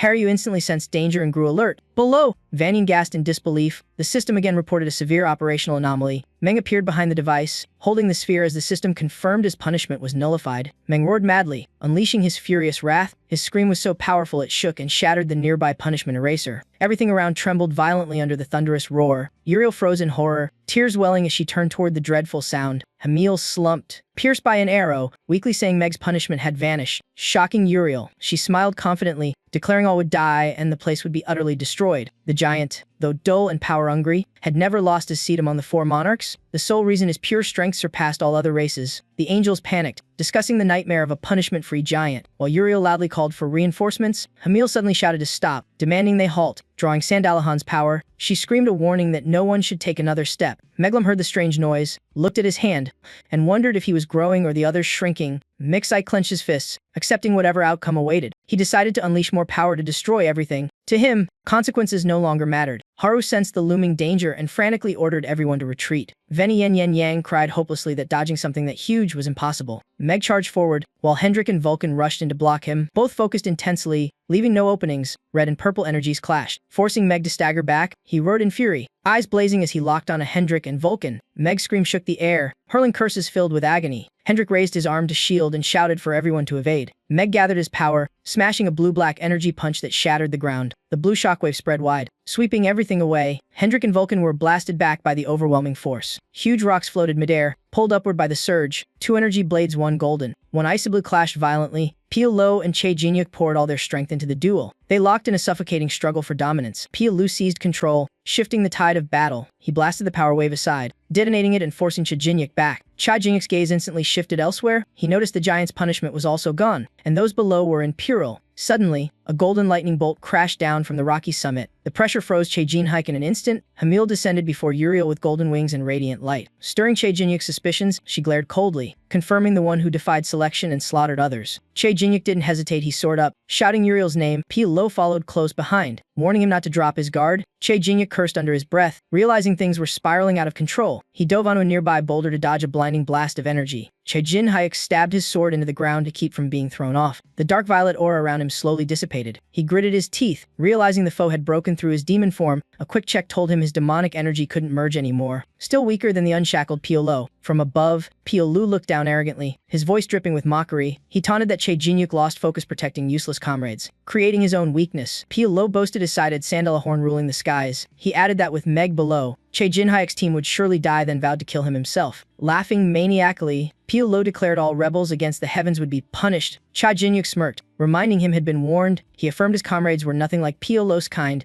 Elsewhere, Meg silently watched Hendrik and Vulcan standing side by side. A firm voice declared they wouldn't let any comrade die. Meg bowed his head, calling himself a knight and vowing to end his foes this time. Before he finished, a gold coin dropped before him. Gold rained from the sky with a deep voice. Startling Meg as money floated everywhere. From above, Lich kept tossing golden coins down. He calmly announced the total 5 million gold. A flash of light burst above Sandalahorn's head, drawing his attention. Sandalahorn turned to look, recognizing something he had glimpsed before. Jaya-hun dived from the sky, leaving radiant energy trails wherever he passed. Stunning Sandalahorn, Jaya-hun grinned wickedly, eyes glowing green as he activated the first form of the slashing blade. He struck decisively, sending emerald light crashing onto Sandalahorn's head. The jade-green energy pierced down from above, exploding violently midair. Lich gripped a gold coin and thundered that victory was theirs. Jia, thrilled, shouted that this was only the beginning. A figure shot up from the abyss, shrouded in dim green light and debris. Sandalahorn was blown far away by the impact. Jaya-hun landed hard, eyes blazing with power. He looked at his trembling hand, gritting his teeth at pain beyond expectation. He believed losing one arm to banish a god was a worthy price. Sandalahorn was badly wounded too. As a long-legged figure approached Jia-hun,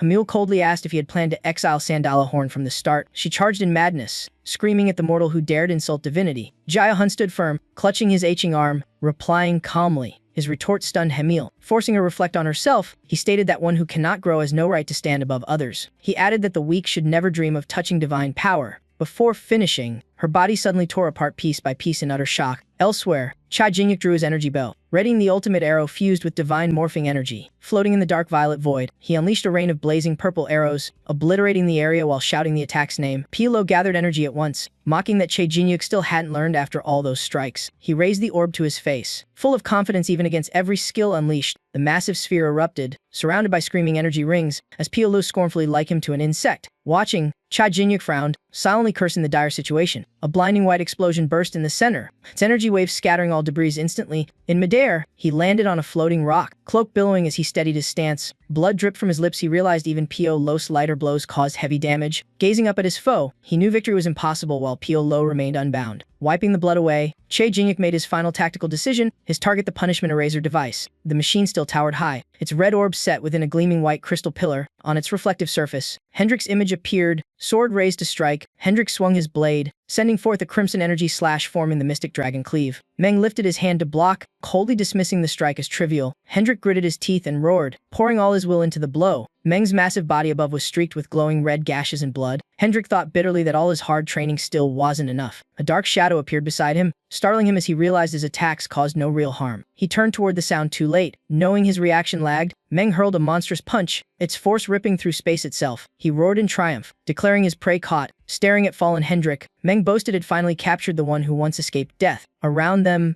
Venyen, Haru, Vulcan, and many others lay fallen, as his arrogant voice echoed across the field. Suddenly, a heavy strike smashed into Meng's face, followed by a shout to aid Piolo. Reeling back, Lich looked down mockingly, asking where the opponent thought he was going. He declared he was still very much present on the battlefield. Meng admitted the last blow was quite a hit. A lock-shaped sigil appeared on Lich's hand, warning that anyone still punished would suffer backlash. Meng gripped the punishment eraser's core, confidently saying he was immune as long as he protected the machine. His eyes flared fiercely as he roared that Mick would claim victory. Hearing that, Lich grew uneasy. Realizing giants weren't dumb, they were cunning fighters. The situation forced them to find a way to break the deadlock. Cha Jinhyuk reached the same conclusion. There was no choice left but to risk everything. A golden white pillar of light descended, wrapped in a green aura and bursting with divine energy. Piolo calmly observed the surging power. He sneered, believing the enemy still refused to give up. Piolo stared at Cha Jinhyuk in his fused state, declaring his divine energy was spent. Before he could finish, Cha Jinhyuk vanished in a flash of light. Piolo jerked his head up, exclaiming in shock, not understanding what happened. Realizing the direction, he chased and shouted that Cha Jinhyuk was fleeing, Closing in, Pio Lo mocked that his foe ran because defeat was certain. Che Jinyuk replied coldly that the one who truly lost something wasn't him. He aimed his ultimate weapon forward, declaring Pio Lu was the one who'd abandoned everything. Pio Lu froze, realizing what had just been surpassed was impossible. Following the trajectory, he deduced Che Jinyuk was targeting the punishment eraser. Pio Lu raised a hand, charging energy at his fingertip while mocking the reckless tactic. A golden-orange arrow tore through the arrow Che Jinyuk exactly as Pio Lu intended. The energy pierced his arm, exploding violently at impact. Despite the injury, Che Jinyuk stood firm, raising his staff to form a swirling black orb encircled by mysterious rings. From the staff, a massive red beam erupted as Che Jinyuk shouted the name of his divine attack. Pio Lo suddenly realized his mistake, his own weapon was blocking him, and cursed that he was almost fast enough. But that wasn't part of Che Jinyuk's plan at all. He hadn't aimed for Pio Lo. His eyes locked downward on the real target. The beam curved, striking straight at the giant's core to destroy his penalty source. Hit head-on, Meng panicked as the punishment eraser began to distort. Seizing the moment, Lich formed a blazing golden orb in both hands and roared a counterattack. He continued chanting,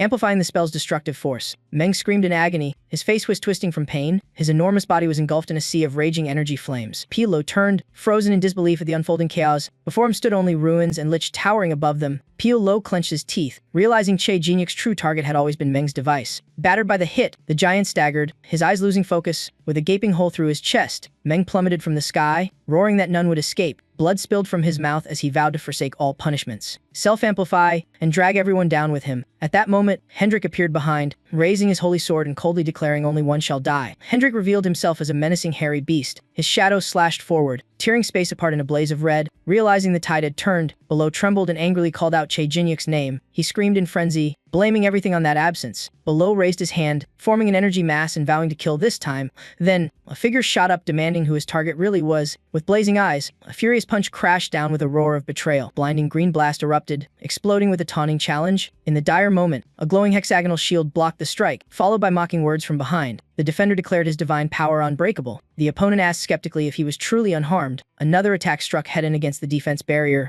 Below flinched, raised his hand to block, and glanced at his body in confusion. He shouted at Gorik about loyalty, but was firmly rejected. Without support, Below realized the two madmen together matched his strength. He decided to protect his key target while launching an all-out attack. Suddenly, a dragon appeared in the sky, stunning him with a new threat. Elsewhere, Uriel and the angels performed a ritual, draining their last divine power. Uriel looked up, praying in despair. A beam of light shot through the dark dragon's body. Maiho dove down in freefall, shouting loudly. The girl smiled joyfully and called out for her mother. The red sphere of the erasure device exploded, unleashing crushing power. Pilo's sturdy shield shattered, scattering energy fragments. The nine-tailed fox appeared, greeting Pilo with a cold, mocking title. Pilo panicked under the immense pressure descending on him. Below roared, gathering power and threatened to destroy his foe's bloodline if that body was harmed. The nine-tailed fox answered coldly with a freezing verdict. Pilo froze solid, realizing in terror he couldn't move. The decisive moment of the battle had finally arrived. Che Jinyuk crouched low, his greatsword wreathed in dark aura as the fox urged him to finish it. Che Jinyuk declared in a deep voice that the battle was over. Pilo panicked. Screaming helplessly, a final explosive strike was unleashed. Che Jinyuk swung his sword, forming a massive energy burst. The pressure shattered the entire surrounding space. Pilo's body was blown away, arms flailing in vain. Belong Yensang realized that despite enduring many blows, this last clash overpowered him. A lock symbol appeared above his head, freezing his body stiff. His red pupils widened in horror. Sensing imminent collapse, Che Jinyuk rushed in, grabbed his collar,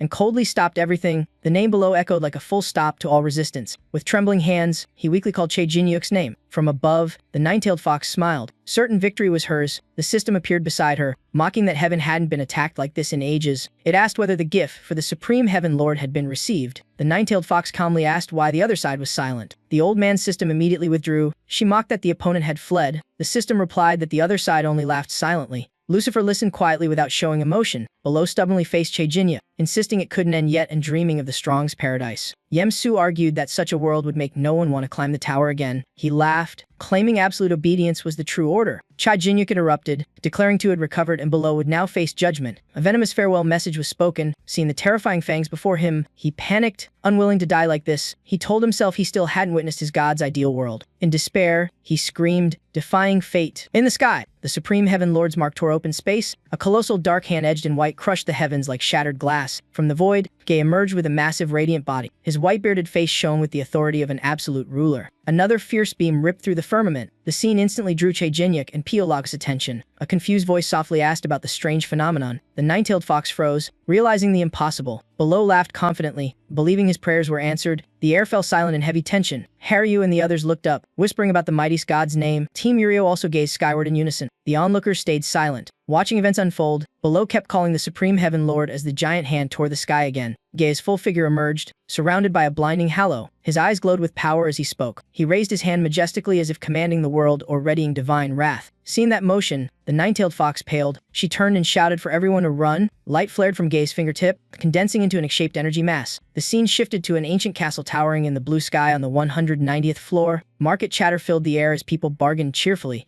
A vendor offered red apples, boasting their sweetness to curious buyers. A smiling customer politely accepted a small apple. The moment their hand touched the item, the arm dissolved into nothingness, leaving only a stretched shadow and terror. A horrifying light from above split the sky, erasing the castle and the city below. All existence was swallowed by emptiness one by one. Skyscrapers were crushed by the light, leaving nothing but fading traces. The entire city drowned in a halo of destruction, buildings collapsing, blood and ruin staining the scene red. Furious energy waves struck, ripping the sky and hurling debris upward. After the blast, shattered buildings tilted like proof of extinction. The hand once holding the apple fell and vanished completely. The survivors screamed in horror, realizing the city was gone. A face was frozen in pure terror and disbelief. From the center of ruin, golden magma-like light surged, tearing the land apart. Thick black smoke engulfed everything, leaving only a blazing crater and swirling energy vortex. Gei's finger lowered, leaving behind a blazing abyss of destruction. Beneath his colossal form, everything seemed tiny and hopeless. Below laughed triumphantly, praising the massacre before him. He roared that this was the supreme power of the god ruling the tower. Suddenly, an energy beam pierced his chest, freezing his grin mid-taunt. A cold voice from behind ended Below's madness. It declared that the price of divine power must exceed creation itself. Amid golden radiance, Gei unleashed power to erase Below. He decided to strip everything away as Below panicked and begged for mercy. Gei decreed this was the fate of those who worship the law of the strong. Below's body disintegrated, his painful screams echoing in loyal despair. Gei radiated majesty, absorbing his life and strength. Below begged for his life in terror as he faded completely. The destructive energy was devoured by Gei without hesitation. After absorbing it all, Gei descended, declaring he was now free to act. A power chart appeared, showing Gei's divinity at its peak. Che Jinyuk charged forward, shouting in fury. He raised his sword, demanding if Gei's behind all the tragedies. Gei bluntly admitted his ambition to kill and rebuild heaven as he wished, earning Che Jinyuk's icy response. Che Jinyuk confidently declared that killing Gei would end everything, a fit and punishment for slaughtering traitors. Gei smiled in amusement, admitting he understood why the system noticed Che Jinyuk. The system reminded him that he had broken the tower's absolute prohibition.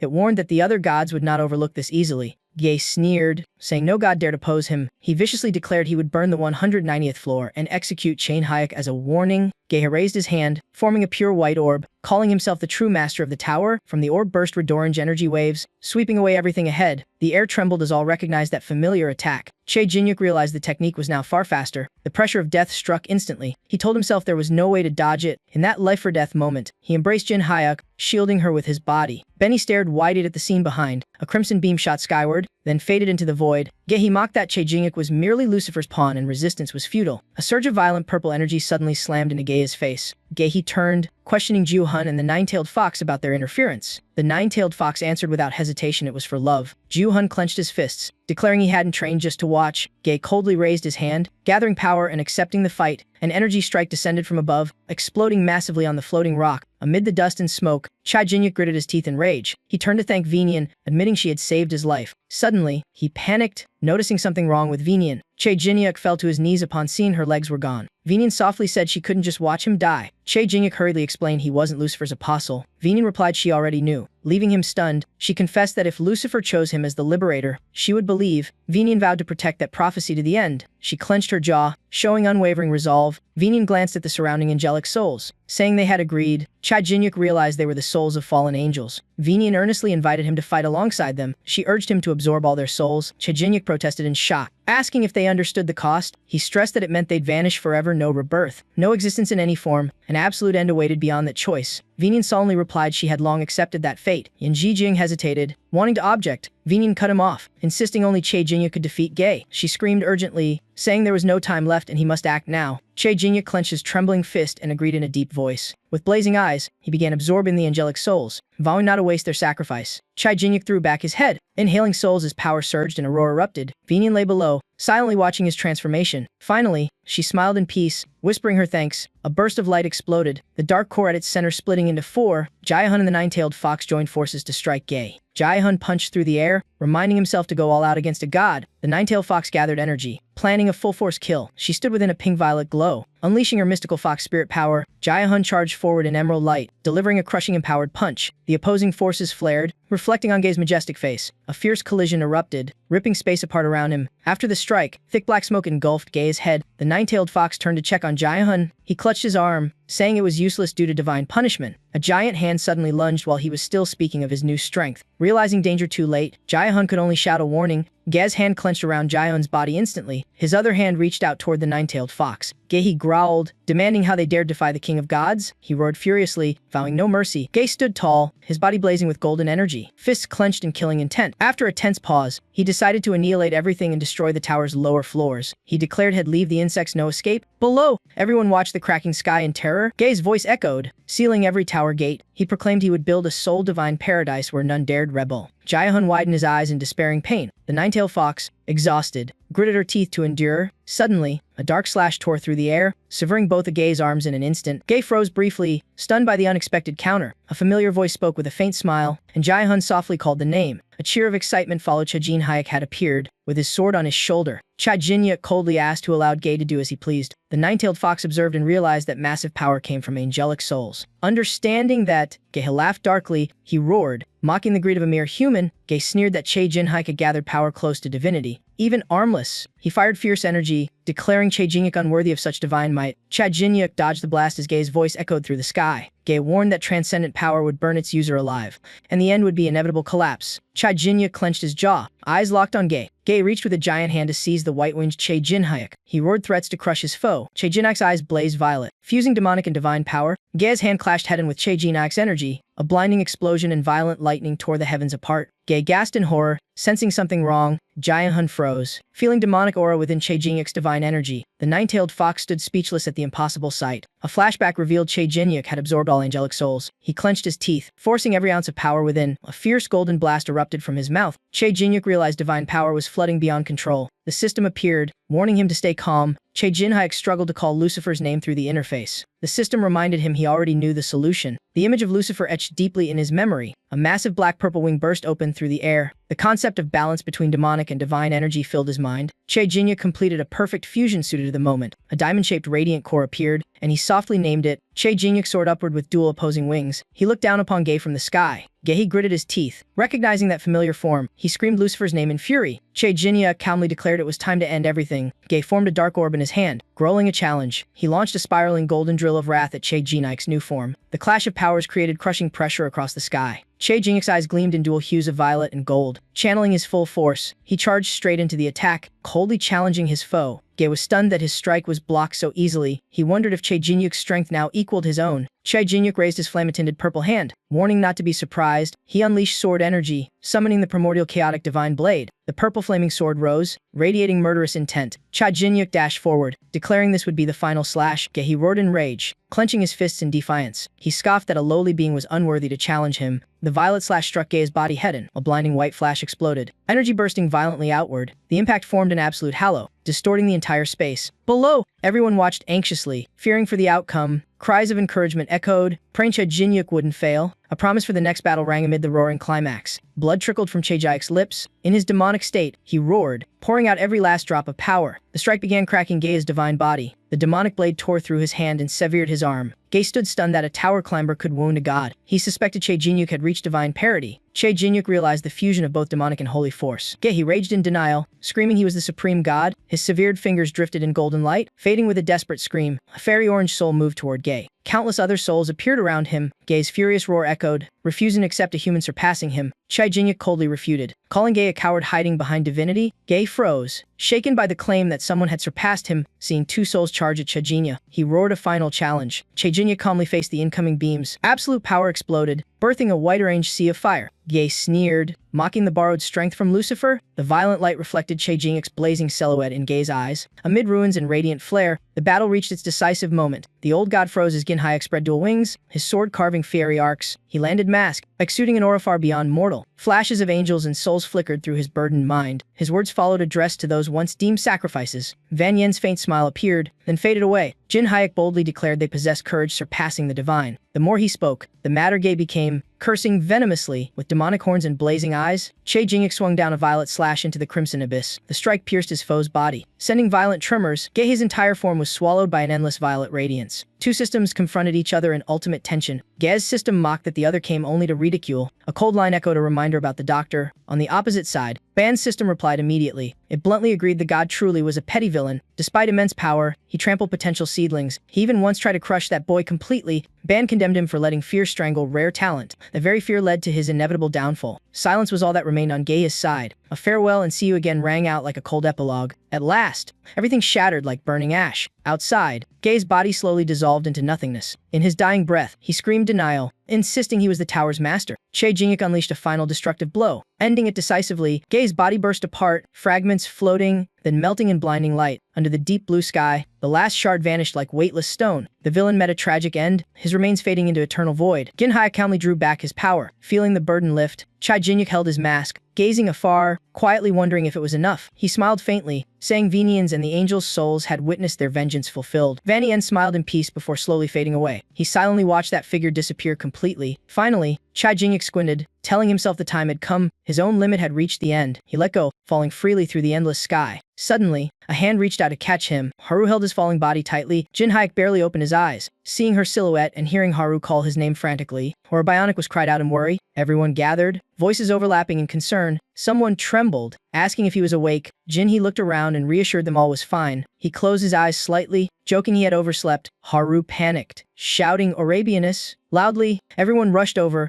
urging Jin Hyuk to wake up. She wept and begged him to open his eyes. A month later, the Holy Nation's underground vaults, once sold by Pelu, became bases for the anti-heaven faction under Goldrich. With no leader, the four major powers turned on each other, leaving the top floors in chaos and neglecting the lower ones. On the 190th floor, they stood before the path to the next level. Hendrik casually asked about his condition, and Jin Hyuk joked that too much rest made him stiff. Haru chimed in, saying long recovery was natural after defeating a supreme being. Maiho below agreed enthusiastically with that point. He nodded, stating the enemy's selective annihilation plan was shattered and no obstacles remained. Jin Hyuk's expression hardened as he spoke to begin their next move. The entire team shouted their resolve to sweep through the tower. They echoed one another, urging immediate departure. After their glorious victory, Jin Hyuk's team stepped through the swirling blue gate, closing one grand saga and opening a new chapter.